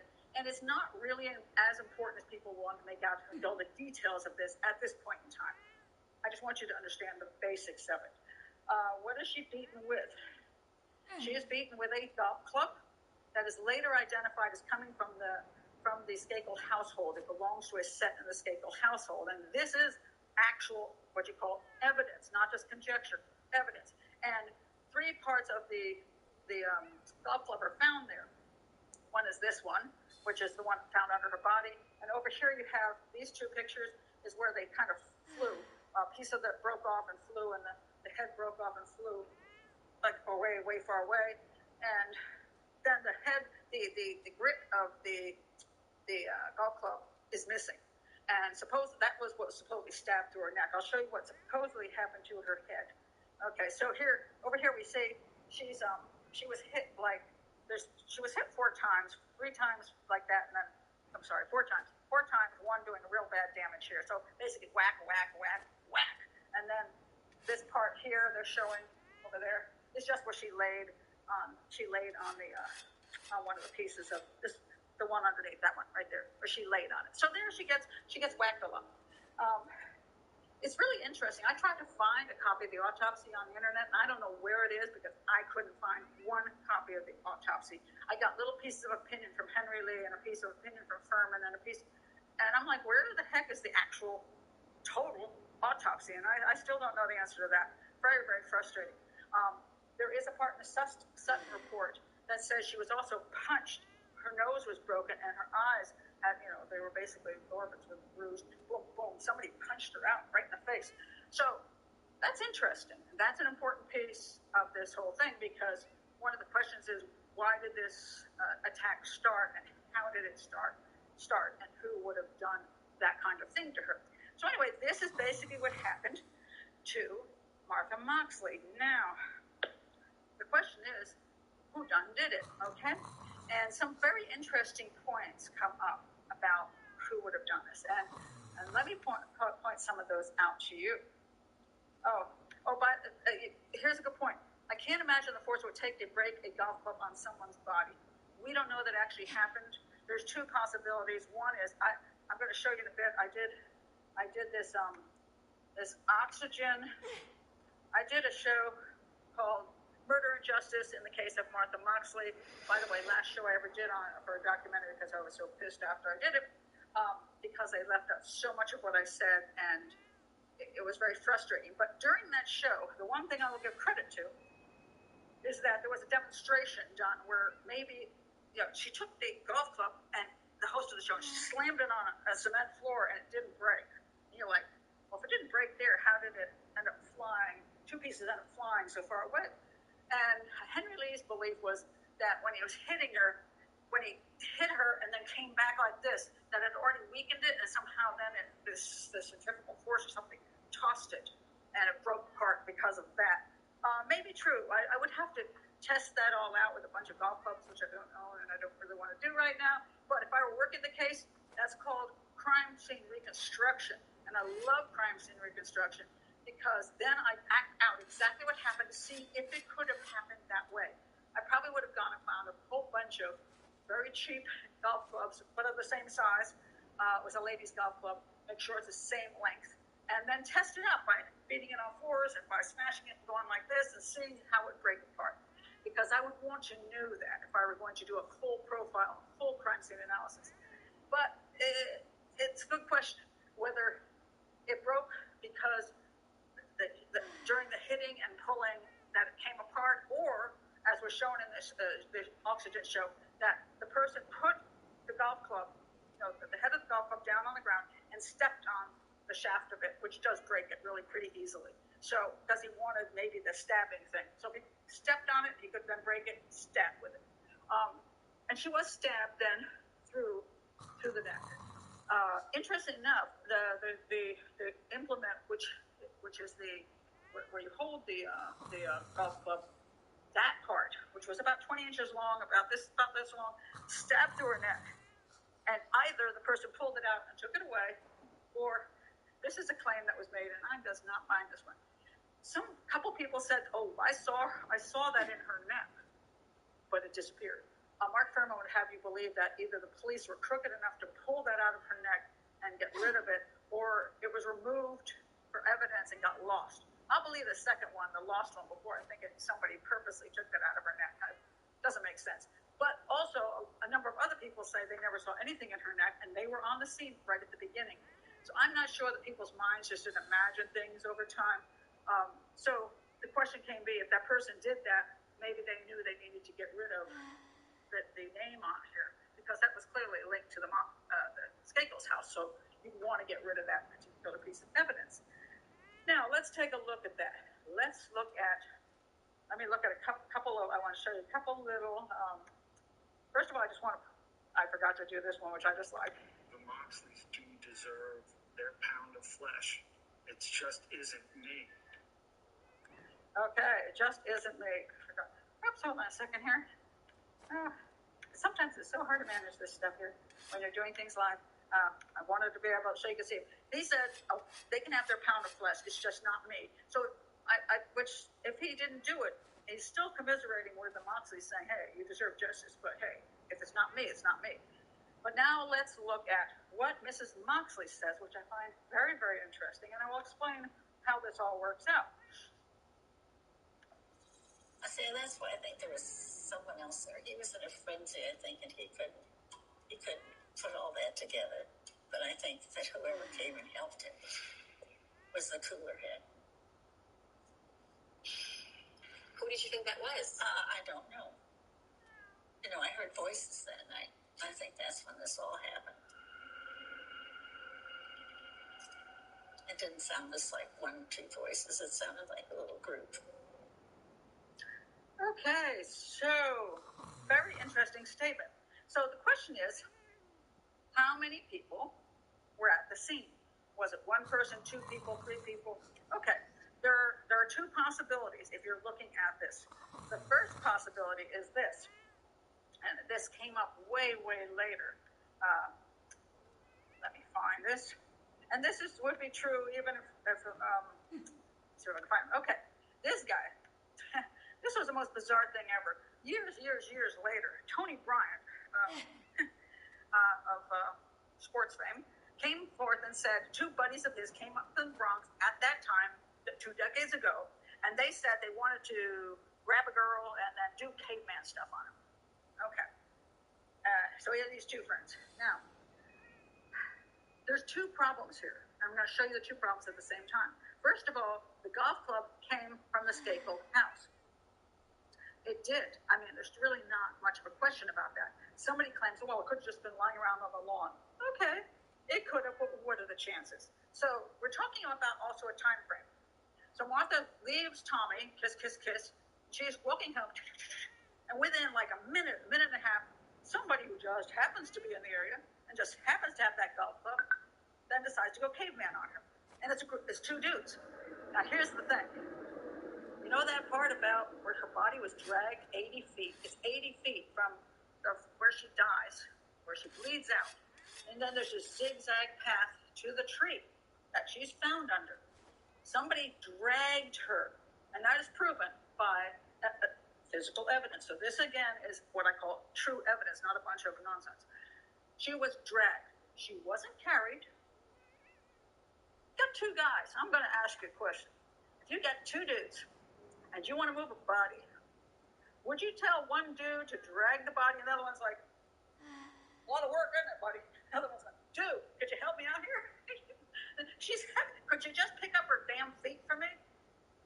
I mean, this has never been brought up. I've looked at Mark Furman's book, not brought up there. I've looked on the television shows, not brought up there. Why does nobody point this out? That if you have two people, one person is not going to be dragging that girl's body. You're going to have two people just pick her up and chuck her under a tree. It's a lot easier. So somebody dragged her body because 80 feet. It's a long way to drag bodies. Dead bodies are heavy. They're just not easy. Somebody had to drag her, and two guys aren't going to do this. And so what Mrs. Moxley says is, well, she thinks that Michael did kill Martha, and then somebody with a cooler head, and she must be, I don't know, I guess she's referring to Tommy, came out and helped him move the body. Well, then why aren't two people carrying the body? Again, we have the same problem. It's ridiculous. If somebody is dragging a body, it's because they do not have help. And this is why I talk about many times I do these shows. Why do I do these shows? Because there's sometimes basic logic, and people can go on big academic explanations of things, but when the reality comes down to it, there's some basic logic. So, two people did not commit this crime. One person who had to drag her body. Now, what a pain in the butt that was. But they had at some point decided she was, although it was dark, it would be better if she were not out as much in the open. And there's another thing they say is, oh, the guy had to know the area really well. Like you couldn't see better pine trees a distance away and say, hey, this crappy little tree she's under is not much of a tree. It's like an elm tree. So it was like a thin tree. And it's like, well, there's a body. Maybe if I go I see some big trees over there. Maybe if I just drag her under there, it won't be so noticeable. Also, her body under that little tree was right near another house. The people in that house could see her. So it made sense to think it was worthwhile dragging the body back toward an area where not so many people see her. So there's two things to figure out by this. When they say somebody had to know the area, no, they didn't. But I'll tell you something. If those two dudes had come down there and killed her, or somebody off the highway came and killed her, some serial killer from no place came and killed her, they aren't going to drag her body anyplace. They'll just leave her there and run. I mean, if you can run away as quick as you can go, no sense wasting your time. So somebody moved her because they themselves could not move out of the area, which means it had to be somebody who lived there who knew if this is brought back to me before I can get rid of evidence, I'm screwed. I can't disappear. So, no, it's not a stranger from the highway. Definitely no, it's not. These two dudes, I don't know what Tony Bryan was on when he decided to claim his friends did. That makes no sense to me. But there's no proof that they were even there. There's certainly no proof that they committed any crimes. And how did they get hold of the Skakel Golf Club? Oh, yeah, again, just amazing luck. They just happened upon Martha at the exact moment she was leaving Tommy and going back to her house, and they happened to find a golf club from the Skakel's house at the same time. Nonsense. Absolute nonsense. So let's start off with what we can get rid of. We can get rid of the stranger stuff, only because there was no point to all the stuff they would have done, there. I mean, a stranger could have killed her. The crap that it had to be somebody who knew her is not true. A serial killer could have attacked her and then got spooked and ran away. That's possible. But the fact he went to all the work hiding under a tree is what keeps me from thinking this is somebody from outside the community. Serial killer could be, but not somebody from outside the community. So yes, it had to be one person inside the community. Who was it? Now, the next thing I was going to check with my little list here. So one person. How many people? One person. Next, who had access to the golf club? And there's only really 3 people. Oh, just for the sake of it, I ought to mention, because this is a possibility, and you got. If you were investigating this crime, you should look at this, and they did. So let's look at the Moxley family. See that dude over here? That's John Moxley, and there's Martha, and there's John. He's her older brother, and he said she was the perfect girl. Now, how many cases do we know where one of the siblings kills the other sibling because the other sibling is getting all the attention, and they're the perfect one, and they're pissed off? Could John have killed his sister, Martha? It's possible. I mean, he did not have an alibi, so could he have done it? He could have. His mother did have similar clubs, but supposedly they actually found that the set of clubs in the Skakel household was missing the exact club that was used. So I'm going to say it's still the Skakel club. Is he going to come across the Skakel club? Probably not. And again, okay, so Martha's coming home, from seeing Tommy, and he attacks her because what? In the middle of, there's not a real good motive that I know of, especially, again, at that moment in time. So I'm going to say, was he worth investigating? Absolutely. And he was pissed that he was investigated because it was his sister who had just been murdered. But he should have been investigated, and they did, and didn't come up with a whole lot. But now let's take a look for a minute at good old Michael. Okay, so Michael Skakel was not a suspect for 20 years. And let me tell you how this all came about. Oh, Lord, well, let me back up. We're going to even have to go further than murder in Greenwich. Oops, sorry. Okay. Before that, we have Dominique Dunn. And I don't know how many of you know who Dominique Dunn is. Dominique Dunn is a man who, his daughter was also called Dominique. I think his name is Dominic, and her name is Dominique. But, okay, she was murdered in L.A. by her ex-boyfriend. He strangled her on the street. It was a horrific crime. And Dominique Dunn was called because the boyfriend he got manslaughter on it, and then he was out like in 2 years. It was appalling. My heart was out to Dominique Dunn on that. He was absolutely right. It was a travesty of a case in court. He was really railing against the court system, which I do all the time. So I'm in his corner on that. Absolutely. So, but he is also a great writer. So he wrote a lot of books, and I have to say, he's a very good writer. He's engaging. He's really engaging. And the thing is, he got involved with, he's kind of like high society stuff. And people love high society stuff. It's stuff that most of us never have contact with. But he did, and he wrote all these books, fiction books usually about high society. Well, one day he came across, looked at the Moxley murder, and he was upset by it because it was, he said, I have a heart for victims and I have a heart for justice. I respect him for that. So he wrote a book called Season of Purgatory, which was a fiction story, but clearly it was about the Moxleys and the Skakels. The Skakels were painted as a power-hungry family who could cover up anything, and that one of their children killed this girl, whoever her name was in the story, and he was running for president or something weird like that. But anyway, he didn't point out whether it was Tommy or Michael who was putting this on. But in reality, I think at that time he was thinking it was Tommy. Later on, there became a belief that it was I'll let me put up a picture of these guys. So here, in case you don't know, this is Tommy. This is Michael. This is Michael at the time of the murder. And over here is Ken Littleton. This was the tutor that was sitting at the house watching these boys and who was also a suspect for many years. And I will get into Ken Littleton in a bit. But Tommy was the original suspect. And why was Tommy the original suspect? It made sense. He was kissing on Martha. And then Martha supposedly went home and he went inside the house. And then Martha ends up dead. Last person to see her. Maybe he was pissed off she wouldn't give him what he wanted. And he followed her and killed her. Possible. He had the opportunity. Absolutely had the opportunity. And so Dominique Dunn wrote this book very kind of based on sort of Tommy Skakel. And then still nobody was arrested. In reality, Ken Littleton became the major suspect after Tommy. And you might ask why Littleton, and I'll get to that in a minute. But Tommy was the original. Michael never was Michael actually a suspect until murder in Greenwich. And this is why I talk about how the media and television, authors, and people looking for money can cause so much trouble. Now, Mark Furman over here, done a few shows with Mark Furman in my lifetime. Not one of my favorite folks, okay? I'm not saying he hasn't done some good work in time. I was appalled by his behavior in the OJ case. But, I'm not going to hold something against, a person forever on that, but sometimes, I don't have an issue with his profiling or his investigative thinking.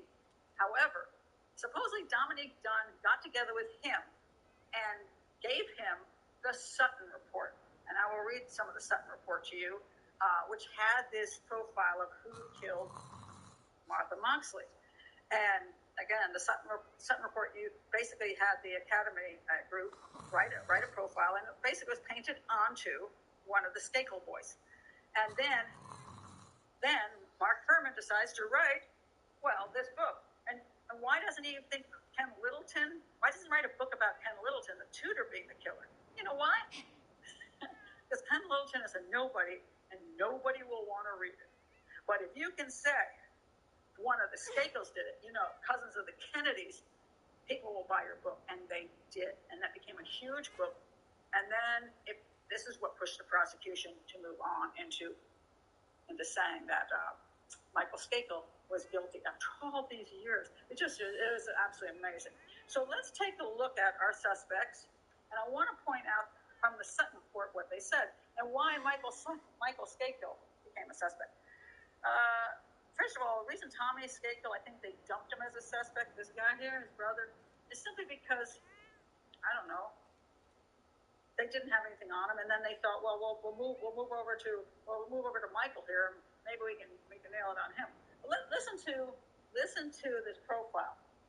This is a profile written by the Academy Group. It was written, in my opinion, and I'm pretty sure I'm right, after we already know all the details of the crime. Listen to this. Overkill. There was overkill in the crime. Overkill is defined as using more violence than necessary to kill a person.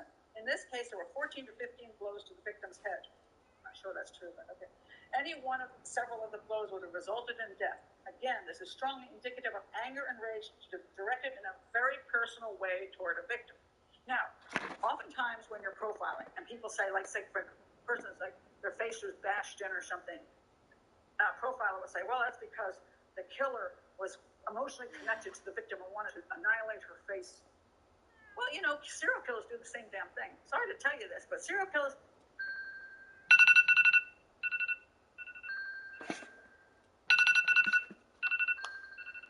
rage too, and they become enraged because the bitch made me do it. That's a whole routine with them. It's like, if the bitch hadn't said this, I wouldn't have had to punch her in the face. I wouldn't have had to do whatever, but the bitch made me do it.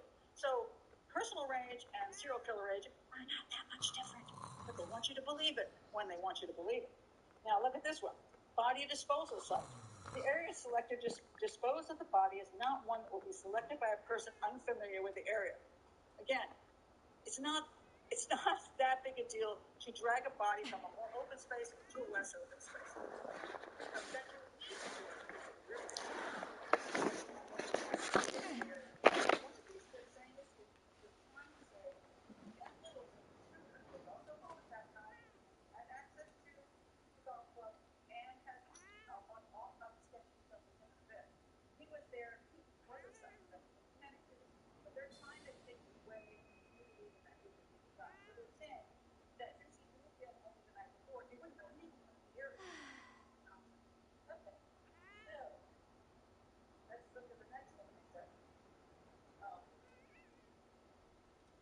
subject who committed this crime resided within easy walking distance of Lincoln's residence. Okay. And was from the same socioeconomic status. I'm sorry. How the hell do you know that? What was this meet with that off the home? You have no clue that you're from the same socioeconomic status. Oh, what the state was like massively richer than the monthly? But no. They had to be supposedly the same status. Which would take out Littleton because he was a cheaper, working poor. So it couldn't be him. Okay, next day, in all likelihood, he was from there. Again, from the crime scene, there's no way to get that clear. Due to his young age, which they said was amazingly enough, the age of these two guys, and not the age of him, we believe he was unemployed. I can't believe people write profiles like this in their ex-FBI profiles. It's embarrassing. We believe he was unemployed. Oh, because these two boys were schoolboys, and that guy was employed as a tutor. So it couldn't be the employed guy. It had to be the unemployed guy. How do you know from a crime scene if the dude is unemployed? This is nonsense. I do a thing called deductive profiling, which means you look at the evidence and you come up with your determination of severity. You don't make shit up. Okay, then, look at this, let's see. I'm sorry, this whole thing is so bad it makes me laugh. The offender was a social friend of the victim, again, like you would know that, and had regular interaction with her, which means can't be Littleton, possibly on a daily basis. Must be these two guys. The familiarity of the victim, coupled with her good looks and flirtatious personality, helped foster a strong, amorous feelings toward her. Really? So you, oh my God, because she's a flirt, she gets killed. Because somebody could have amorous feelings, she gets killed. Not because you're maybe a psychopath who saw a hot babe and has issues. And I will get to all those issues about Littleton in a minute. Oh my God, this is so dumb. Oh my God. Let's see. The fact that the offender in this case chose to confront the victim outside and on her driveway provides several useful clues in understanding his approach method and mindset. It's apparent that he, one, knew the victim. No, it doesn't mean a damn thing. Anybody could have been lurking around there and killed her. Again, dragging the body is a different matter, but anybody could have been killed. Knowing she was coming home at around that time frame. Well, there are people that know she was going home at that time frame. Tommy, because he supposedly kissed and said, I gotta go home. And Littleton, who was totally aware that she was, because he was lurking about, that she was going home. All right. Michael, he wasn't even there. And I will get to that in a minute, too. Wasn't even there. He wasn't even there at all. And there's such an amazing thing about this. So, Hank, if you don't believe me, I have got the most amazing point on that about the time frame of her death and how they tried to basically railroad this guy. Okay. She and Tommy were cavorting publicly by the side of the house. Okay, let's see. Okay. There is another point here, and I can't locate it right here. Apparently, they also said that, and this is really funny, that the guy would be a peeping Tom. Again, from the murder that you saw, somebody gets beaten to death with a ball. How do you know the guy's a peeping Tom? Oh, because Michael Skakel later said, I went up in a tree and jacked off, which is what got him completely ruined in this. He was a 15-year-old kid who did like Martha, and supposedly he came home at 11:30 at night. He had been drinking, he had been smoking weed, and he supposedly went lurking around. It was like maybe for Halloween, and he was running around, and he supposedly climbed from a tree. He was a pebble to, some window, which would be actually Martha's, but he thought it was. And he supposedly tried to jack off in a tree, and it didn't work. So, I mean, I'm sorry. People say, well, that's totally creepy and makes him a killer. No, it's totally 15 years old, and why he was admitted is another issue. Some people say, well, because he found out later on that there might be DNA in the area. But, DNA was never found on Martha Knox. He was never supposed to be raped, so I don't think that was his reasoning. I'm more like he was, Michael Skakel has a big mouth. He's one of those people that is almost sometimes lurkingly truthful about things and just says what comes right to his mind. you want to think of him as creepy for being 15-year-old jacking off in a tree, still, where did the profile come off with? Oh, it has to be a peeping Tom. You know why? Because they were painting this thing on Michael Staple, painting it on him. And that's one of the problems I've seen with certain profiles that are done way later, and when there is a reason to do them for purposes of whatever, it's just simply painting it on there, and it's just it appalls me. So now let's go. Now we're going to go on to Michael Staple. Why it's probably not him, and why it's most more likely to be this guy, or even more likely to be him. 3 major suspects. 3. And they're all here. Okay? I would say at this point, that's why the original investigative team never arrested anybody, because they couldn't quite figure out who it was. First they thought of Tommy, never thought of Michael, and Littleton was a suspect for years, and for damn good reason, and I won't get into that right now. But first of all, take a look at this point. Time of the crime. Could he have done it? Could Michael Staples have done it? This is the most fascinating part ever. Okay, let's see. I can find the right spot here. Okay, hopefully. He did have a solid alibi till 11:39. How did he commit the crime? There was when they looked at Martha, did the autopsy, supposedly the contents of her stomach proved that she probably died between 9:30 and 10. That was also the last time she was seen by Tommy. So somebody killed her right after she left Tommy, either by Tommy or by somebody else. Michael wasn't there. He was awake. He was not there till 11:30. That's when he came back. Now, this is also fascinating. So, 2 things happened. First, the prosecution moved the time frame because he had witnesses and people who passed polygraphs that said he was not on the property between 9:30 and 10. They actually moved the time frame to after 11:30 at night because they wanted him to be able to be back on the property. So now they said, okay, well, even in an autopsy, maybe the food, maybe it took a little longer to disappear. I mean, they really didn't have anything, but they tried to make it sound like, yes, she could have died after 11:30. So Michael came home. So this is a new theory then, and which worked in court. They presented a bunch of silly theories. Anyway, he comes home at 11:30, and at that time, well, here's the thing, and this is one of the most important points on this case, and again,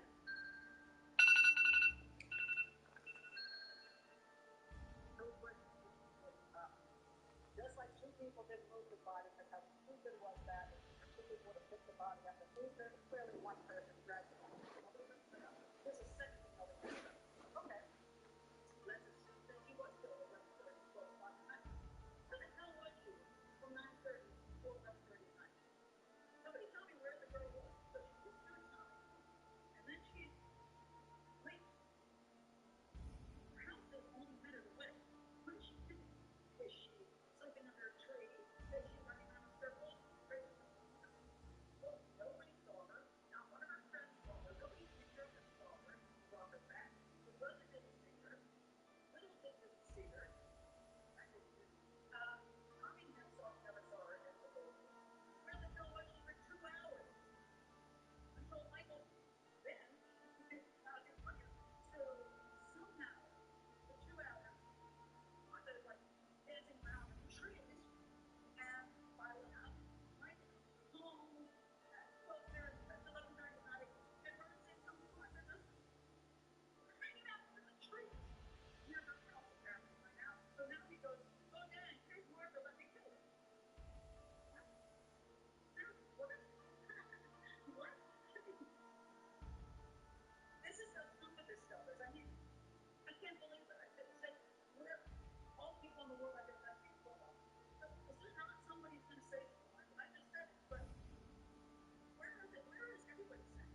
Listen to this. And then explain a critical passage from Michael's own book to sum up his case. But the passage he used was edited in such a way that what the jury heard appeared to be a confession to murder. But I woke up in the hospital today. I thought that I was a partner. Oh my God. It was last night. I remember the time on the class. Oh. But here is what Benedict intentionally left out. I remember, oh my God, that was this time. But I woke up in the hospital today. I thought that I was a partner. Oh my God. It was last night. In hearing this myself, without the preamble about afterwards, and it is when Mark would wake him up, and he said, oh my God, did they see me last night? And over in the corner of the picture of the battered body, Martha, oh my God, did they see me last night? I had a feeling of panic. And they're looking at the picture of her, and the suggestion to anybody that this kid had to be talking about murdering her. And isn't that really taking him out of context? No, I don't think so. If I did this on 48 hours, I'd be fired. Right? Their suggestion based upon the evidence in the case. Yeah, it's unethical. It's unethical. He presented a lie to the jury. Because they didn't have time to contact the information, they almost got rid of you, so yeah, unethical is that. Not that the character so I'm not gonna say that. But I'm just gonna say there's a lot of editing going on everywhere depending on whatever story you want to present. And when I did the oxygen channel documentary, one of the reasons I had those kids was that although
There's these two girls. Now let's listen to this. There are three suspects. Okay? These two boys, well, Michael wasn't there. But if he thinks his own brother Tommy did something bad, he's probably gonna like, oh, well, you know, it's not my brother, right? Tommy didn't get for it, but I think he did it. Little Ted, on the other hand, has got to think to himself, Tommy did it. Tommy must be the one cabin, the psychopathic, crazy person. Now, yeah, he was making some money. Is it worth it? Is it worth going to a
But that was the issue. All the other things I just talked about, all those were edited.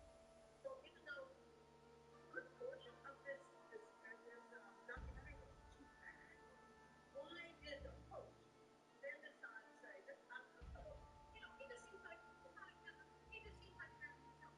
Seriously, why doesn't Michael Sable seem like this guy himself? Why does Tommy still think of this guy just himself? Why is he just a guy who needs help? But even though he might just do everything, even though he's living agriculture, even though we have the opportunity, even though he's living in uniform, or there when this happens, why are you doing it? She never told me why. You know why? Because there was an agenda. When this program was done, like South America, the agenda was to still a bunch of people on Michael Sable. We don't care about the truth of the evidence. We're going to present it as a comparison, and then we're going to leave out enough of it and say it's something, and then go on. And that's exactly what they did. And at the end of the documentary, it's still Michael Sable. And I'm pissed off because I was brought in as an expert. Again, I was dismissed. And all your ideas, you're not even going to argue the ideas. You're not going to say they're wrong. You're just going to speak them out to them. I'm going to say, no, sir. Now, my issue is with ego. It's not like, you can agree with that. That's not the point. The point is, do we pay attention to that? Do we want to present the correct things to the public and to jury? Or are we just into presenting a shitload of money? And when Michael Sable was just arrested and went to trial, I spoke out and said that Michael was more like, not by the law, more than the case. I take back.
now pre-interviews are very popular. You know why?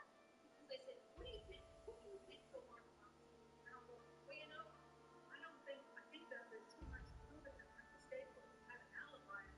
And people because they so clear, I can't see it's him. I think it's him really good. Oh, thank you very much. Another time. That is the way it works. That's the way it works. Okay, let's see. Okay, Julia says, everything I've watched on any article on Michael Staples was actors and death. But I've always wondered why they wanted Michael to death. But never mentioned. Okay, why do they want to see him? Money and fame. Money and fame. You know, when we looked at Dominic Young, he was super into fame. You know, you don't understand this, that you know, people are the same person before their loved one was murdered as they were after their loved one was murdered. So, nothing was a person. So, you know, he may have something, I'm not saying he's that now, so, but, you know, he's cared about this world tremendously. And in fact, the murderer for murder, he's right about the person. I'm on the side of the world. But he's also somehow in his own world of, you know, right things about him, kind of compounding people. And he wrote this book and he thinks that part of purpose because for whatever reason, you know, I think one of the problems is Michael Staples just wasn't well liked by people outside of this circle. A lot of people know Michael Staples say he's right now. I have no freaking clue. Is he a good guy, a bad guy, or an asshole? I don't know. I don't think I do. I don't know Michael Staples. I think I should have. But, you know, I don't know what he's like, but he is a target because he is a person that knows what he can do. You know, because say if you went after little things, he gets shit. I mean, nobody did this crap about little things. You write a book about little things, I guarantee you it's not very impressive. As a matter of fact, as I do finish my video here, I will not get to do those. And I will get a lot of people attacking me, and I will not get this shared with a ton of people because people want to be Michael Staples. They want the rich guy to go down. Rich guy power to go down. They want this poor put-upon fellow under this condition to feel pain. It's just a magic figure. They keep using the word tragic figure. Tragic figure, that dude lies. He's exhibits psychopathic traits of people. And it's incredible. What are you talking about? But people love to take down people. I don't care about any of that stuff. I don't care if people hurt this guy or that. To kill people, I'm an issue. So, let's see. And not to be some actresses novel. Yes, I mean, as I said, there's going to be brave people. Let's face it, brave people, and that's the way it is. The jury picked heard any remarks on Mike. Why did his defense lawyer suggest or get full defense? Well, why do you think that the Staples went after the defense attorney and said he presented, he did a poor job of defense, he failed, and that's their appeal process. And you know, I don't know, making sure I'm not going to say the best word or good word. It's just that this is making sure the point I said, once you leave the court, you go after the lawyer. This is your last chance. But yeah, I don't know if Mickey Staples was a great lawyer or a poor lawyer, but should he have gone after some of the things that he was gone after? Yes, I do. It was a shitty lawyer in that particular case, and there was a good reason. I never understood what the people trying to put things upside down. That's a very common attitude with merchants. You know, that is very true, and this is why I speak up against it so much. I think people like the underdog, whoever they consider themselves to be, whether they consider Stephen Avery a murderer, or they consider Ken Littleton, poor little Julie dude, who was up against that guy with massive money. They don't seem to care about evidence as much as they care about bullshit. That's what I'm fighting against because this kind of thing that we see on YouTube, with people following YouTube channels and being angry about people who supposedly railroaded people and not caring about people who were railroaded, I don't know, the emotion, the lack of ability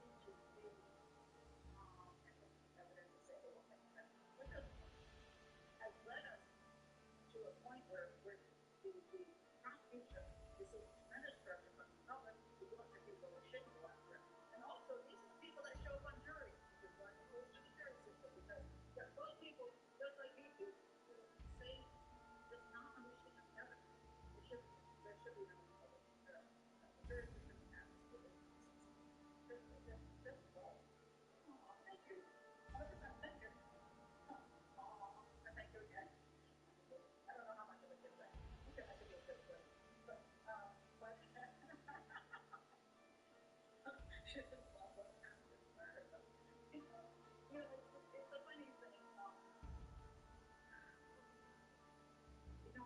There's a lot of stuff I've done over the years, and I've seen a lot, experienced a lot, I know a lot.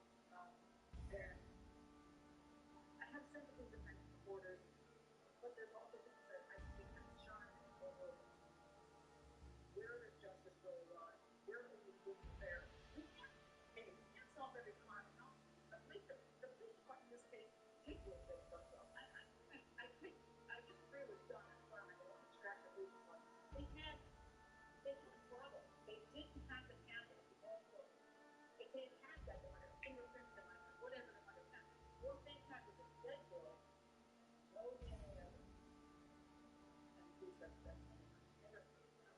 They believe it was illegal, but most of the time they believe it was illegal. If you can't take a guy to court, but you can prove you committed the crime. I agree with the state. I don't know that I would have taken him to court either. I certainly would have taken my to court, but that's ridiculous. But hey, he's got 11 years in prison. You know, this doesn't get my company on the book says she privately said she believes it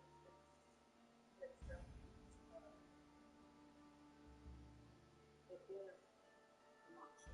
And I'm sorry, my mistake. It's a scapegoat, and it's my mistake. And I'm thinking, she said adamantly it's not real. Once upon a time, I used to think everything. And I think at this point, if the guy's been in jail prison for 11 years, Michael Scapegoat was in it for 11 years. If you find out that it wasn't Michael Scapegoat, you will push this prison for such a horrible thing. It was pretty innocent man in prison for that period of time. I think she can't go there, and I see where she's going. It's just that horrifying. What's it? Oh, I didn't know a lot of the speakers are glad I called this one for sure. Yeah, a lot of us remember that, and especially the basic logic, and again, I'll go over it. Michael said was at an alibi, and he came home 11:30. Couldn't have, the fact that he would have killed Mark Condon as you're running around in the trees for 2 hours is ridiculous. One person claimed he didn't get the car, or to bring him back at 9:30. And yet he was this little dude. I'm sorry, this is just nothing. That's what. Oh, and also, I didn't tell him that bring this up. For that matter, getting rid of evidence. He's 15 years old. He's grown. You think he's really good at getting rid of all the evidence, blood evidence, and so really? Okay, so maybe this is not his record. I'll get rid of the evidence, but we have to start counting. But it wouldn't have been really that good to take a shit. Because he never left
decent amount of ability to not give a shit about what anybody else thinks, wasn't going to judge what to do, wasn't judging what to do. But it's just gonna, I'm gonna place him on my right to do that. And, I don't know. I think to be fair, if I were 30 years old, and maybe I was gonna get my own damn show, and I'm gonna around with another show, whatever. I've been for many another show. I did take a vow when I started not to always don't do so a couple of not any other shows. I think I was inspired from them, but I'm just gonna say, to be fair, I'm at the point in my life where I'm free from all that nonsense. So, anyway, Christine says, we get people who are made a living out of studying outrageous lies are generally not stupid, but they are experts in self-assessment. Actually, there are two types of people. We get people who are just doing what they're told to do. For example, the woman who did the Optimum Challenge on Saturday, when I went in and sat out of the sentences, and it's like pretty cool, but you're sitting in the chair, and when she started yoga, I just had a really bad feeling right away that I was going to be the father for, look at this silly person who says, Michael Stinkler isn't guilty, and then Mark Turner is going to come in and say, of course he's guilty, and the whole thing comes to this. Well, basically, that's what turned out to be. I was correct. Now, did the host really believe that? Or was he forced? In other words, we would like you to be at the host of this show, but we're owning the point of the show is that Michael Stinkler is guilty. This is what you're told. We're going to do a pretty hard show. It's going to be, in the end, we're going to come up with Michael Stinkler is guilty. We're going to bring different people with opposing views. We're going to investigate them all. But in the end, Michael Stinkler is guilty. I think that may be what happened. Now, you have two choices at that point. You can say, I won't do this. I'm not going to just do an agenda. I'm going to analyze the information as it comes in. And I'm not going to, refuse to just do an agenda. Or you can say, I really like the money I'm being host of this show. And so I'm going to do it. I don't know what the host of this particular show, what her motive was, what she was under, or what she believed. She may truly believe Michael Stinkler is guilty. I don't know. I'm just saying, I know how things work. And so, it's very, very tricky. This is very nice. We need more facts on the show. We need more logic and reasoning, not only through crime commentary, but in the world overall. We're in a place. Yeah, I don't think we are. Logic seems to have vanished, and also the ability to discuss things with different points of view. I just have this client here who, he saw my making a murder video, about 10 minutes of it, which is number one. And he literally said, I think Stephen Avery is innocent, blah, blah, blah. And he starts attacking, in a friendly way. And I try to be very civil to people who disagree as long as they're not rude. And that's the key part. It's like, you can have a different opinion. You can come to my channel, if you listen to what I have to say, if you still think, you still think Michael Stinkler is guilty as charged, in spite of everything I said, you have that right. I don't hate you. I wish you understood what I was saying, but I don't hate you. It's your viewpoint. And I respect that, and I hope that anybody comes here, even if they don't agree with me, can you learn something from this? And can you learn from other people? And I do learn from other channels that I don't feel I agree with in the business. We need more logic. We need more ability to communicate. We need more ability to discuss the actual evidence without utilizing that. I'm going to set you up. I'm going to pretend I'm asking about the evidence, but I'm just really ready to get you. And that doesn't solve a lot of problems because, really what you're doing is trying to see what you're right to begin with. And that doesn't help. Let's see what Julia would say. I love getting swallowed block listening. Very carefully chosen soundbite. Who you believe in case Mark Herman put together? Well, I'm not a big fan. But, he's not a big fan of me either. He might do a show next week and say, Herman, you're an idiot. I'm not saying Mark Herman hasn't done good work. I just found this book to be very egregious because I found the crime painted on Michael Stinkler, and I believe the crime painted on Michael scapegoat because that's what makes money. That's what I believe. And the fact that so many simple points were left out, either you just couldn't figure that out, like, couldn't you figure that out? Or you purposely left it. I don't know which one it is. This Claire says, exactly, talk about the actual evidence and not wild speculation. This is one of the cool problems we ran into. Wild speculation. Oh my God, the Senate report. I didn't remember talking about the horrendous Senate report. Massive. I mean, they were working for the scapegoat, but I've never seen so much wild speculation in my life. Did you ever get to read that report? Oh my God. I mean, they said, Mr. Scapegoat spent a fortune trying to do the right thing, to get the information he felt he could, that would either exonerate his son or maybe, and say, prove that one of them did it, you need to deal with it. And he hired people that went to the most massive wild speculation I've ever seen. And I'm like, holy God almighty, there's nothing, this isn't about evidence, this is about you coming up with every period to throw to the wall and say, maybe that's it, maybe that's it. I mean, I'm sorry. I was appalled. I was absolutely appalled. I didn't know it was that bad until recently. I read it. So stupid. That's frightening. That's frightening. That is frightening. That's pretty frightening. Let me look back to what there's anything else here.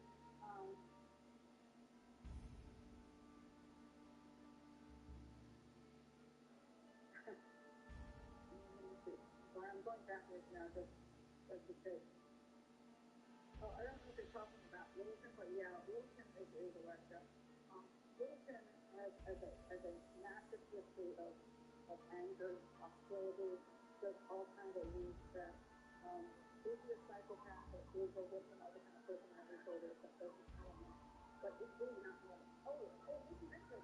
They tried to pin the entire group of his life after Martha Monster as if the Martha Monster case was one to tell them. No, he was already lying and already deceptive during the actual recent question. You don't just get that. He's 22 years old. At 22 years old, just because of a bad experience doesn't mean you turn into a psychotic overnight and start attacking people and doing and committing surgeries and you don't do that. I mean, that's nonsense. If you actually think that's true, I mean, it's just not. I mean, if you have a personality disorder, your personality disorder has been there for years, and nobody's ever really looked back into, this is interesting, nobody's ever looked back into Littleton before he arrived into the Sacred household. I've never seen anything on it. I would like to know what the heck kind of dude was he. Now they'll say, ooh, a handsome guy. Okay, really? That's your whole perception on because he played football and record and handsome guy is perfectly healthy and normal to the moment he went into the Sacred. And the Sacred fit him in because they're rich people. No, I mean, I could run into a bad situation tomorrow. I'm assure you that you're not going to find me breaking into somebody's house, laying on the shoes, making okay, but I'm not going to be doing that. Nor am I going to be fertilizing places, starting fights, stealing stuff. I'm not, that's not going to happen. I may get depressed, but I'm not going to suddenly exhibit massive personality disorder. Now they say he's bipolar, blah blah blah. But somehow it excuses him from the possibility he could have been this for years. I don't understand that, but it's absolutely. So, but for some reason they want to paint it on Michael Sacred. Nobody seems to have any sympathy for Michael Sacred. And I find that kind of sad because you think about it, that poor dude, if he's innocent, if he's truly innocent, killing Papa Monster, 11 years in prison. He didn't get he had a son, a newborn son. He went to prison and didn't spend 11 years with his son. He spent 11 years in a prison. And nobody feels sorry for him if he's not guilty. Why? Hey, people want Stephen Avery to burn up he was supposed to burn up his own cat. He was a psychopath at the end of history. So all the evidence points to that he raped and murdered a woman and burned her up in the fire pit in the backyard. They feel sympathy for that piece of crap and want him to be free. But Michael Scapegoat is, I don't get it. I honestly do not get it. I mean, I think that's just pretty sad. Look at that. Levi was here. Hi, Levi. I didn't see you come in because I can't see the comments when I'm doing all the other stuff. Glad to have you here, Levi. Levi's been a friend of mine for a very, very, very long time, and he does some great stuff. I was being going to have to watch over this 45 minutes. Hey, that's why it's great, you know. I love the fact I can do live because it's so real, and you know it's not edited. when you do a show, you edit everything, then you can say, oh, it's a great fit for this show. Yeah, whatever I said it, you know. So I love the fact that it is live, but of course it is rebroadcast, so thanks God. And yet, for everyone, wasn't that what was the first or second day at the stable house? Yeah, but it doesn't mean, there was some talk back in visiting prior to that. Okay, you know, I'm not very good, but, you know, that's very cool, Carol Draper, or anybody who's played it. How long do you have to see something before you can follow a girl or golf club and go over the thing? Not very long. No, he doesn't even need to know. He can just see Martha. And bang. You might be watching the bushes that she would know. You know, I think it's called.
vacation was the first place my daughter and my granddaughter who they went on our vacation. So you can see what kind of people we are.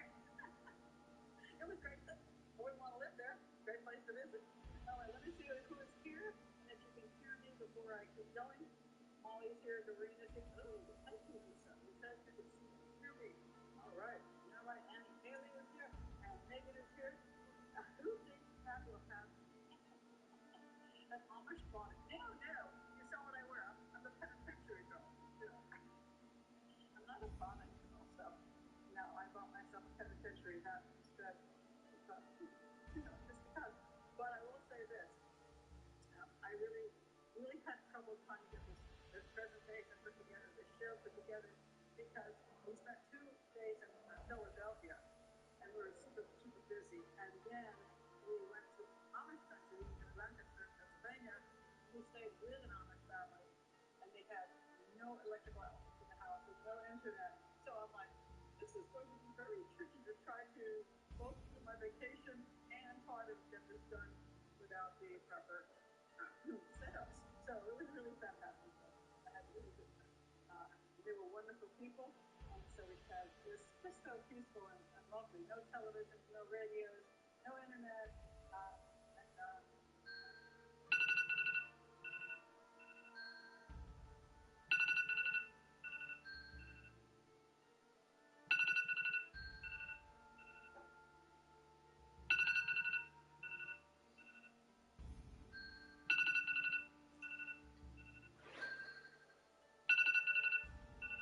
operated little lessons at night, and they were just super people. So we had a great time. So who else is here? We have Amy here, Carol's here, Life is here, and Christina, I don't know if I just said you already. And Ivy's here, and who am I running over? There's still a lot of conversations going on here. Molly's here, I might have said that already. Anna's here, and yeah, the family's gone home. I know it, but I'm glad you're back. Florence is here, and trying to run back upwards now. The people are here. Carolina is here. I think I said Doreen. Carrie, I think I said. I have no idea who I said now.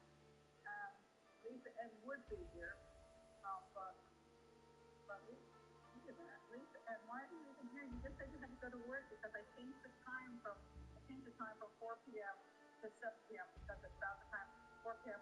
was coming up. I was with my granddaughter learning how to make different kinds of ice cream flavors. And the children ice cream. So, yeah. So then I had to move the show.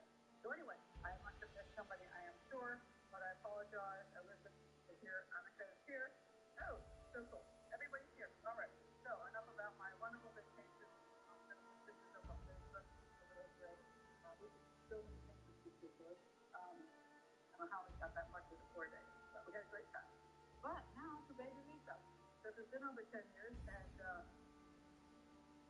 way over 10 years. When did she go missing? She went missing in 2011, so it's 11 years now. And Casey Unsolved. If you don't know anything about baby Lisa's case, I'm going to give you first a paragraph, and then I'm going to go do a kind of a unique way of approaching this case. I haven't seen anybody do, so I'm going to do it. There's really not much out here on this case. It's kind of fascinating. You know how usually you go to YouTube, you got like everybody and their brother's done a YouTube video. Almost nothing done on baby Lisa at all. So just a couple somewhat different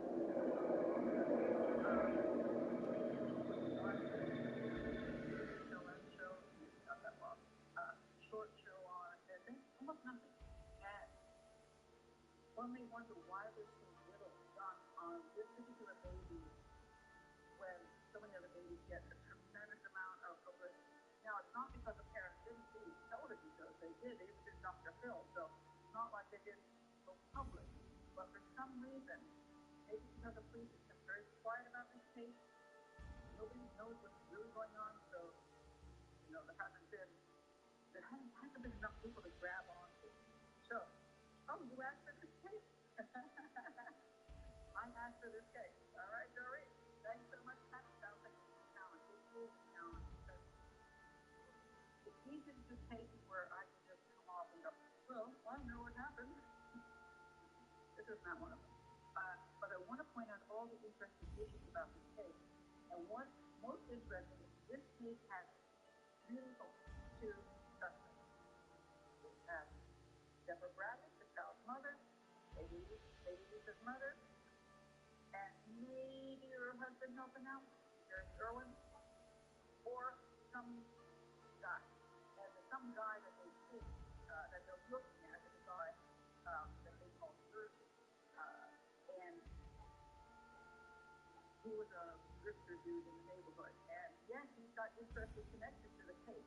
So if there's anybody outside of the family that took baby Lisa, it would be a guy named Jersey.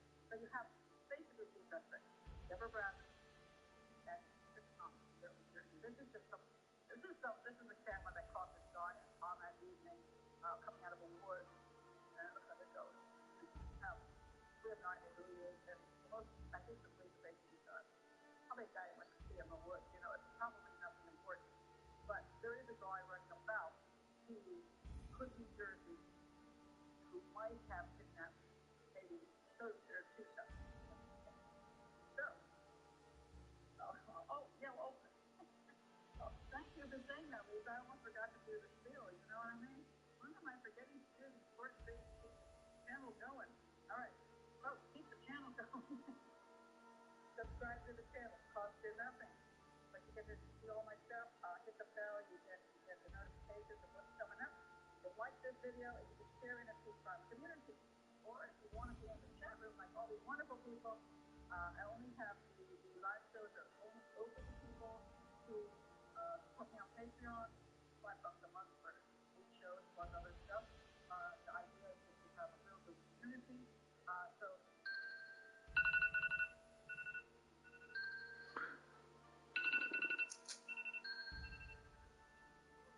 and join in our chat room, and you can also buy them.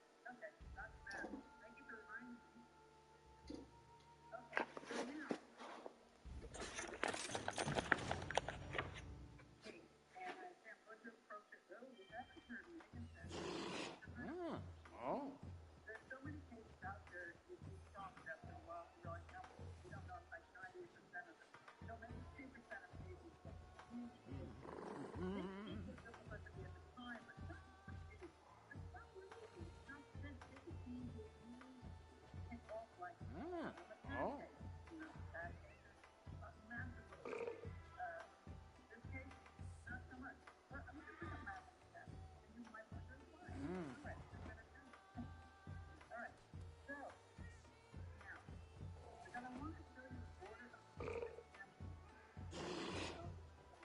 I'm going to find it fascinating because I don't think anybody. Watch the master painter at work. Now, this is things basically happening this way. Deborah Bradley, Lisa's mother. Let me start the right place on the video. The disappearance of Lisa Renee Irwin was reported after it was discovered that she was missing from her home in Kansas City, Missouri, in the early morning hours of October 4th, 2011. Remember, the year 2011. Deborah Bradley, Lisa's mother, said that Lisa's father, Jeremy Irwin, discovered her missing around 4 a.m. on Tuesday. He had been at the home. He had been out of the home. He arrived home and found that she was missing. According to Deborah, Lisa had been in her bed and found her at 6:40 p.m.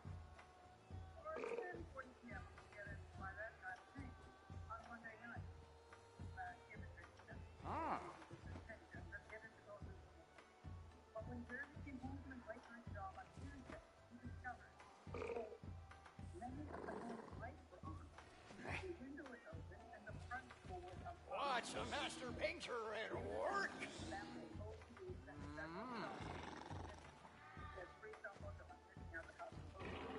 So, anyway, during the subsequent investigation, 2 witnesses were discovered who claimed to have seen a man walking down the street with a baby.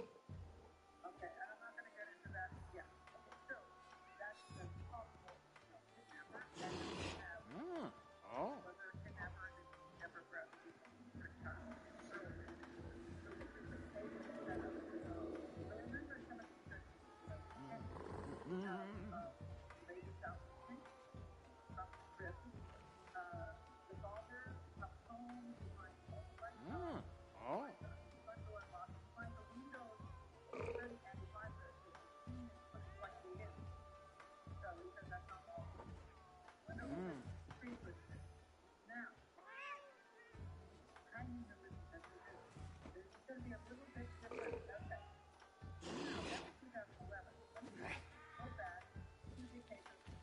Watch a master painter at work. 2007, 4 years prior to this, Madeline McCann with a show appeared on the 3rd of May 2007 in her bed in a holiday apartment prior to moving to Portugal. The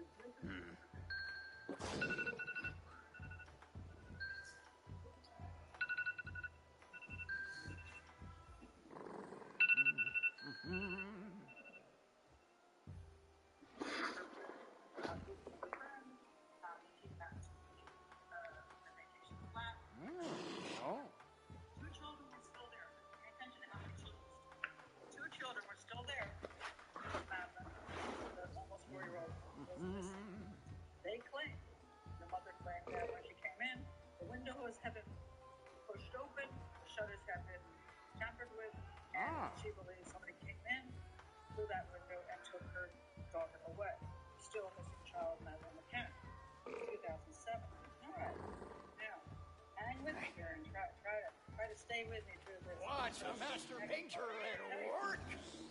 And you're going to wonder why I'm telling you these stories, but this leads up to what happened to David and Lisa. All right, so in 2000, I should know this. I worked this case. Okay, May of 2007. Over in Portugal, Madeline McCann was this May of 2007. Now, fast forward to August, September 2007. There's a reason that they don't quite know August or September. So just 2007 still. May, June, July, August. So 3 to 4 months later. Just 3 to 4 months later. Wait till you hear this case.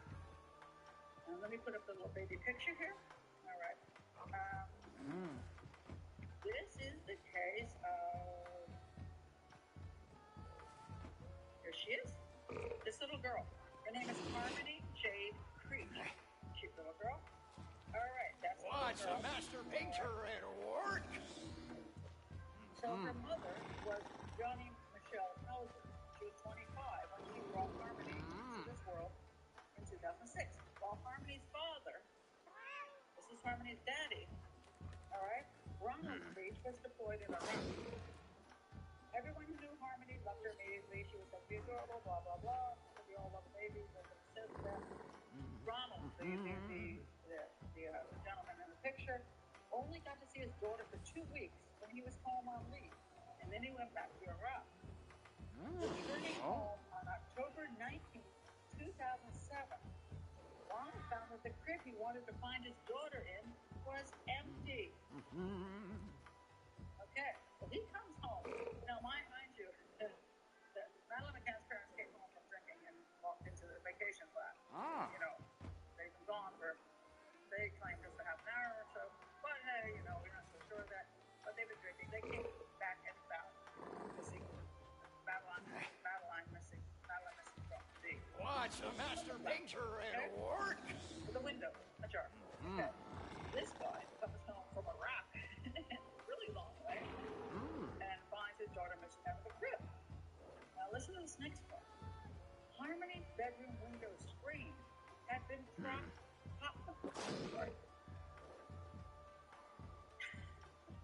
Let me speak clearly. Harmony's bedroom window screen had been popped out. Does that sound familiar? And the window was open. We have no problems with windows being open and children disappearing out of them. And much of her clothing was found to be missing. An Amber Alert was issued immediately. Johnny, that's the mother, said she had last seen her daughter the night before at about 11 p.m. in her crib. Harmony was only 11 months old and weighed about 18 pounds. There were 3 other children in the home that night, all under the age of 5. None of them were taken and none seemed to have been harmed.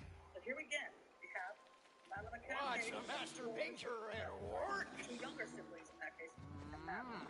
Then in this case, we have 3 slightly older siblings, and then we have 3, right? Yeah, and then we have the 11-month-old baby who was taken and the other children are fine. Pictures of Harmony were distributed, and many cars were stopped at checkpoints to see if she was inside them. And they couldn't find anybody. At one point, someone decided to check the attic of the home, just in case. What they found was horrifying. The remains of Harmony were found with her little body having been stuffed inside a plastic bag and then put into an empty diaper box. And the date on that diaper box was January 20, 2007. All right. So their autopsy reports weren't good.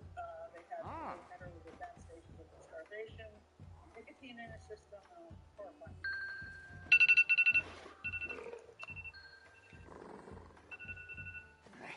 Johnny said that she had found Harmony dead in her crib. What's a master painter at work? Johnny said that she had found Harmony dead in her crib and didn't want to tell anyone because she was afraid of what would happen if she did so the night before Ronald was supposed to come home. So she popped out the screen, opened the window, and hid some of Harmony's things to make it look like she was from her crib that night. All right. Now, so May of 2007, we have Madeline McCarthy gone missing from her vacation flat in Portugal, leaving her two siblings there, through supposedly a window. We have now, 3 months later, Harmony going missing from her place. She was in Fort Bragg, North Carolina, from her crib. Skirted out a window with a screen popped out, and she turned out to be in the attic. Her mother killed her. Now, I'm going to tell you why I brought these two things up. One is because, and I can't find it. It's irritating me because, over the years, I've done so much case work. I've studied. What's a master painter at work? What I looked at the time, and I can't find it again. But there was something about this particular case where the one I had kind of obsessed with the Madeline McCann case. So you see the relationship. It's like, oh, Madeline McCann's mother did this, and then my daughter, she goes, killed her off. I can then pretend she was also abducted, make sure it looks like somebody came through the window. So in other words, a copycat crime. Now you say, okay, so this happened in 2007. What in the world does this possibly have to do? It's interesting, It's interesting that the 2007 we had two crimes were very similar, and a woman who was a copycat in the Madeline McCann case. Well, I'm going to tell you what's so interesting. Deborah Bradley was stationed. Her husband was stationed. Her first husband was stationed at Fort Bragg, North Carolina. She was there at the time. Now you start going, so What's a master painter at work? Harmony was missing from. Sounds like a familiar story, doesn't it? So Harmony says she came home and the crib was empty. The other children were there. The window was open. The screen was popped out. She must have been kidnapped. What happened in Deborah Bradley's case? Deborah Bradley says the same exact thing happened. Her daughter was missing from the crib. The window was open. The screen was popped out. She was kidnapped. Doesn't that sound like what happened in Fort Bragg, North Carolina with Harmony? And isn't it awful similar to Madeline McCann? So you see, now the question comes in, and I read nothing this up. I want you to look at this and say, could this be another copycat crime? In other words, when we try to do things or cover things up, we don't have a lot of brilliant ideas on our own. We're not great fiction writers. Read my book. Read only the truth. Great fiction book. Click below. I have book $2.99. Anyway, awesome book. Middle of a show. Yes. Okay. So, but yes, I'm a fiction writer. What's a master painter at work? But the question comes down: did Deborah Bradley then copycat Harmony crime? Copycatted the Madeline McCann crime? Tell me why that goes.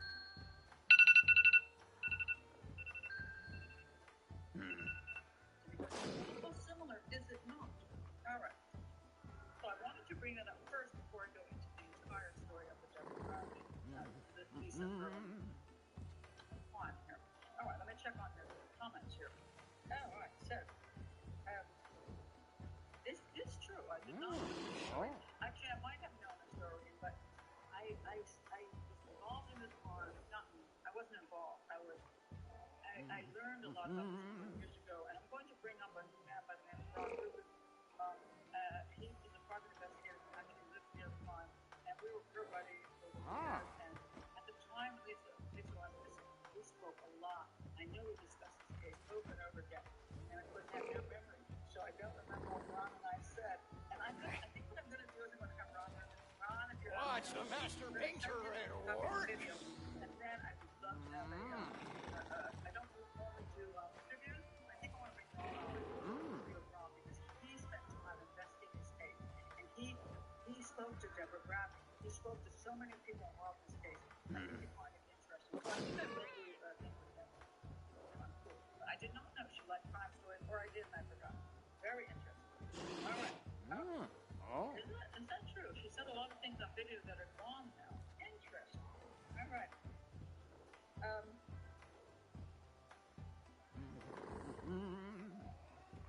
Sir, did you really, Jory? You talked to Ron Rubin in a Facebook group. I say Ron knows Ron for years. I say my memory is we talked about so many things, and we're involved in sharing a lot of information.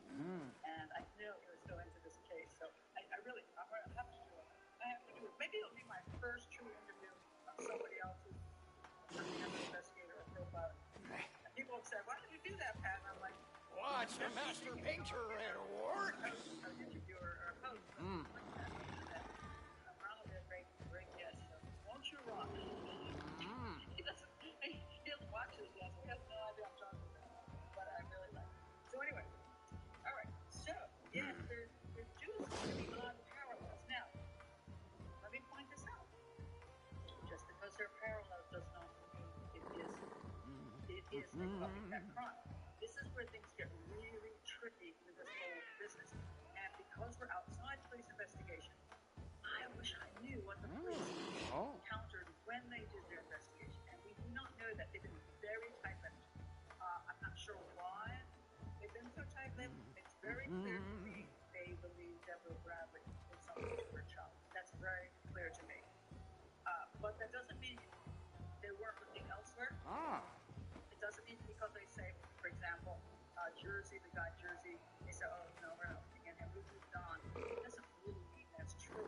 They can tell you all kinds of stories because maybe they want Jersey to think they looked up. What's a master painter at work? Looking at Jersey. So we really don't know. And I want you to keep that in mind because outside of an investigation, oftentimes, we just have no clue what they really know. So that's really important to us. Oh, you're saying pretty much default. I'm not sure. Okay, I'm going to get to this. I think that might be gone too far out. Okay, let me go down to some other things that happened in the case. All right, so let's go to it. All right, so essentially, one of the interesting things which is frustrating to me is that, okay, let's go back to what Deborah was doing. Which is behind. See the house? See the steps? See that side? With her friend next door, drinking on the steps. She bought a box of wine. The box of wine has a lot of. If you drink a Coke box of wine, I think you drink like 16 glasses of wine. Crappy wine because it's in a box and it's cheap, but you can still get like 16. I think you can get 16 glasses out of it. Now, one of the interesting things about What's a master painter at work? I think it's important to point out because it gets really tough. So what is it? Tough. I did watch all of Stephanie Harlow's things on him, and Stephanie Harlow often gives a lot of good videos and stuff. So I did that. This particular case I thought was interesting because she did two things which, as a profiler, maybe not quite right. First of all, she did a lot of defending of Deborah Bradley's behaviors. Secondly, she made up a really great scenario about why Jersey, this other fellow, this guy, this handyman all around the neighborhood, did it. And she gave a whole scenario of why he did it, how he did it. And it's one of those things where I call it using a lot of imagination.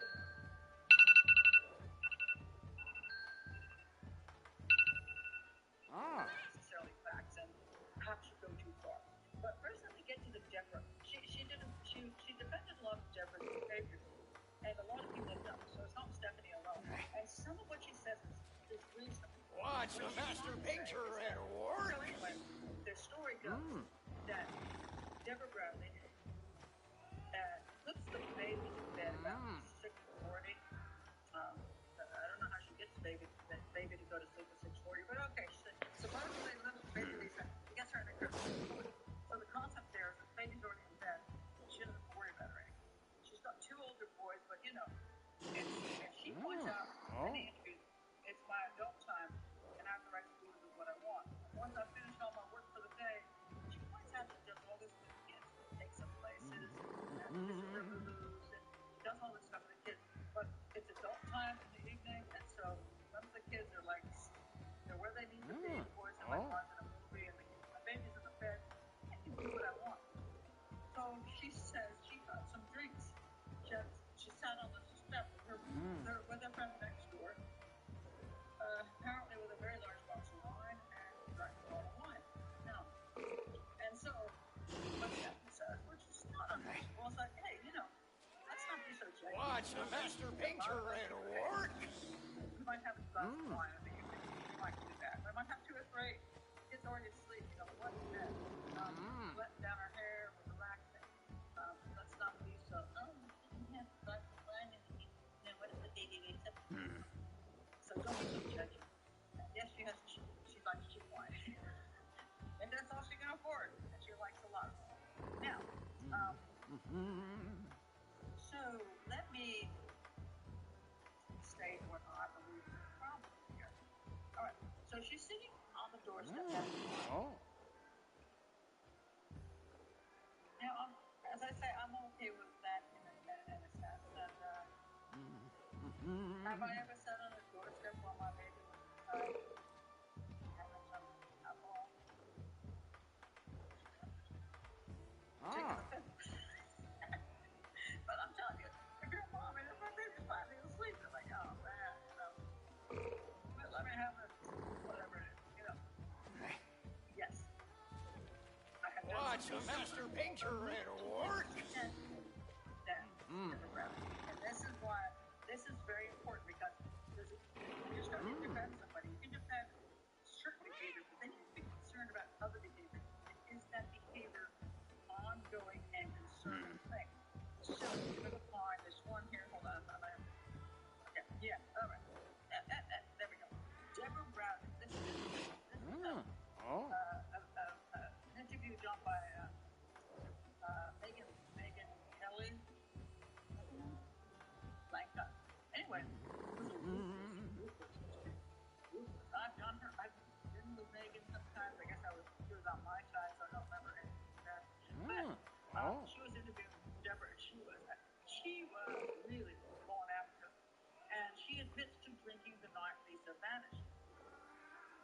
She admitted to drinking, and then Megan's like, well, how much did you drink? And she's saying, well, you know, a couple of glasses. And then she goes, could it have been 5? And she's like, you met me? Yeah. Then she's like, could it have been more? What's a master painter at work?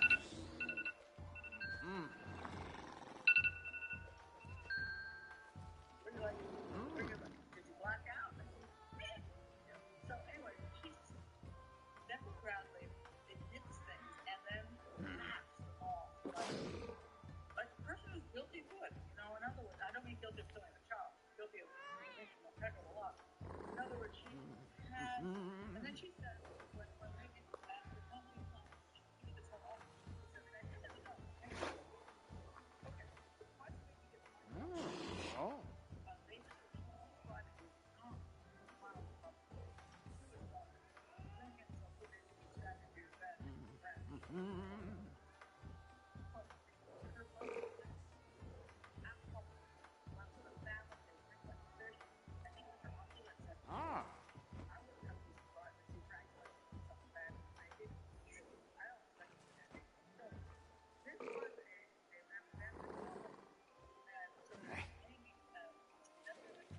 What's a master painter at work?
Watch a master painter at work.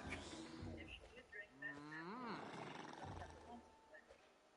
She's not taking care of it. Okay? But if you bring something that your baby down before his night, and you drink yourself to oblivion,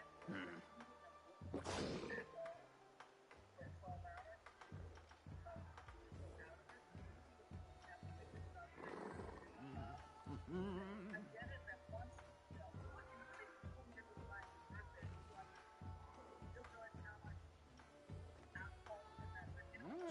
Oh. Okay.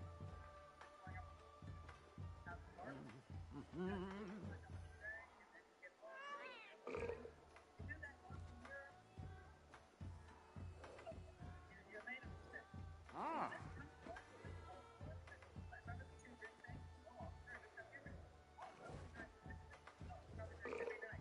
And you're drinking to massive extent, which means you are not able to care for your children. Watch a master painter at work.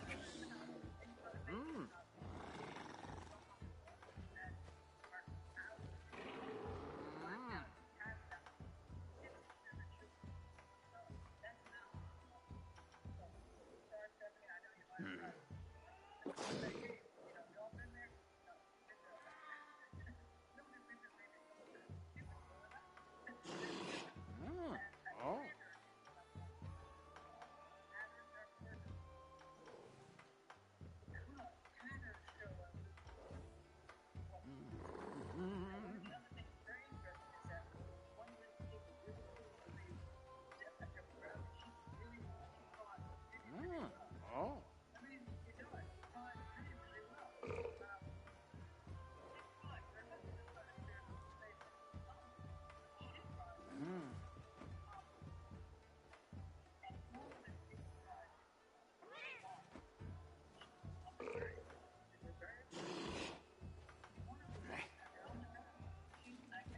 Watch a master painter at work.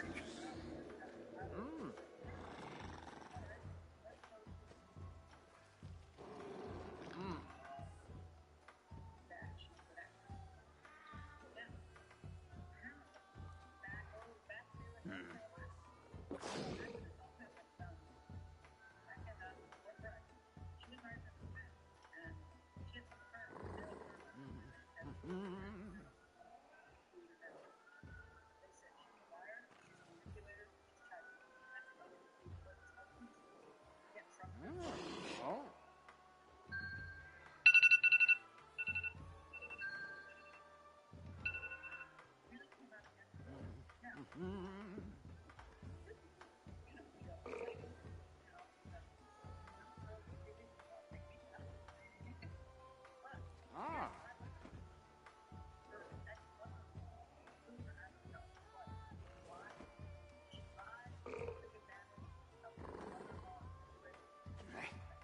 Watch a master painter at work.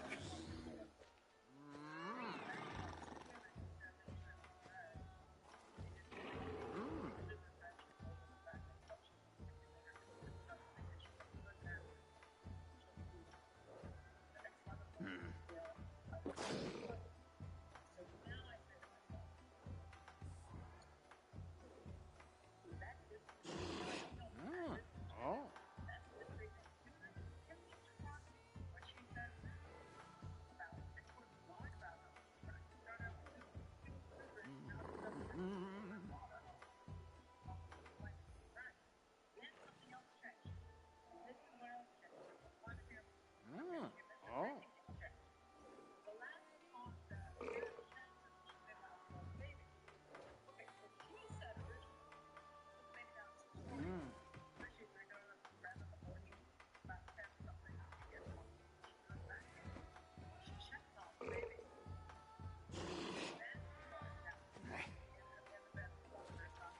Watch a master painter at work.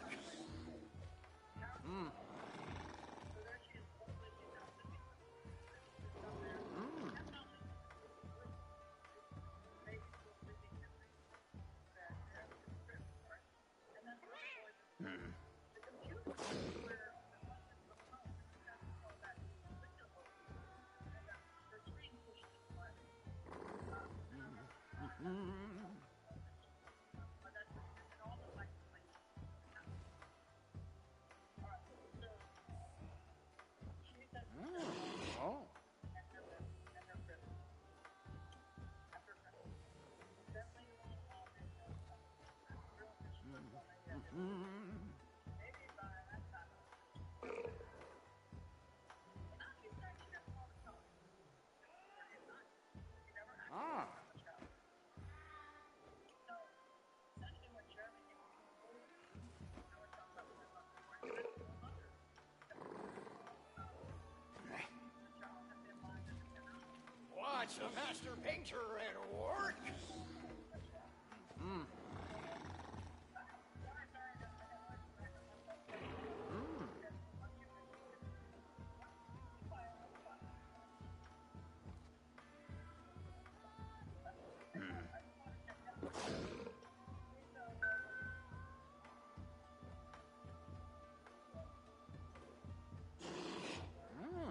Oh. Oh.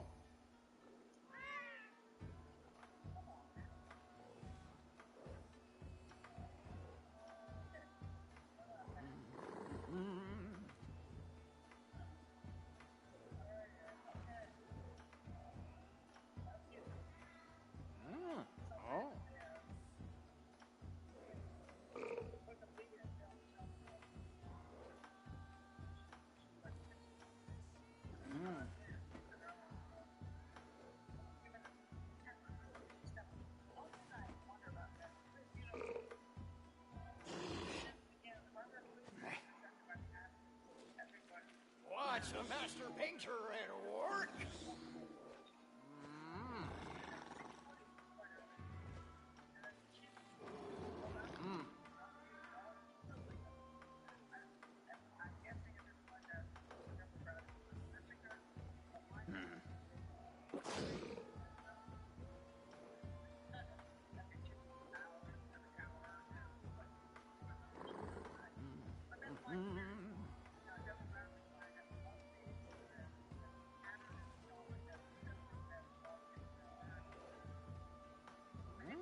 Oh.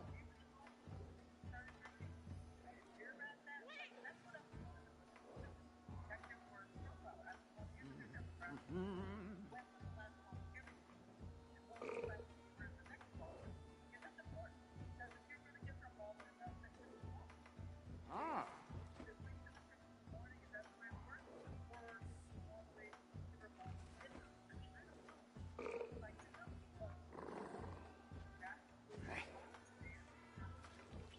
Watch a master painter at work. Oh.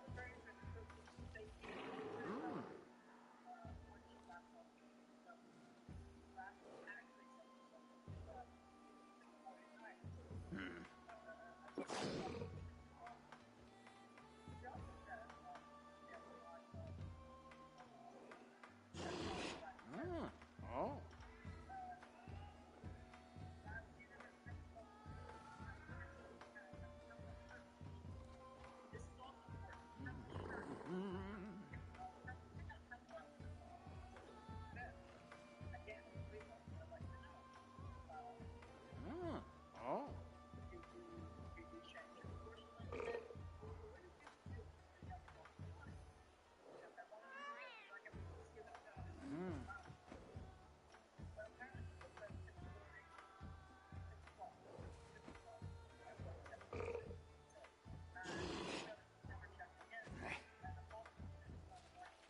Watch a master painter at work.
Watch a master painter at work.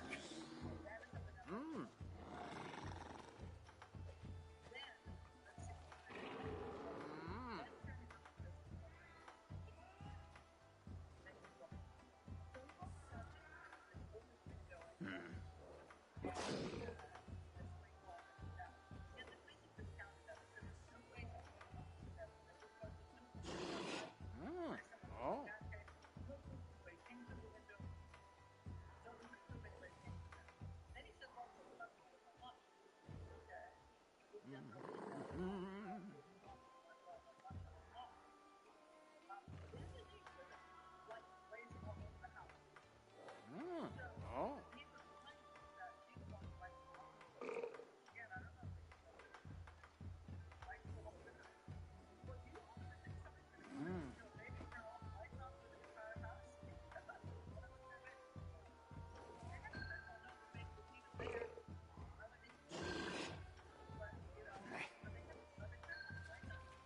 Watch a master painter at work.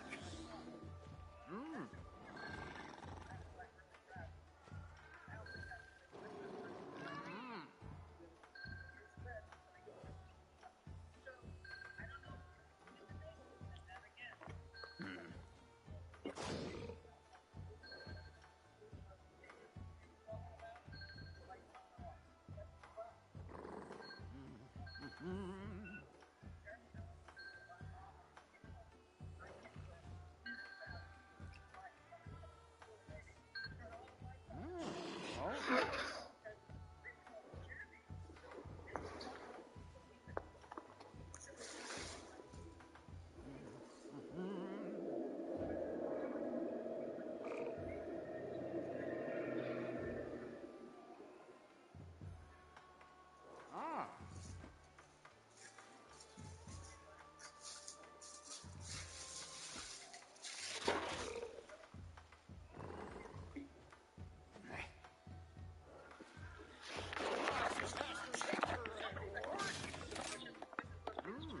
All gets Jersey. Jersey peeks through the bushes. She sees her, she's on the street, she's laughing loud, smoking her cigarettes, having a good time, yelling at the kids, go to sleep. And then she's like, oh, I gotta go to bed. Her friend goes off. She goes in the house. Jersey's in the bushes. I'm gonna go into Jersey. Jersey's in the bushes. Oh, see, she's drunk over ass. She's going in there now. Hey, This will be easy. no idea. The husband has always been home. He's been watching the house. He knows the husband's home all the time. So he's gone. He has no idea he's gone to do a In job. the name of Gamora! He's out doing something. Short time. Because, you know, Leave when you're this to being, me. I'll give you an example. Because this actually did happen. I have a baby, my daughter. I was in California and we were poor at the time. And I lived in a not so great neighborhood in an apartment. So I'm in my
story that they're putting. Now, let me let you know one more thing before I'm going to check some of your comments. But I want to point out one more thing before we go on.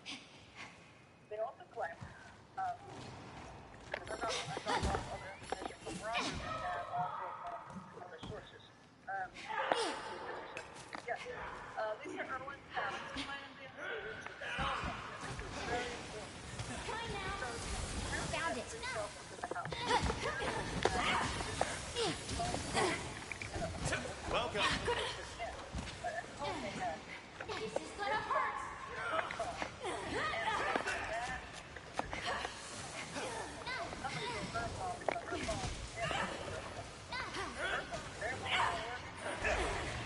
This is as far as you go.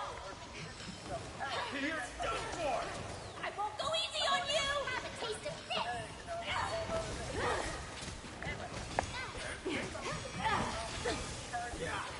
Take this. Oh, no, you Get don't. away. I've got to sharpen this thing up. This should fix it.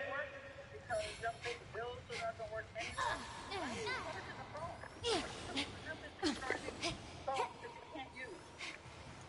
I'll have some of this.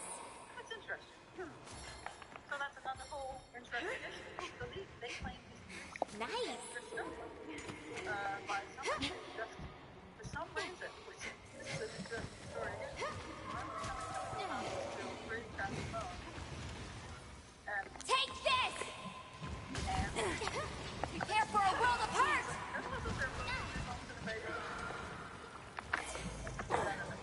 Gonna need some of your parts. Give it all you got. If you will excuse me. Let's see what you have. Nothing personal. Other information we have on the site. I'll put this to good use. Don't worry. Yes, she does still live there. This is another interesting point. It may be just because we have I need a breather. because some people say, why don't you live in a house with a baby where you just every day you look in there and you go, oh, my baby, that's where my baby Out of here. wasn't anymore. But it was a baby, so the baby's not she's not going to want to come home. You know what I'm saying? You know what I'm saying here? The baby is not necessarily, it's not like if a 6-year-old's missing, the one who stays the same person come home with. This is a baby. The baby doesn't know where the crib is, so it really doesn't matter where the heck it is on the way. So it's totally unimportant that you stay in that home. Why they're in the Sweet. home, I'm not quite sure. Ooh. Doing great. Everybody seeing this clearly because for some reason, I'm not plugged into the internet. It just went out on me. Is everybody seeing everything clearly? Oh, this is very frustrating. I hate it when this happens because it drives me nuts. Because sometimes when you aren't plugged into the internet, you don't have a good broadcast, and I hate to see this whole broadcast. Sweet. Making progress. Clearly so far. Because it's my why is it not working? I'm trying to see if I can pull it back up. But it's gone missing. Very annoying. But hopefully this will come out okay. But I'm not sure. I didn't check it before I started. Anyway, let me see what else you need here.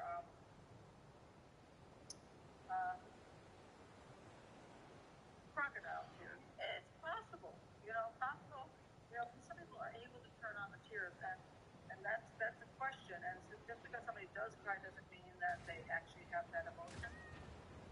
Then again, sometimes people don't cry, and people say, "Why aren't they crying?" So it always becomes that question of, are they? What are the tears?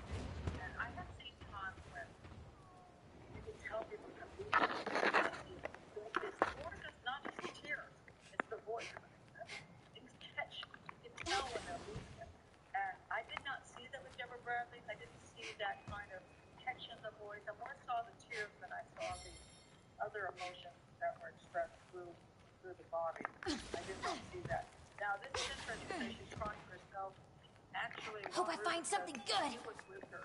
She didn't seem to cry for Lisa as much as she cried about the people who were saying bad things about her on the internet. So Ron Reagan had to say, which I thought was interesting. So okay, now my internet is theoretically bad. Let's hope it's still good. Still annoying. I've had that happen before. I think everything is beautiful because it's all being on the internet. It's like I'm like, that whole show, what the hell? What did Molly say? Because you just said here is a goal typing. I don't know if Doreen is pulling out my usual sentence about being adult, but I've often said that women who could have went down the road of leprosy, who they told their children that you can Doing great! the husband who was your goal. Meaning that once you get Look out! Come on, get in the water!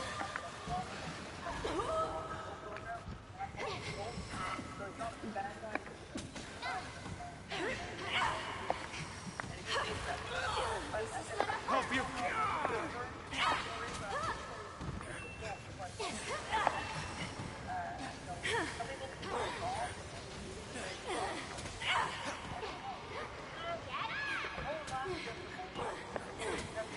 Here he comes!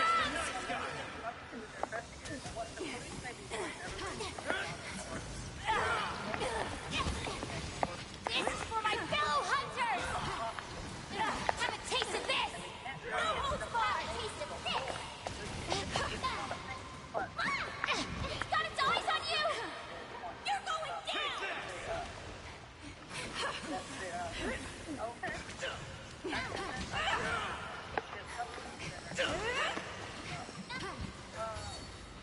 This is gonna hurt! This is for my fellow hunters. I've got a surprise You're for you! done for. Hope you've got insurance! Hope you've got Here comes insurance. the pain!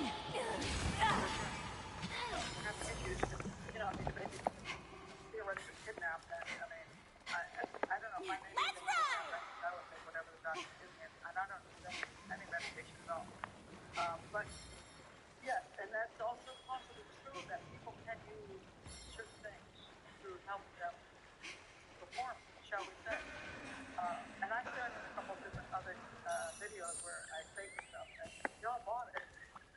The last one was how my father abused me. That's a good start! Slavery. And somebody like, oh, that's horrible. My dad's wonderful. I made that up. Because I want to show you how quickly it's done if you're good. And I'm not, and there's people who way better than me have been able to. I'm not just doing it for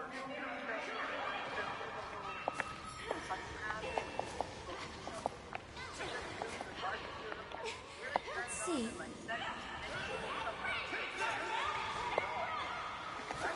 That takes care of that!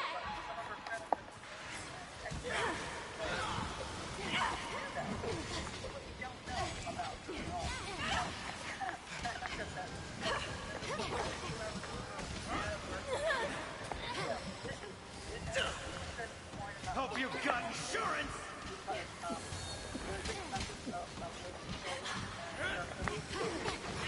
This is for my fellow hunters.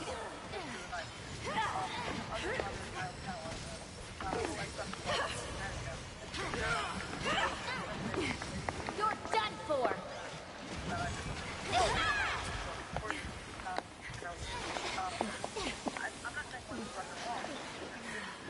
Hope you've got Prepare insurance. for a world of hurt!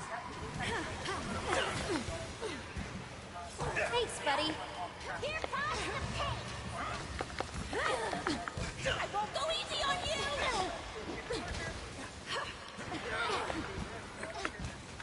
No more Mr. Nice Guy. This is as far as you go!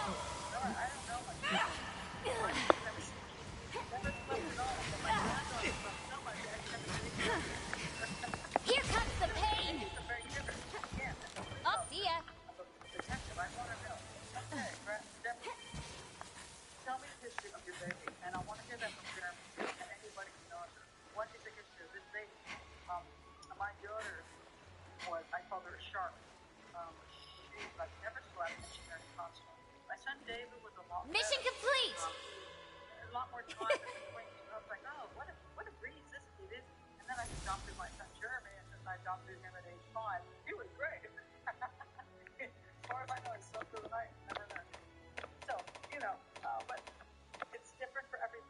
have to know that. We have to be able to investigate that. This is a good question. Were the other kiddos awake with the baby down? Yes. They were watching like some movie and then How can I help you? eventually went to church. What's interesting is that supposedly it's heard something, and the police questioned them about that, but then Deborah said she never questioned them about it. And that was kind of like Until weird, next like, time. you should be all over your kids. Hey, what did you hear? What did you know? What did you know? Who came in the house? Oh, hey! Have a seat. Inspired. What's up? To learn that. Let's see. Take care. Okay. If she got the drunk, killed the baby, where's the body? This is a good question, Caroline. One theory. Okay, so I'm going to do the two theories. I'll do theories next. Okay, so let me do the two. You're bringing that up. Let's get back to it. The theory for, well, one of the theories is that she got really drunk, put the baby in bed with her, and rolled over on the baby, and because she was so drunk, she didn't know she rolled over on the baby, and the baby's underneath like and suffocated. Now, that happened. Now, I am a very strong supporter of family medicine and student debate. So I'll put that out there right now. You can disagree with me, but I am a strong supporter. So at least you know I'm coming from. I'm a strong supporter of that. I slept with my babies, and I nursed them all night, and I never had a crib. I never owned a crib. But I never was also drunk in the bed with my baby. So I had, when I put the baby next to me, I had my arm like this. The baby was off the bed. And I was very careful about the baby. I knew what the baby was doing. I knew what I was before the baby was doing. However, I have heard that the times that babies end up getting smothered in bed, when people say, oh, you should never sleep with a baby, almost always has to do with a woman who is heavily, basically she's very drunk, and she's unaware of what she's doing, and she rolls over on the baby, and oftentimes she's also overweight, just an aside, but the simple fact that the more weight you have, the more weight you smother the kid with. That tends to be the case. So Deborah perhaps was overweight, and she was supposed to be drunk. So the theory could be that she had the baby, she put the baby down the bed, she rolled over on it, and it smothered. Now, they brought in a cadaver dog, and the cadaver dog hit next to her bed. Also, apparently someplace else, the cadaver dog hit here. That's one of the reasons why you did focus in on them. Very similar to the Madeline McCann case, where the cadaver dogs hit on behind the sofa with the Madeline McCann, and which is why about a week before she died in the apartment. Unfortunately, here we have a case where the dogs hit next to the bed.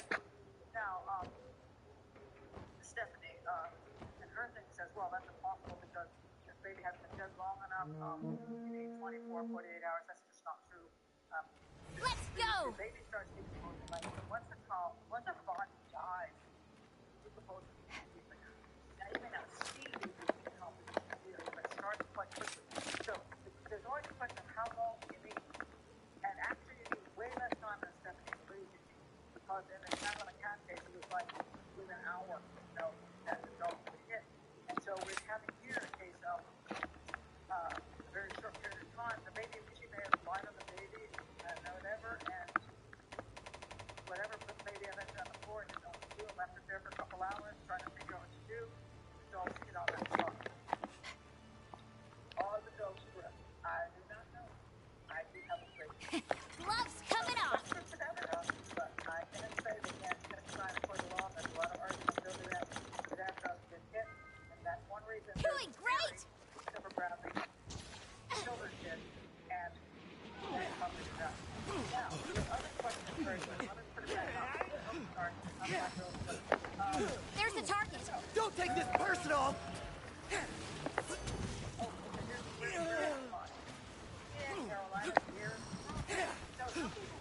Hope you're ready.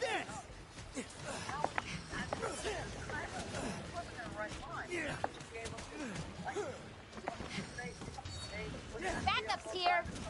Good to see you.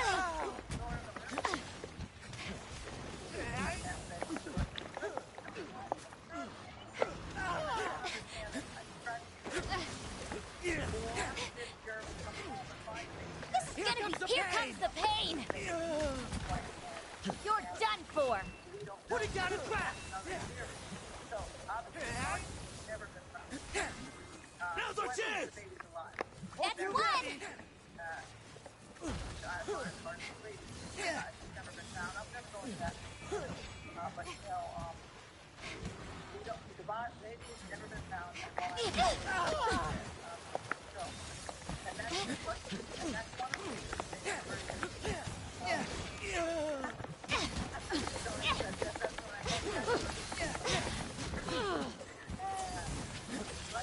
Hope you've got insurance!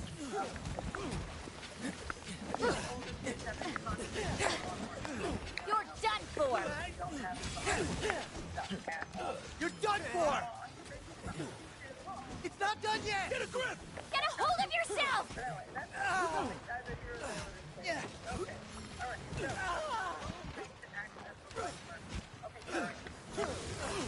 What? Take the block! You tick me off now!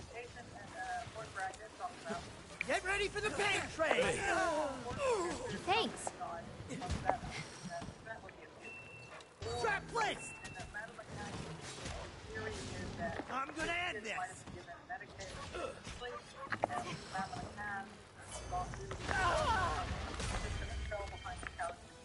See you again soon.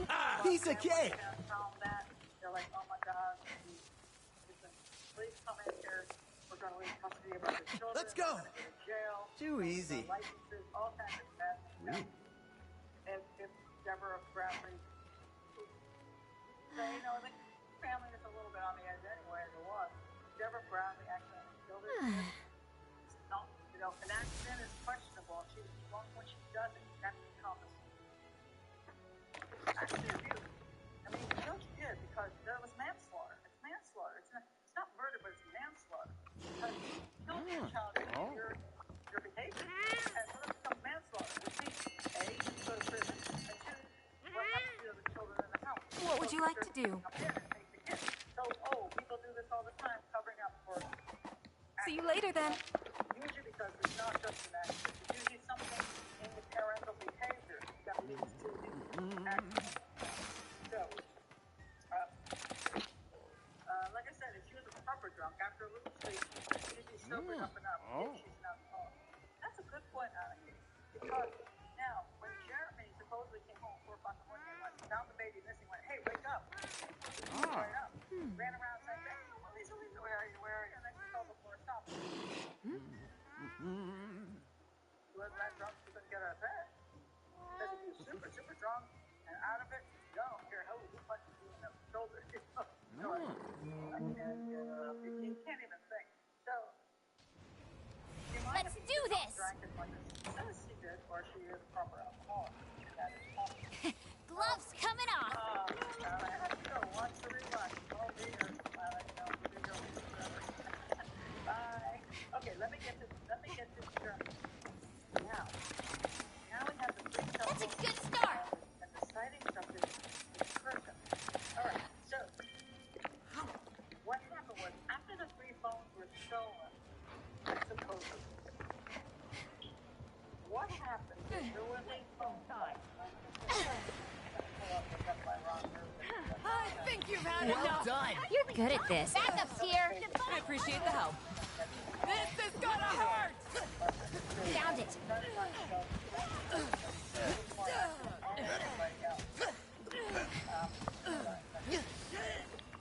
It's all over for you!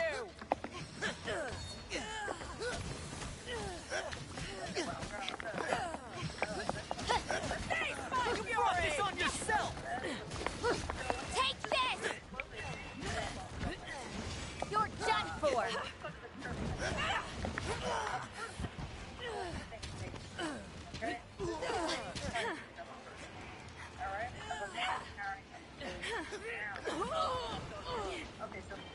Sweet.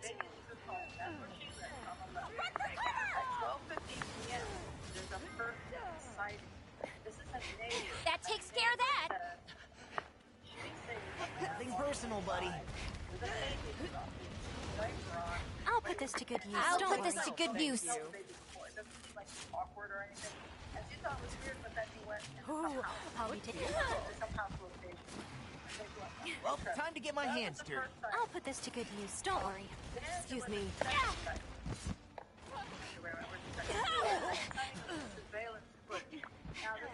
Gonna need some of your parts.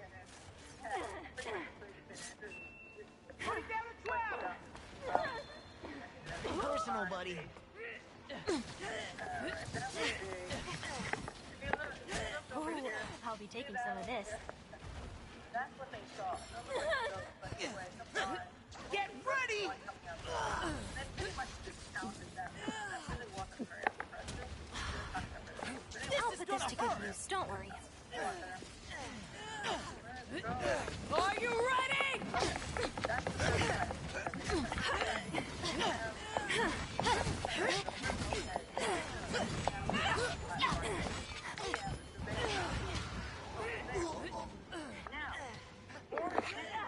It's got its eyes on you! Here it comes! Look out! Yourself!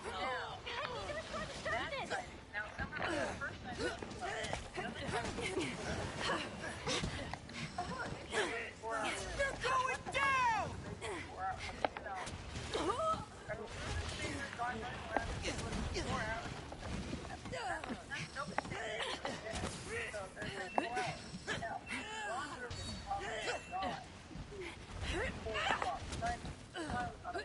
This is gonna hurt! Time to retreat!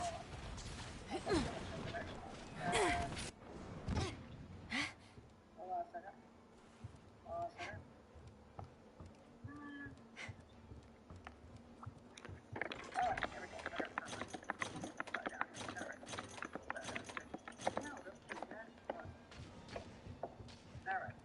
So he goes to talk to this dude. Guy's name is Mike Thompson. He's on a motorcycle. 415, actually.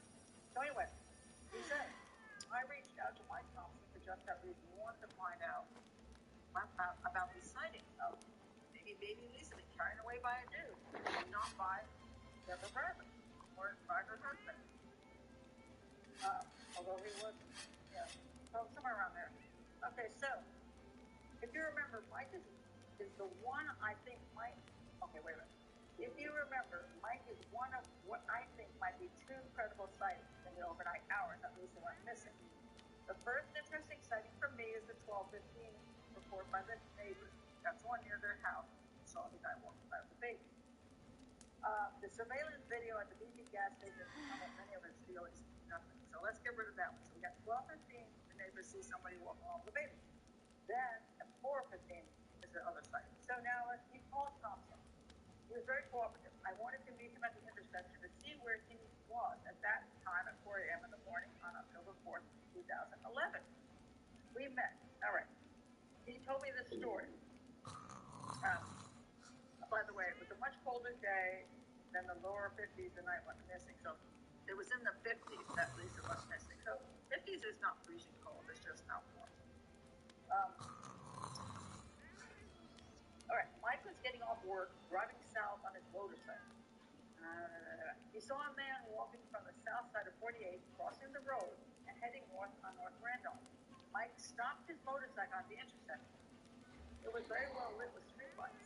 By this time, a man carrying a baby was probably around 20 or 30 yards north of the intersection walking on North Randolph. Mike said he hollered, "Are you okay?" The man turned toward Thompson, a baby clearly visible in his arm, only in a diaper, sitting straight up in his arm. And alert. So, in other words, this is a live baby, not a dead baby. Okay? The man responded only with a nod.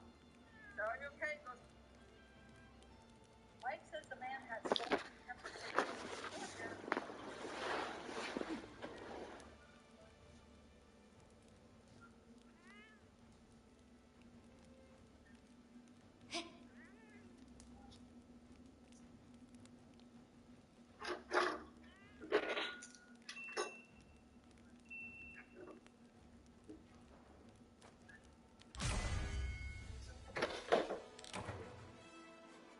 Easy peasy.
working hard.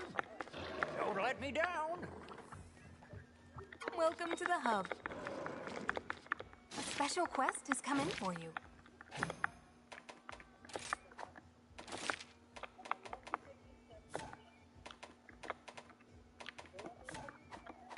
Come back anytime.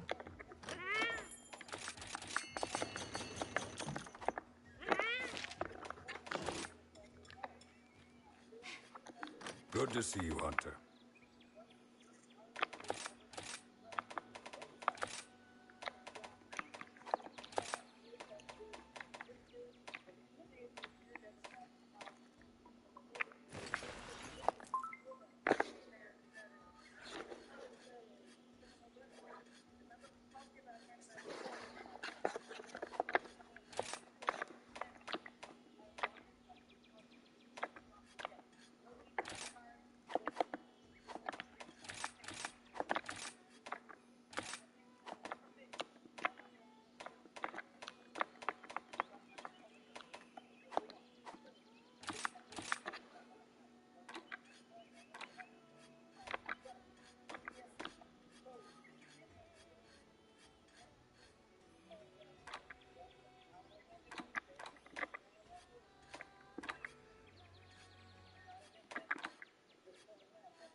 Take good care of your gear.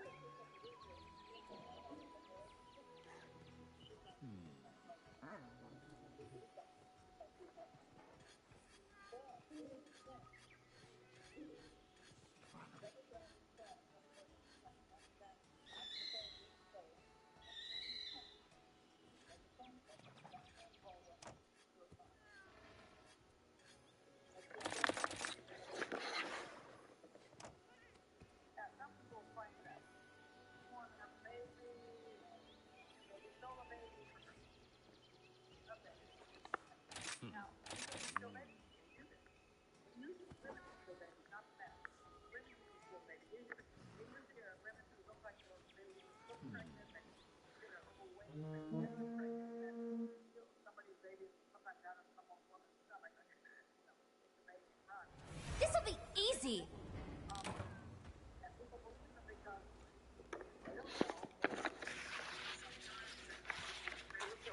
So they thought they were pregnant, and they pretend it's their baby. You know, this is an infant. Don't bring like an 11-month-old baby. Let's go! This one's 10-month baby. Hey, look, it's just a baby. And it, I mean, okay, the dude. Need a hand? I don't know. Welcome. The dude might be, might be a drug dealer. He might be just an all-around crook. I don't know what kind of guy he is. But is he that dumb? Thanks for the He meal. would go and steal a baby for his girlfriend that's 11 months old. I mean 10 months, and say, "Here, I brought you a baby." I mean, is that really what he'd do? So that whole theory to me just makes no sense at all. And they were broken up. She had dumped him. So I mean, is he trying to get her back by bringing her a baby? I mean, that's a little far fetched in my opinion. I'm not. But and some people will say, well, what he was actually doing was stealing the baby to sell the baby. But you know, selling babies is not easy. So especially 11-month-old. I keep saying 11 because the other one was 11 months. 10-month-old baby Lisa, is a big baby. She's not an infant. It's hard to sell a bigger baby. And does he know lots of people buy babies? I mean, really? And the dog was walking around the neighborhood with the baby. Doesn't seem to be all that perturbed about carrying the baby around. So it's like, would he be paranoid? Would he put the baby, something over the baby to cover it? People would see it was a baby. Wouldn't he put it in a bag? Why not put it in a sports bag? Like maybe some people we know. I'm referring to a case which you might be familiar with. But anyway, I mean, I'd get a sports bag and put the baby in the sports bag and carry it off. I wouldn't be walking around the neighborhood with a baby. And then the baby had clothes on when it left the crib. Suppose he had a purple shirt, purple pants, and now it's running around in a diaper. Now, there's claims. Here's some more interesting claims. All right, so there's another claim. Okay, so the baby's taken away, and the person took the baby, took the phones. And then they're thinking Jersey took the baby, so he called Megan.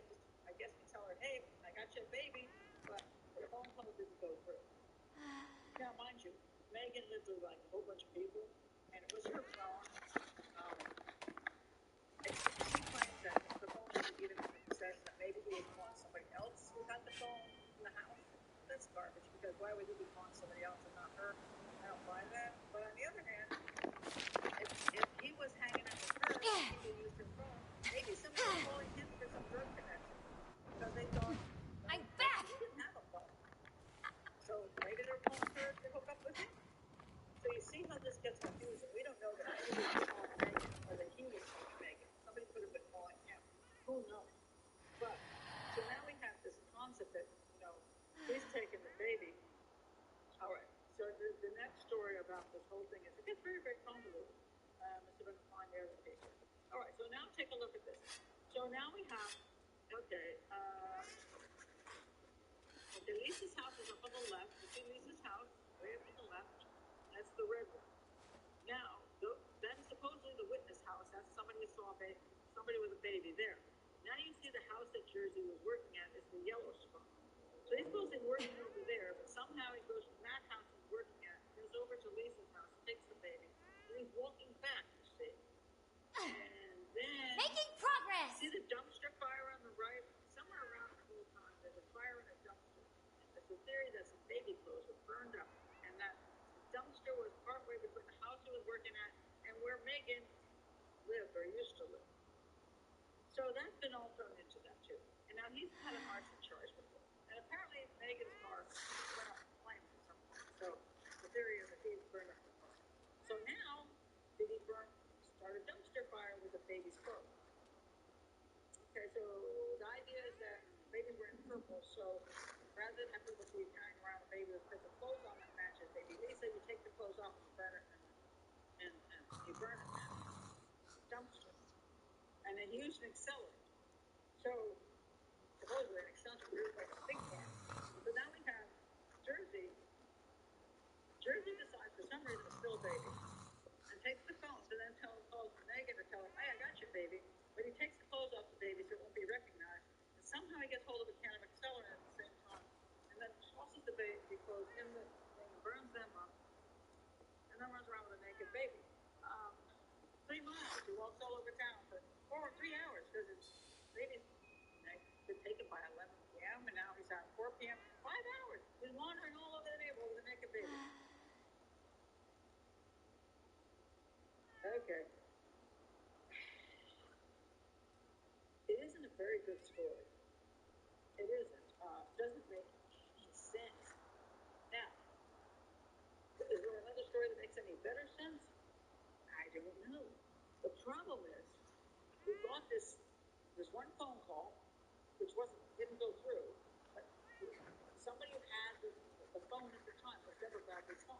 Did Deborah Bradley make the phone call? We don't know. The claim is that Megan says she's never met the Bradleys, Deborah Bradley or Jeremy Irwin. Deborah Bradley and Jeremy Irwin said they don't know who she is. This dude's been all over the neighborhood, but apparently they claim they don't know him. I don't know. Is somebody not telling the truth? Is somebody actually buying drugs off this dude? I don't know.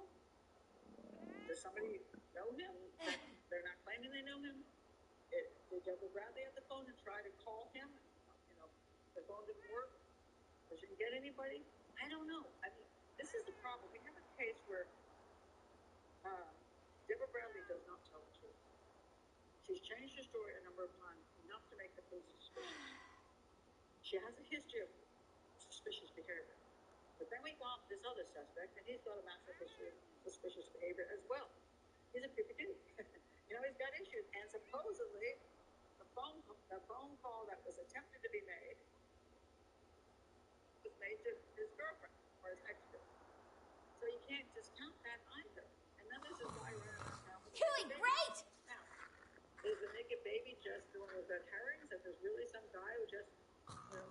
took his baby and was going someplace and got seen by some people, and I don't know why the baby didn't have any clothes on. You know, I don't know. No, now the later sighting, the 415 sighting, said the guy in black. This guy saw the guy up close. The motorcycle man saw the guy with the baby up close, right? And he said he had black salt and pepper hair, and it was at least not to come to. This is this guy Jersey.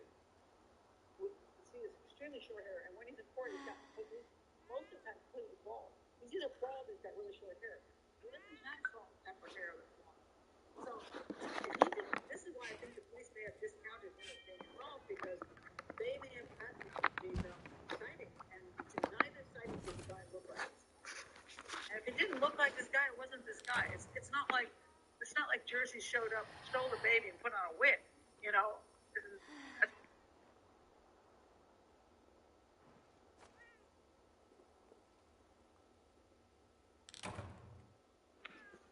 Unlikely to have happened.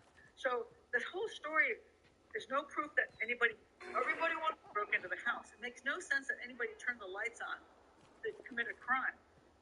Why they would take the 3 phones? Perhaps the most confusing and controversial aspect of the Idaho 4 case is the surviving roommates, DM and BF, and their actions or lack thereof on the morning of November 13th, leading many to question the 8-hour gap in the timeline and why they didn't call 911 sooner. In this video, I hope to ask some of these questions and examine some possible theories in a manner that is respectful, nuanced, and accurate, because I don't think these girls deserve to be harassed. But the questions do remain. As a reminder, it's not victim blaming to ask questions, and if you have already made up your mind that these two are victims and they deserve to be left alone, then this may not be the video for you. So with that being said, if you're someone who likes to examine these cases from all angles and an unbiased perspective, please give this video a like, and let's get right into it.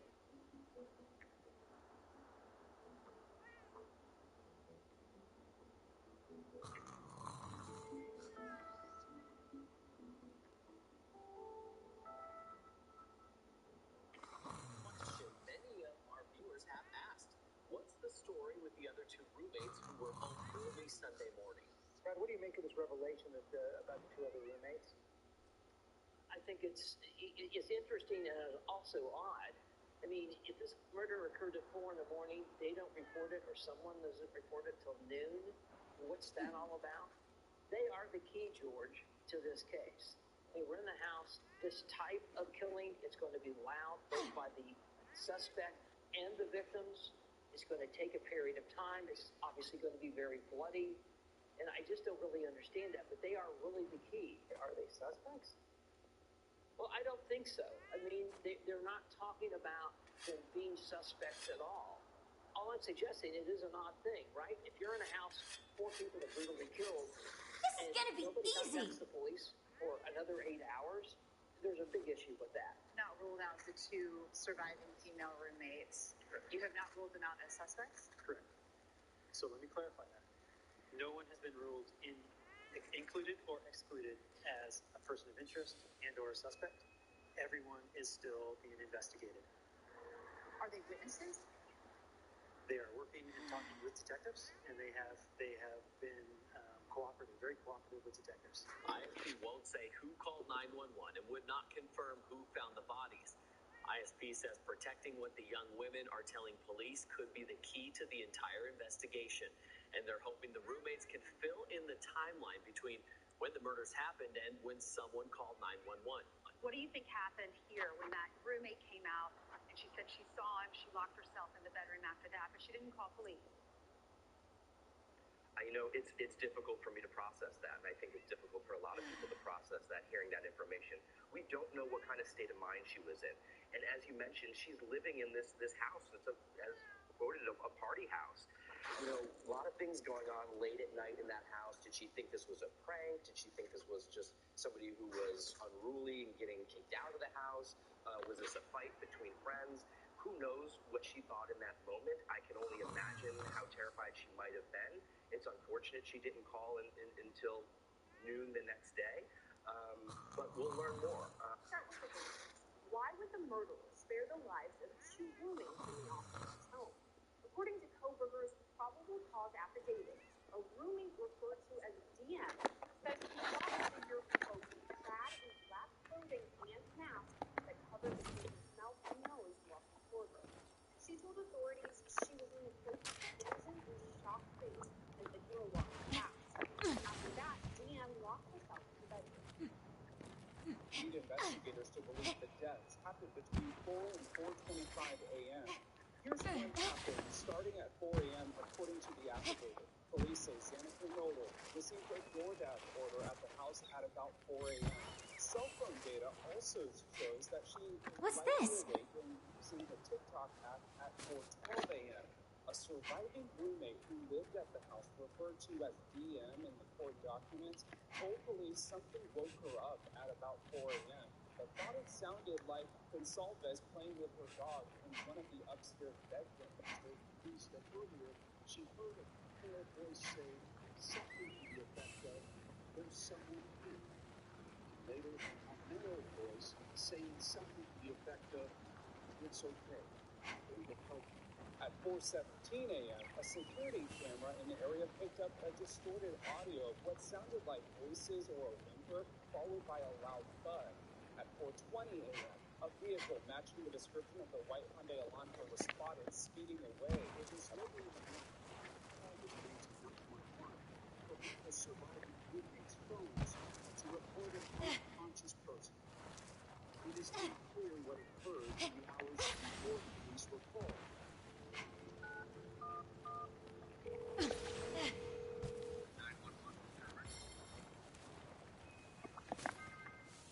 Making progress!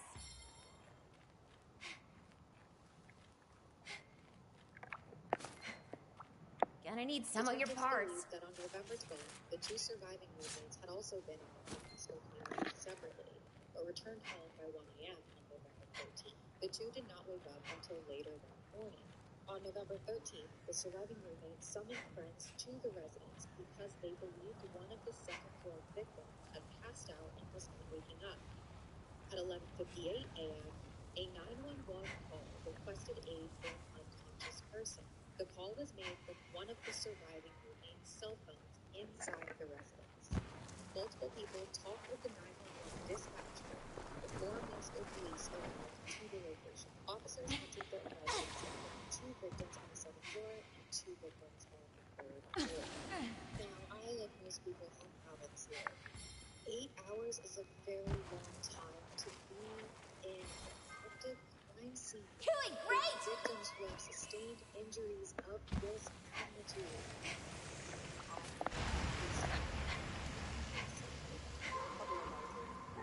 She told police some of the victims had defense. There's the target!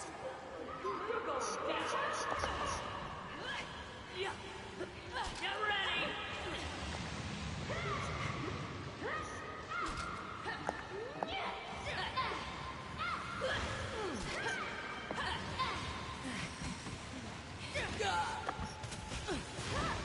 You're done for!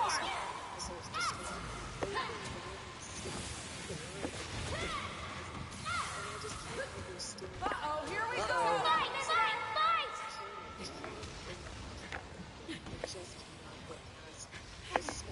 Need a hand? Welcome!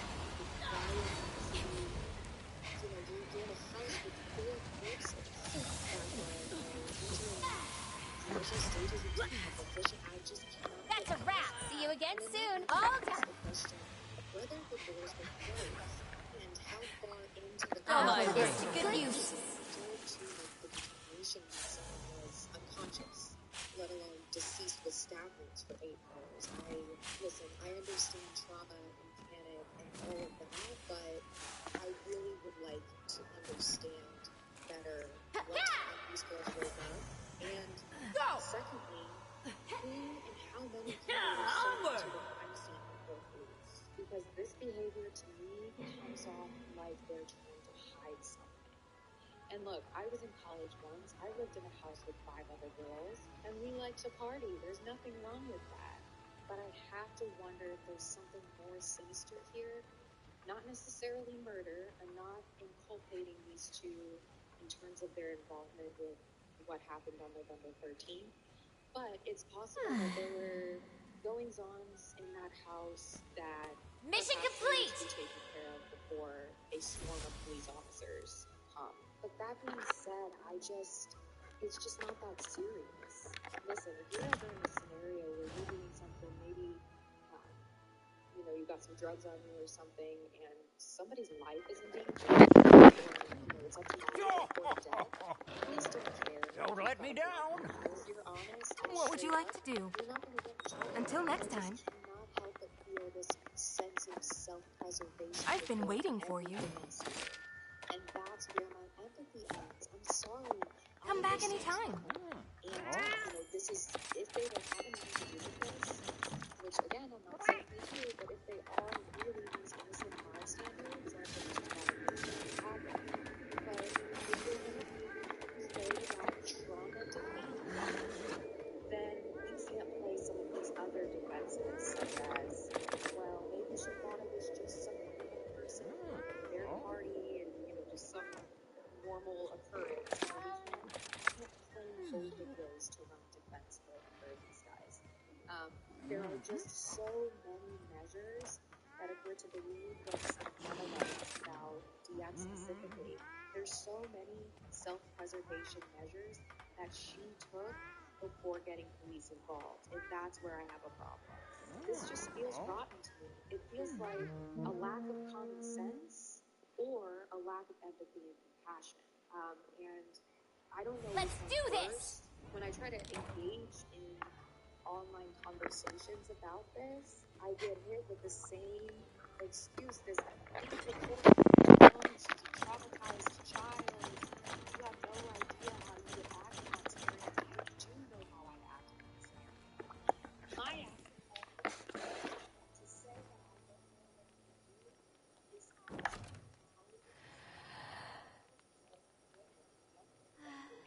if this was a house full of men and two survived, and one described a mass computer and didn't talk until 8 hours later, that I fell asleep, I was also traumatized, I slept with people, but I also tried to grandchildren and I did that. The public would be after that. Very generous, thankfully, downgrade my relationship with the world. So yeah, it's an insult to women in general.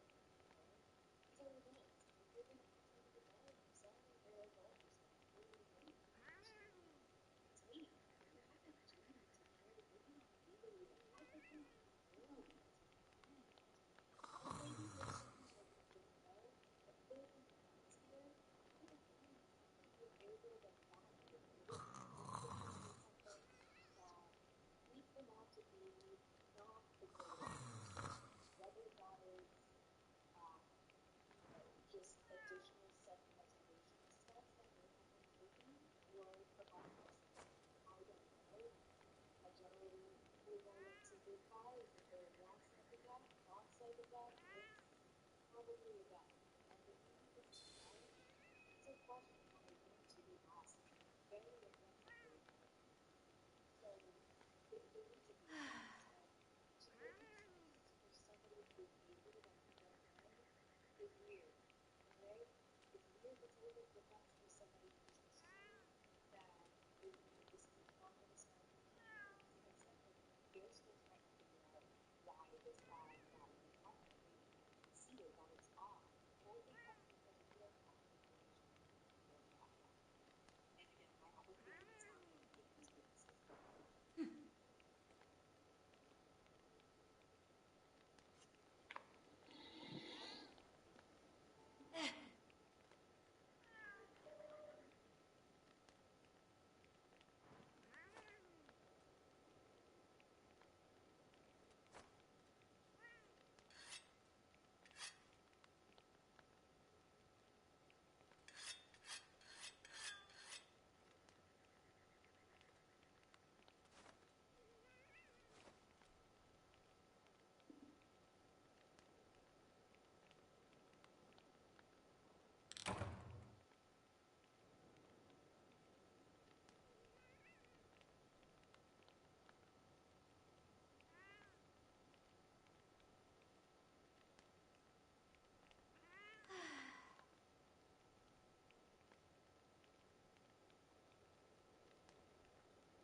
That's a good start.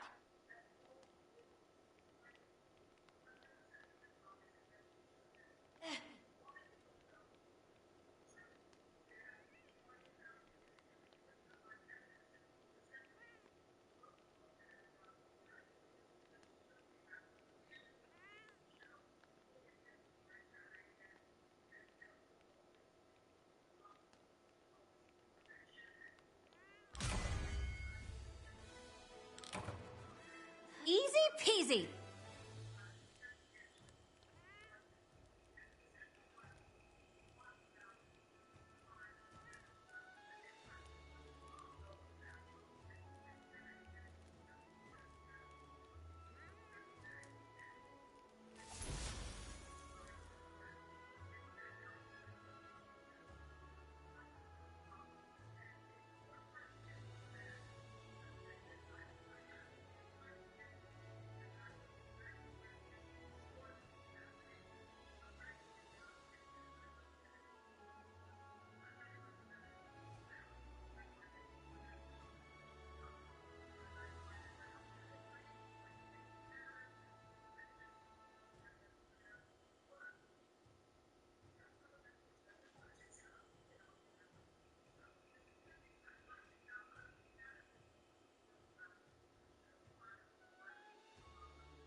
to say everything from the police point of view right now, so that I don't have to say, and this is true or not true. This is what the police did, and this is what generally speaking, before a military rolled around, people believe.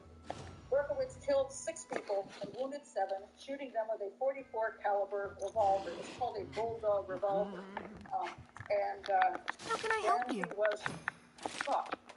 And first of all, See you I later, want to then. point about, if you remember the picture I put on the show before when you come on, I have the long brown hair, which was fun to put on. It wasn't a wig, it's face app. You press the button and you say, I had my hair down when I took the picture, but I said, I want dark hair, so I just changed it to dark hair. Because the women were frightened because they believed that what they thought was a serial killer, was running around shooting women with long dark hair. Kind of the same thing we think about Ted Bundy. And this is one of these myths that has continued forever, that serial killers particularly have this type, and like maybe the person reminds them of their sister or their mother, so they have to kill a woman of a certain race or a woman that looks a certain way. And so Ted Bundy killed, white women with long brown hair, and same thing with Berkowitz. Well, Ted Bundy killed college-age women, and again, it was the 1970s. And if I showed you a picture of myself in the 1970s, what did I have? Straight long hair. You put the part down the middle, and then your hair just came straight down. Yeah, that was it. That's what we wore then. So your chances of getting a girl with long straight hair on a college campus were pretty much like shooting goldfish in a pond. And here we have David Berkowitz. Where did he live? He lived in New York, and probably a fairly heavy Jewish area. Well, guess what? They're dark-haired people in general. So take young women, and a lot of them in 1970s again are going to have long hair. Now, there's another point to this though, which is really kind of fascinating. Think about how he's operating. He's got to shoot. He's shooting people in a vehicle, and he wanted to get women. He really did want to shoot women. He shot men too, but mostly they were just witnesses, and they were in the car. So he wanted to shoot women, and the problem was the women with the short hair. He couldn't tell if there were 2 men sitting together or was a male and a female. So you might as well go for the long hair because, it's true there are some guys with longer hair, but let's face it, more women with long hair. So you shoot them. It's the one with long hair, and so if you can't see real clearly, that's what you go for. And he's shooting at night, so he's looking for females in a car, and so long-haired women kind of look that way. So now, this is. I don't think he cared if they had long hair. Is my point. It wasn't a particular type. He just wanted available women. Most serial killers want what they can get, and one of the reasons we believe for a long time that white men killed white women and black men killed black women when they were serial killers was because the neighborhoods were segregated, right, relatively speaking, for where you lived. And so you just killed whoever was nearby because that's the way serial killers operate. It's like I'm not going to drive 50 miles away. I'm just going to kill down the block, and all the people in my neighborhood might look like me. But as neighborhoods got more integrated, then you oddly found that white men were killing black women and Hispanic women, and black men were killing white women and Hispanic women. Hispanic men were killing white women and black women. Everybody's killing everybody. They weren't racist. They just were killing who was available. And so this concept that it's something connected to their childhood that they have to get this particular. Serial homicide is about power and control, and David Berkowitz wanted power and control, and his life was pretty sucky.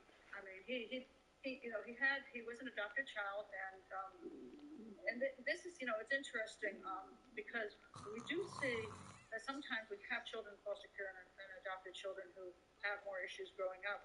And people will say, well, you're trying to blame adopted parents. No. I'm an adopted parent myself. And but what happens a lot of times is unfortunate for these poor children is that I believe strongly in attachment disorder for babies and young children, where you don't get the love that you should get when you're a baby and when you're 6 months and when you're a year and when you're 2 years. We see a lot of problems with psychopathy coming out of some of the children from Russia that were adopted because they were left in cribs that weren't handled very much. And So we have people in the United States sending their kids back to Russia because they're like, the kid's scaring me, and it's really a really horrific situation. But for a baby to be, baby's born, and the baby's always being held, and the baby's snuggling with you, and the baby's nursed, like that starts the child out well, and then as they grow up and they go and stay with home, and not being passed around through foster care system and stuff, you have a feeling of security, and you have a feeling of trust in people. You don't hate people, but sometimes when things don't go so well in the early part of your life, you already distrust people by the time you get to your adopted parents. So even if they do their best, sometimes what they have is a child with attachment disorder, and they never know what's wrong with their kid. They're like, you keep doing everything for them, and the kid just acts weird, So, so there is a higher rate of that, but it's not, there's parents, children who are born biologically to their parents, and well, we serial killers too, so that does happen. It's not just adopted children, so I'm not saying that, but the more difficult we put into an early child's life, the more problem. But anyway, he grew up and he became he's very typical for his not doing well in life, essentially failing at this and failing at that. And a lot of people don't know this, but before he was involved in these shootings, he also set over 1,000 fires. He actually had a list that he kept, a diary of all the arsons he committed. So that's another way for a psychopath to get a big cheap thrill out of life. Setting fires is one of those people talk about the triad, which is setting fires, bedwetting, and killing animals or young children. And well, he hated animals. Well, as a matter of fact, he shot the neighbor's dog. So there you go. He had that one. I don't know about the bedwetting, but he definitely he had issues, and he did some of these traditional things, which is quite interesting. So he did have a history of having a lot of problems.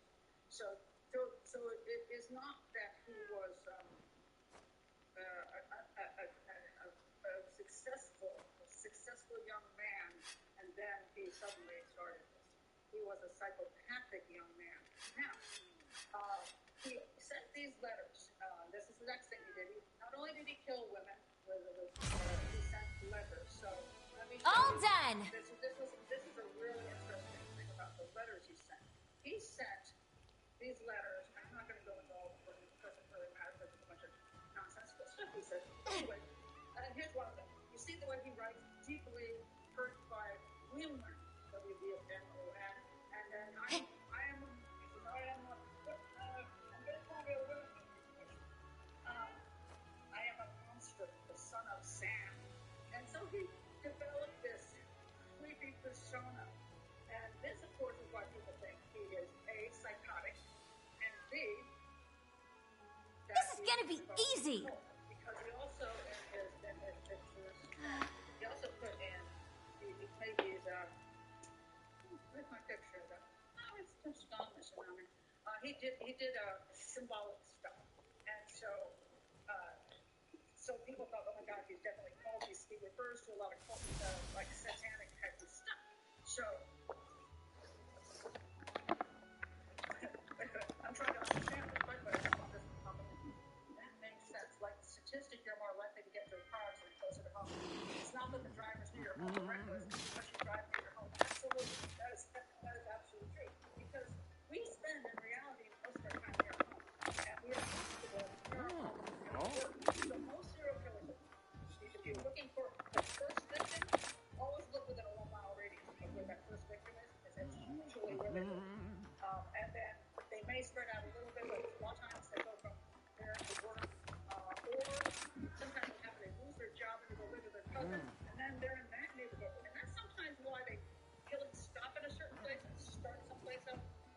They move. So now they start killing in that neighborhood, or they move out of state, which makes it really hard on trying to connect the crime. Because let's do this. They don't have any money, so they go down. Doing great. Ireland, and then they go to Florida. Now they start killing in Florida. And although everybody thinks that you put all these, you go to the FBI will put them all into their program, and they're going to then connect all these crimes. No, most of the crimes look so basic, like a woman strangled, left it apart, that they match like all 50 states and many cities. So it's really hard to match them unless it's really peculiar. So it's hard to do. But yeah, people operate wherever now.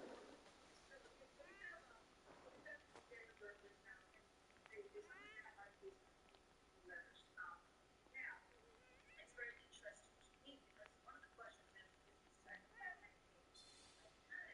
Now, it's fascinating that he seems to be fully psychotic when he wants to be psychotic. He claims that the girl next door and they can do it. Here's what he said. And oddly enough, he didn't seem that very interested in all the market or other places.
Making progress!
This is gonna be easy!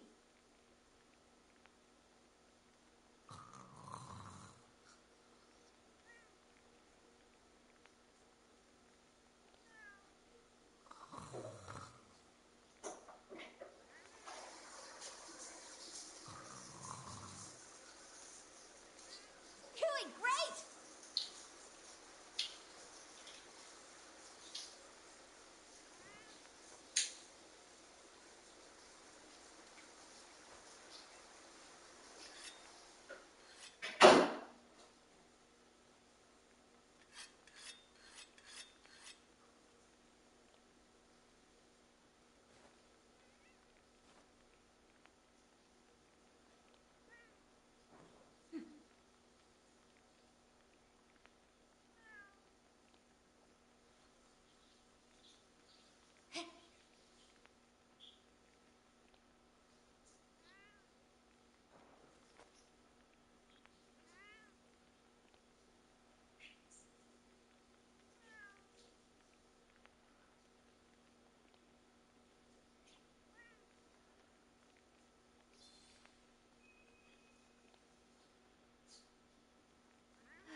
That takes care of that.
fun!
I've been waiting for you.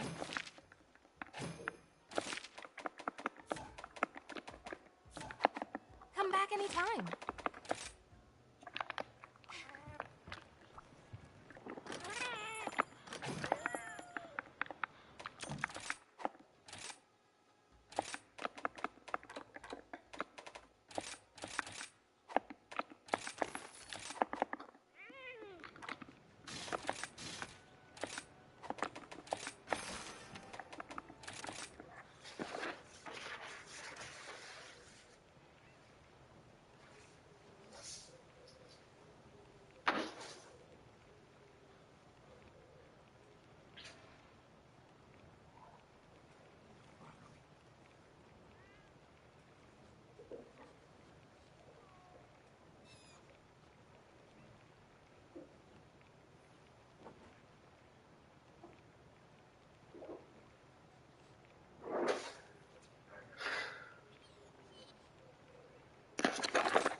attention. I'm Brett Cooper. A New York Post article came out on Sunday, and when I initially saw it, I was intrigued, but I didn't think it was worth doing an episode on. It just didn't speak to me. I was like, who cares? It's about like a TLC thing. But it has continued to spark internet debates. I realize that it is a much bigger conversation than I thought it was, so I changed my mind, and we are talking about it today. Before we get into that story, though, make sure that you like this video, subscribe to this channel if you're not already, and ring that notification bell so that you never miss a comment section or off-the-clock episode. So this New York Post headline reads, I'm dating a 23-year-old woman who looks like an 8-year-old girl. I'm not a creep. Ooh, spicy. A little dabble of pedophilia of minor attracted persons to get us through the week. Now, the article is about Dan Swigart.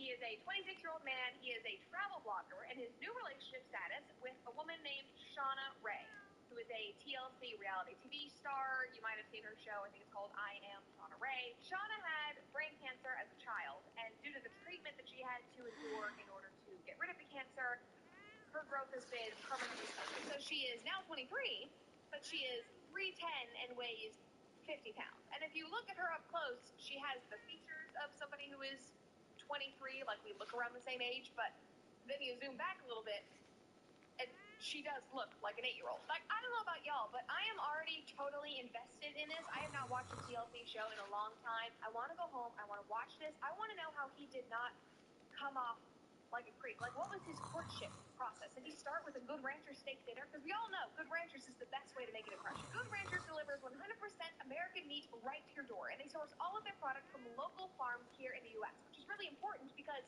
over 85% of grass-fed beef in America is imported from overseas. So stop buying imported meat or chicken nuggets and get American-made meat from Good Ranchers.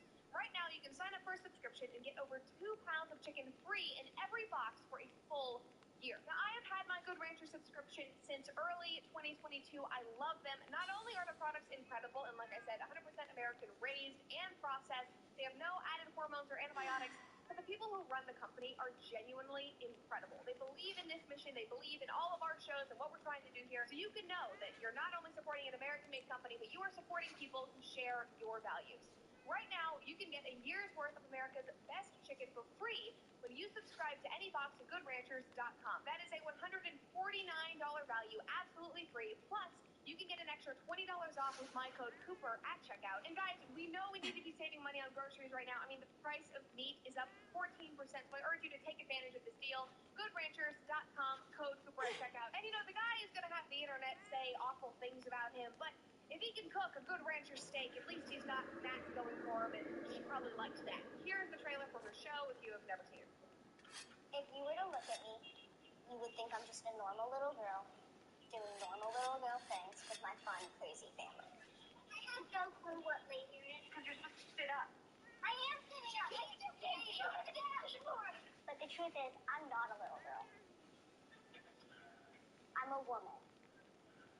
A 22-year-old woman. Stuck in the body of an 8-year-old. We can't have children at the bar. I want to get a tattoo. How old are you? There is an age requirement. I'm 22. Shauna was 6 months old when we found out she had brain cancer. My pituitary gland was rendered almost dormant because of the chemotherapy. The doctor told me I was done growing. My bones were fused, and my height is 3 feet and 10 inches. I feel, I guess I'm not guilty that she will have to go through this for the rest of her life. So all I can do is protect her. Even though I physically can't grow up, I desperately want to be treated like a grown-up. What are we going to say in your bio? My relationship status is single. That's straight. Short, leave me alone. I attract creeps, apes, and idiots. It is scary to put myself out there, but you have to take risks and to get happy. So today I am going on a blind date. Hi, I'm Shauna. I thought that I was being pumped for something at first.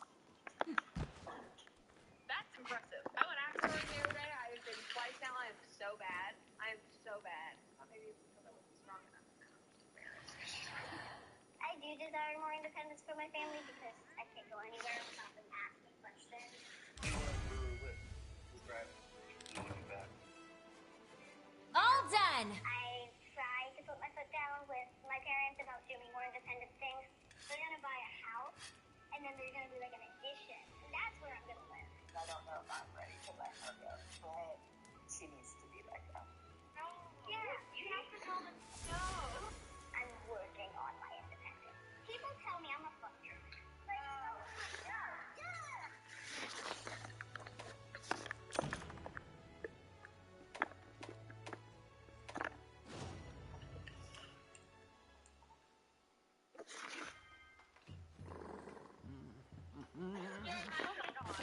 But and I'm determined to make this year my year to shine. I mean, like, obviously, I want the best for her. She seems she's funny. It's just the visual of it, obviously, is jarring for people, understandably so. But she has enough self-awareness to see that, recognize it, make light of it, make self-deprecating jokes. So she is in season 2 of the show now, and obviously the storyline of her wanting to find love started in season 1, but it has gotten a lot more significant in this next season because of her budding romance with Dan, we referenced earlier on in the episode. Here is just a short clip to introduce him. Today I have another date with Dan lined up, and this morning he's helping to make me. You ready? No. Okay, so she seems happy, she seems excited, but the internet is freaking out because objectively it does look like a grown man with a child. Somebody said I'd be constantly watching over my shoulder for Chris Hansen. Somebody said there's a Law and Order episode about the exact thing, which is why this whole New York Post article was written and why Dan himself is speaking out about it and saying, like, stop, I'm not a creep, like, I'm interested in this woman. The New York Post put some quotes in here for people who are upset about it. One person says, yes, she is 23, but she looks and talks like a 8-year-old. Let's do this! Does not act Don't worry about it! childlike. And I don't really know if I would agree with that. I mean, I haven't watched the show in full, but in those clips, I think you can say that she seems more childlike because of her stature and her voice. But the thing she was saying is being silly. Most people in their early 20s are kind of stupid and silly. You just see that personality with a young voice. You're like, oh my god, she's a child. So I don't know if I would fully go with that, but again, I understand. Somebody else said, if any man or woman can honestly say that they can see her as a sexual woman, they are either lying or sick, period. Another person described it as creepy. And this is not new to her family. Like, they have been discussing this for a while. Like, in that trailer where she was saying, like, I attract creeps, they know. Like, here's her mom talking about it. My main concern with guys who are interested in Shauna is, I don't want to say it, but you kind of think, why are you looking at my daughter? I mean, she looks 7. I mean, I wish she was more mature as you speak to her, but for you to look at my child and go, hey, I want to date that, I'm like, it's questionable. And the bad part is I probably said that out loud, you know, so some take that with her too, a little bit. Do you think that you just want to like a dating life, or? No, I think I'm definitely more a relationship person. Personally, yes, I would say I'm looking for a long-term connection. I want to learn with someone. I want to grow with them. I don't want someone who doesn't want to grow or can't grow because their maturity is too low or something or whatever the case may be. So I am looking for more serious, more in-depth, long-lasting. See, like, this is not childlike. Obviously, her voice is. She is saying, I want to be with somebody. I've never done this before. I want to.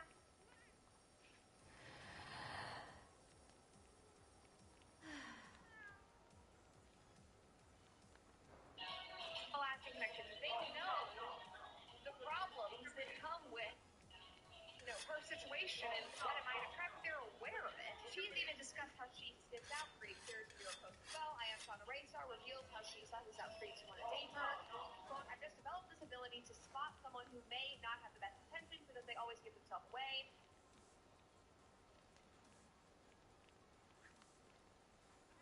Their questions are very targeted toward me physically. They're learning about me like I'm a specimen in the lab. Like, gross. But I'm glad she knows. Somebody commented and said, honestly, no matter what, it's a lose situation because if you say that, you know, she just has to be alone forever because everybody wants to be with her as a creep, and that's upsetting. But any guy who does date her is going to be scrutinized, like we're seeing right now. Somebody else said no matter what the dude does, he's going to get hate for it. Yes, so you should just ignore it. Try not to be a freaking creep.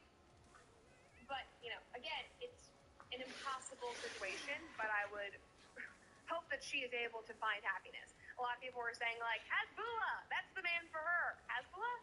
How do you pronounce it? Hasbullah. That would be iconic, though. That would be very, very funny. But truly, like, just because she looks different than other 23-year-olds and has a disability does not mean that she is exempt from the natural desire to find love and be in love, or being able to even, you know, find it and have the right to go out and date people. Like, that's ridiculous. That would actually probably fit the definition of ableist, even though all of those words have been thrown around and abused by the left now, so it does not mean anything. But all these people saying that, no, everything that she does is wrong, she can never find anybody. Like, okay, now you guys are actually being discriminatory. We can actually use that word in this sense. Thankfully, though, I was impressed because most of the comments that I saw in the cesspool that is Twitter were positive and supporting her. Somebody said, these people will really make any excuse for someone with a disability to stay miserable. It must look like a jackpot to their cold, dark hearts when they find a situation the average person might have a knee-jerk reaction to. Another guy said, she is a consenting adult if she's just supposed to die alone. Another guy said, I think it's weirder that we find odd people to make TV shows out of to gawk at because they're odd. I mean, that's like the whole basis of reality TV. Somebody else said, just because you'll die alone doesn't mean she should. Good way to put it. I mean, there are a lot of sick freaks in the world, more than I can count, and for some reason they are all congregating in middle school and elementary and high school classrooms, which is a whole other conversation. Anyway, obviously, people are on edge, rightfully so, especially when it comes to protecting children, as we should be trying to do. But, objectively, this isn't a child. Like, she deserves to have the chance to have a relationship just like everybody else. If she thinks this is a good guy, if her family likes him, we need to get out of the way. Because the internet is just a terrible place. And regardless of what you do, people are going to find problems with it and criticize you and say that you're doing all of these things wrong. You just have to ignore it. Is it weird that this has been publicized and there's a whole reality TV show about it? I mean, arguably, yes. But, like, hey, now we are actually talking about the situation, and we can agree that she just needs to be able to live her life and find happiness. It's really not that big of a deal. Obviously, it might look a little strange at first sight. 2 teenagers are dead, and another person is in the hospital. Myron is a really, really, really adept debater. Like, very good, if you're not ready. The truth names are that men and women have two primarily different reproductive strategies. Women just are, they sit there and they select because evolutionarily that's what they have to do because they've got high investment outcome. Men are the chasers in society, so they have to become something great in order to attract women. This is why a woman that looks 50 guys is impressive, but a guy that looks 50 women is literally like one of the best guys ever. Okay, well, the biological reality that women are the gatekeepers of sex plays into a bunch of social dynamics and sort of makes them motivated to get sex. And we're all kind of motivated to reproduce, so that's going to be a driving force within a lot of governments in society. That's why all the great leaders and all the great people in history tend to be men, because men are trying to become something, because it's on them to do so in order to reproduce, where everyone can just kind of sit back and do nothing, get taken care of, be part of harems, be whatever. That's why the richest woman in the world is like the divorcee and the billionaire. It's why the wealthiest women are also getting alimony from successful men, because men traditionally have become.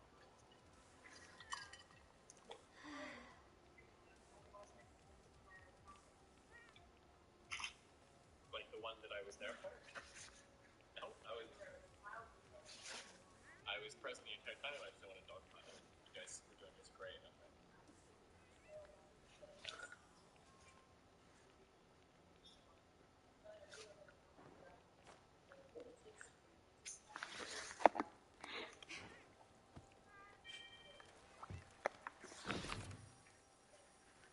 I mean, it doesn't matter because it's the feelings of great people like.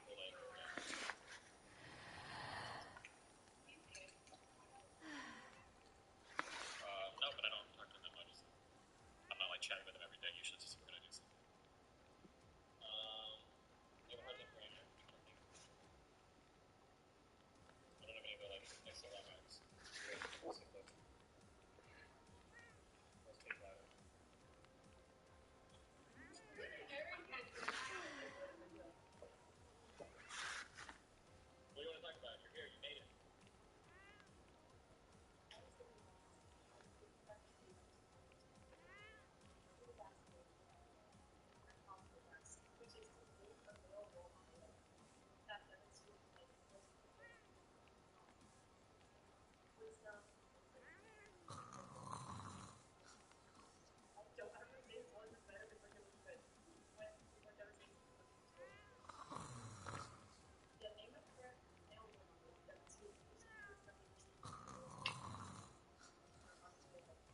Springtrap, and like it's Five Nights at Freddy's.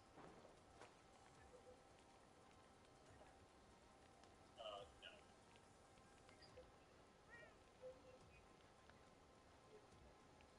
No, it's a Russian Indian that.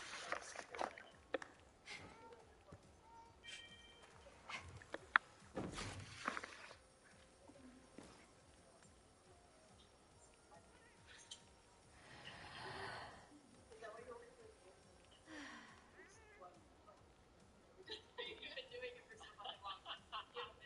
Oh my god. Bro, yeah. Bro. What is your gaming background? What, like Animal Farm or what are they called? Like, wow, roller coaster tycoon. Mario Kart. Okay. You know what? Why don't you throw this up right now? Let's see it. Let's see your go. Go ahead. What did I get? You know what? It's not too bad. You were throwing up with the bed. Okay. You're okay. Not too bad. No. Okay, go Pixie. I don't care. It sounded really bad. I felt like it was sinus related. You might have given it. Stop laughing! You're distracting me.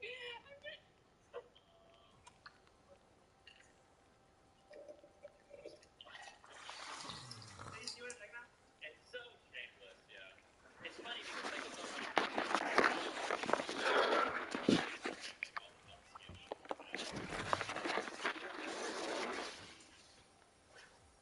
world a long time ago. It used to be like cheerleaders and stuff. But she got like a injury. But like the channel started doing this like a long time ago. Like she was like 45. Yeah, and then she had like an Australian accent. She called the shot. This is way more photo. Like all the stupid vaccine shit has been like. All done.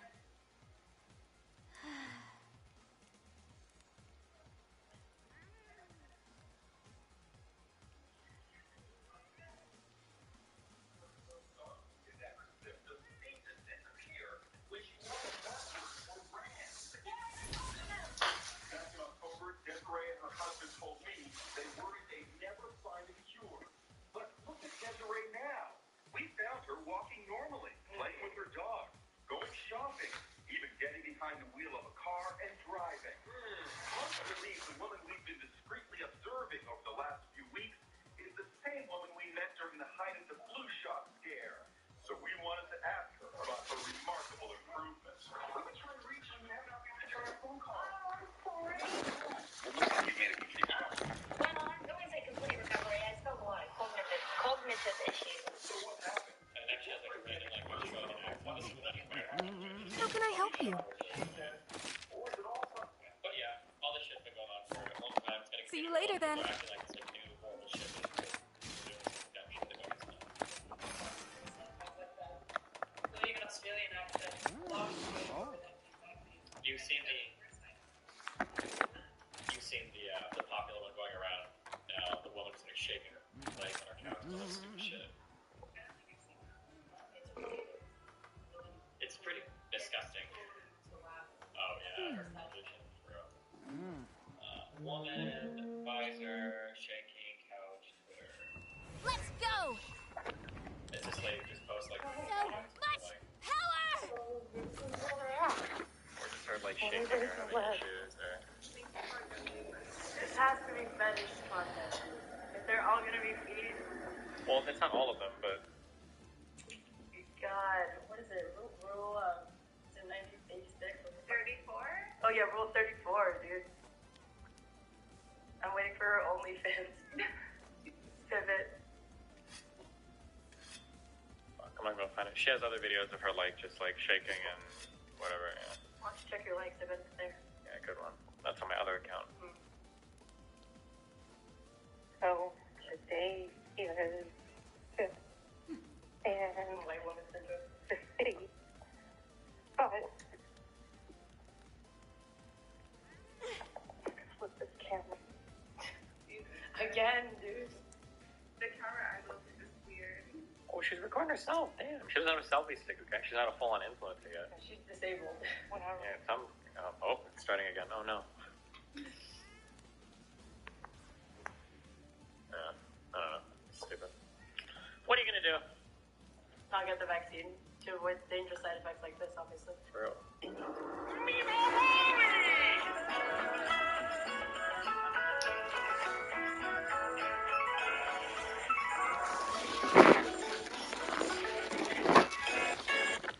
Glad to be back. Wait, was he gonna drown something?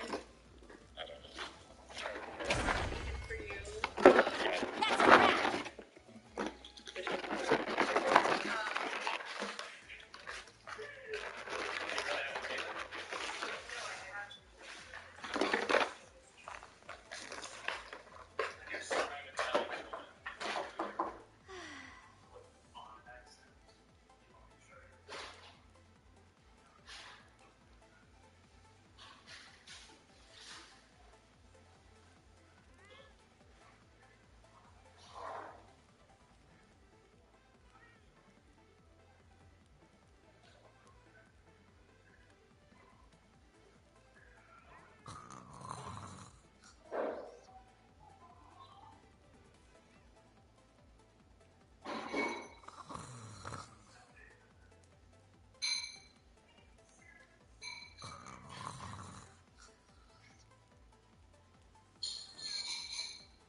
Typically, if you cut them off or interrupt a lot, that's what they get triggered about.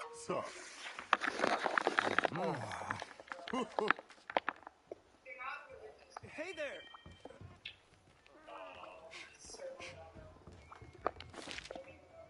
Welcome to the hub. Yeah, they'll say A like special it's quest not has been some added. shit, but May the spirits protect you.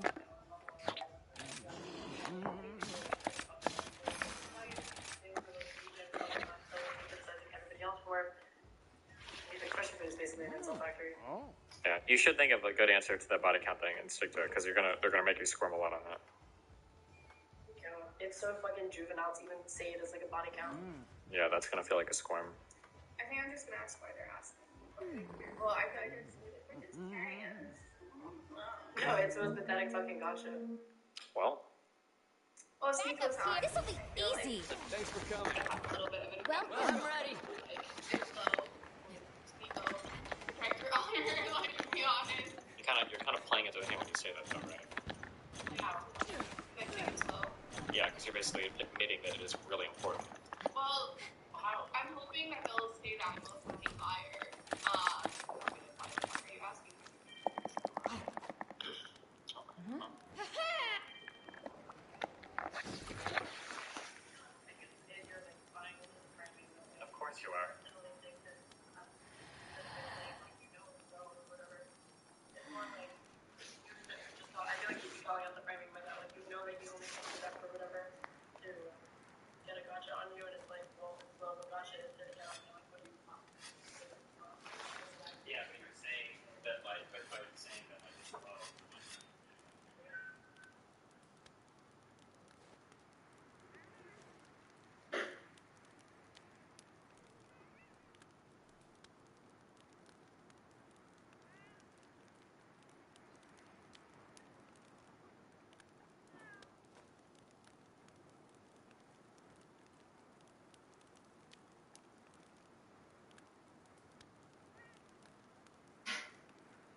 That's a good start.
Bothering German bars. Try to remember danotube.com. He just asked me some totally irrelevant question about a panel that's coming up in a month or so. Maybe advise Aaron to not be too debate-brained on every little detail. Uh-oh. Yeah, fix what ain't broke. Not debate-brained at all. Is that what your master specifically told you? Exactly what I came in for advice. I know you did. It's okay. We all saw the stream. What are you for advice for? Well, considering he's like your trainer, your master, and you're his apprentice, it's not surprising at all. It's not. No, I'm not saying anything about it. Well, I feel like you should be going to your master first. You should take an apprentice, and then they should find against theirs, and it'll be like Sunday on Fresh and Fair. Yeah. Another content, man. Everyone was here. That's the thing, like, do they only invite? Do they even invite that many male guests? Or like, do the male guests always stay the same? No, they'll invite different male guests, I think, especially like Red Pill ones.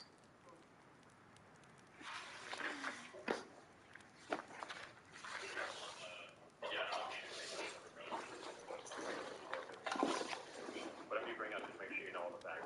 You only know a little bit.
do like men that are taller. Women do like men that look a certain way. Women do like men that make some more money. Like, that's not all arbitrary. That's probably pretty easy to argue. Right? I agree with that. What you're trying to say, right?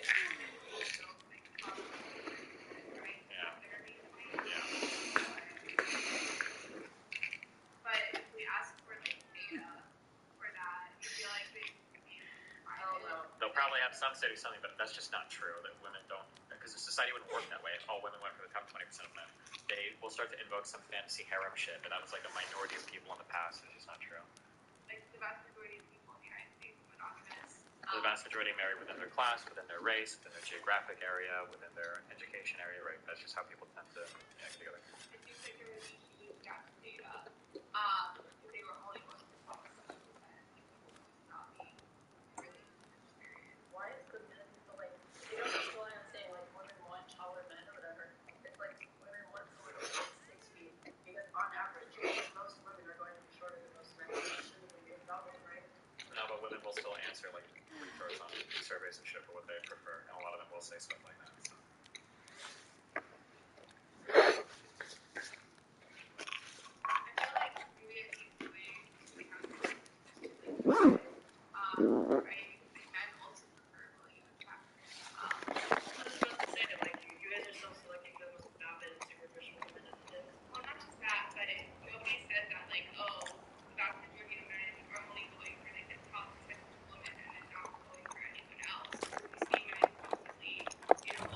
If you want to argue that, you have to bring data, because they will get into some fantastic reality phenomena. Like, one of the arguments that we got into, that I got into last time, is that, like, and if you know, like, if you're looking at a reasonably successful guy, I'm not knocking anybody, but if you're looking at, like, a very successful guy, he's not going to pull a girl out of Target or Walmart and date her. But these guys will say, actually, yeah, they will. Yeah, so, but yeah, at that point, you're into delusion. They have no stats or data to back that up, but they're going to rely heavily on not even personal. Not even know people that do that, because nobody does that. That's insane. I'll put this to good use. Do you think guys are not users? No, but I feel like the thing about the preference is, I've heard them say, like, basically on the same fucking show, in one breath, they'll say women have all these particular standards for men, the rule of sixes, she wants someone with a six-pack and 6 figures, 6 feet tall, Sweet. and on the other hand, they're like, Sweet. we're just trying to Making progress. Nice. It's like, well, what is it? Are women so desperate to get married that they will just say yes to the first marriage proposal they get? Or are women so super Mission complete. to like find a man who will reach or meet all of their physical preferences? Yeah, wouldn't women be more inclined to the vast majority of women would be like virgins, basically, or not virgins, but extremely low body count if they're just going to the top 1% of men and like way occupied, right? So how come the vast majority of people lately How's it going? Sure, the argument is going to be that, well, What would you like today to the do? standards are different. Come back Access anytime. to 20% of men do things Welcome like, to the hub. Instagram and dating apps. But just seems like logically like that wouldn't check out. There's only so many. See you later then. So it wouldn't be possible. Unless you're saying that guys fuck 20, 30 girls a day or some shit. I feel like they always, I feel like I point this out, but then they always sneak away from it somehow. I don't remember how, but they always get away from it. Because I'll point that out, like, there's not enough men for hypergamy to work. Because, like, the statistics just wouldn't work out. But somehow I think somebody always, like, manages to squirrel away from that point. I don't know how.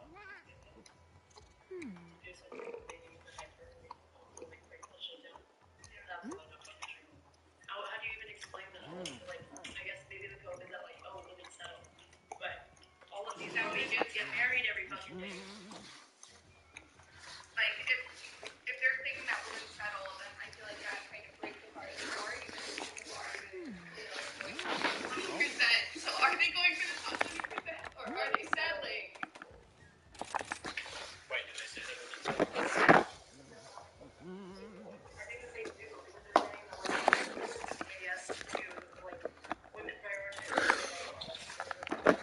No, careful, hold on, careful. You gotta, this is like some 2015 men research. They're gonna be more sophisticated than that. They'll say things like women will settle for a man with good resources, but resources might mean more than just money. They might say resources might mean like really clouded up or something as well. Or there's like social resources, like having a lot of wives or girlfriends or something. It's not gonna be just, it's not, if you think you have a knockdown argument that's perfect simple, I would probably already read smart guy. But if so run the arguments down. Like you can catch them, and you have to catch them in like complicated contradictions, but then like all the issues they have.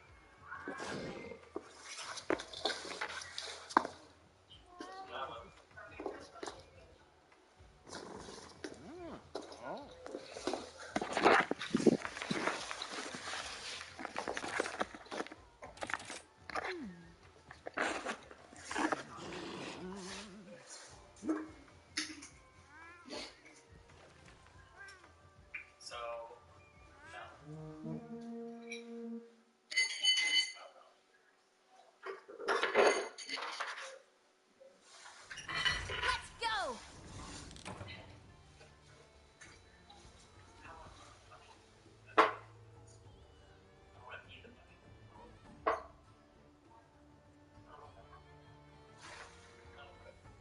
No! Because I don't want to. You're gonna actually, unironically, true. You want to bike for the rest of the day? Is that what you want to do?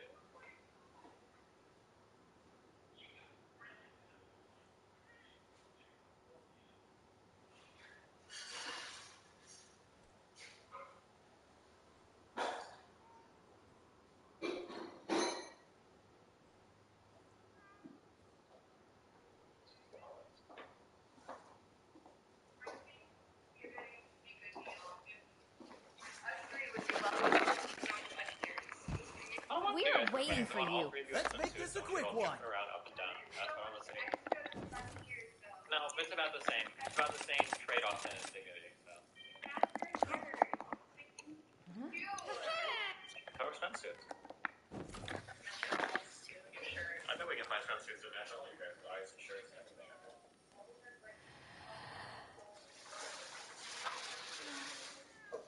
Are you tall? She's like 3 inches taller than you. Or you're 3 inches taller than she was. You're always wearing like your black confidence, fucking 12 inches taller.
peasy.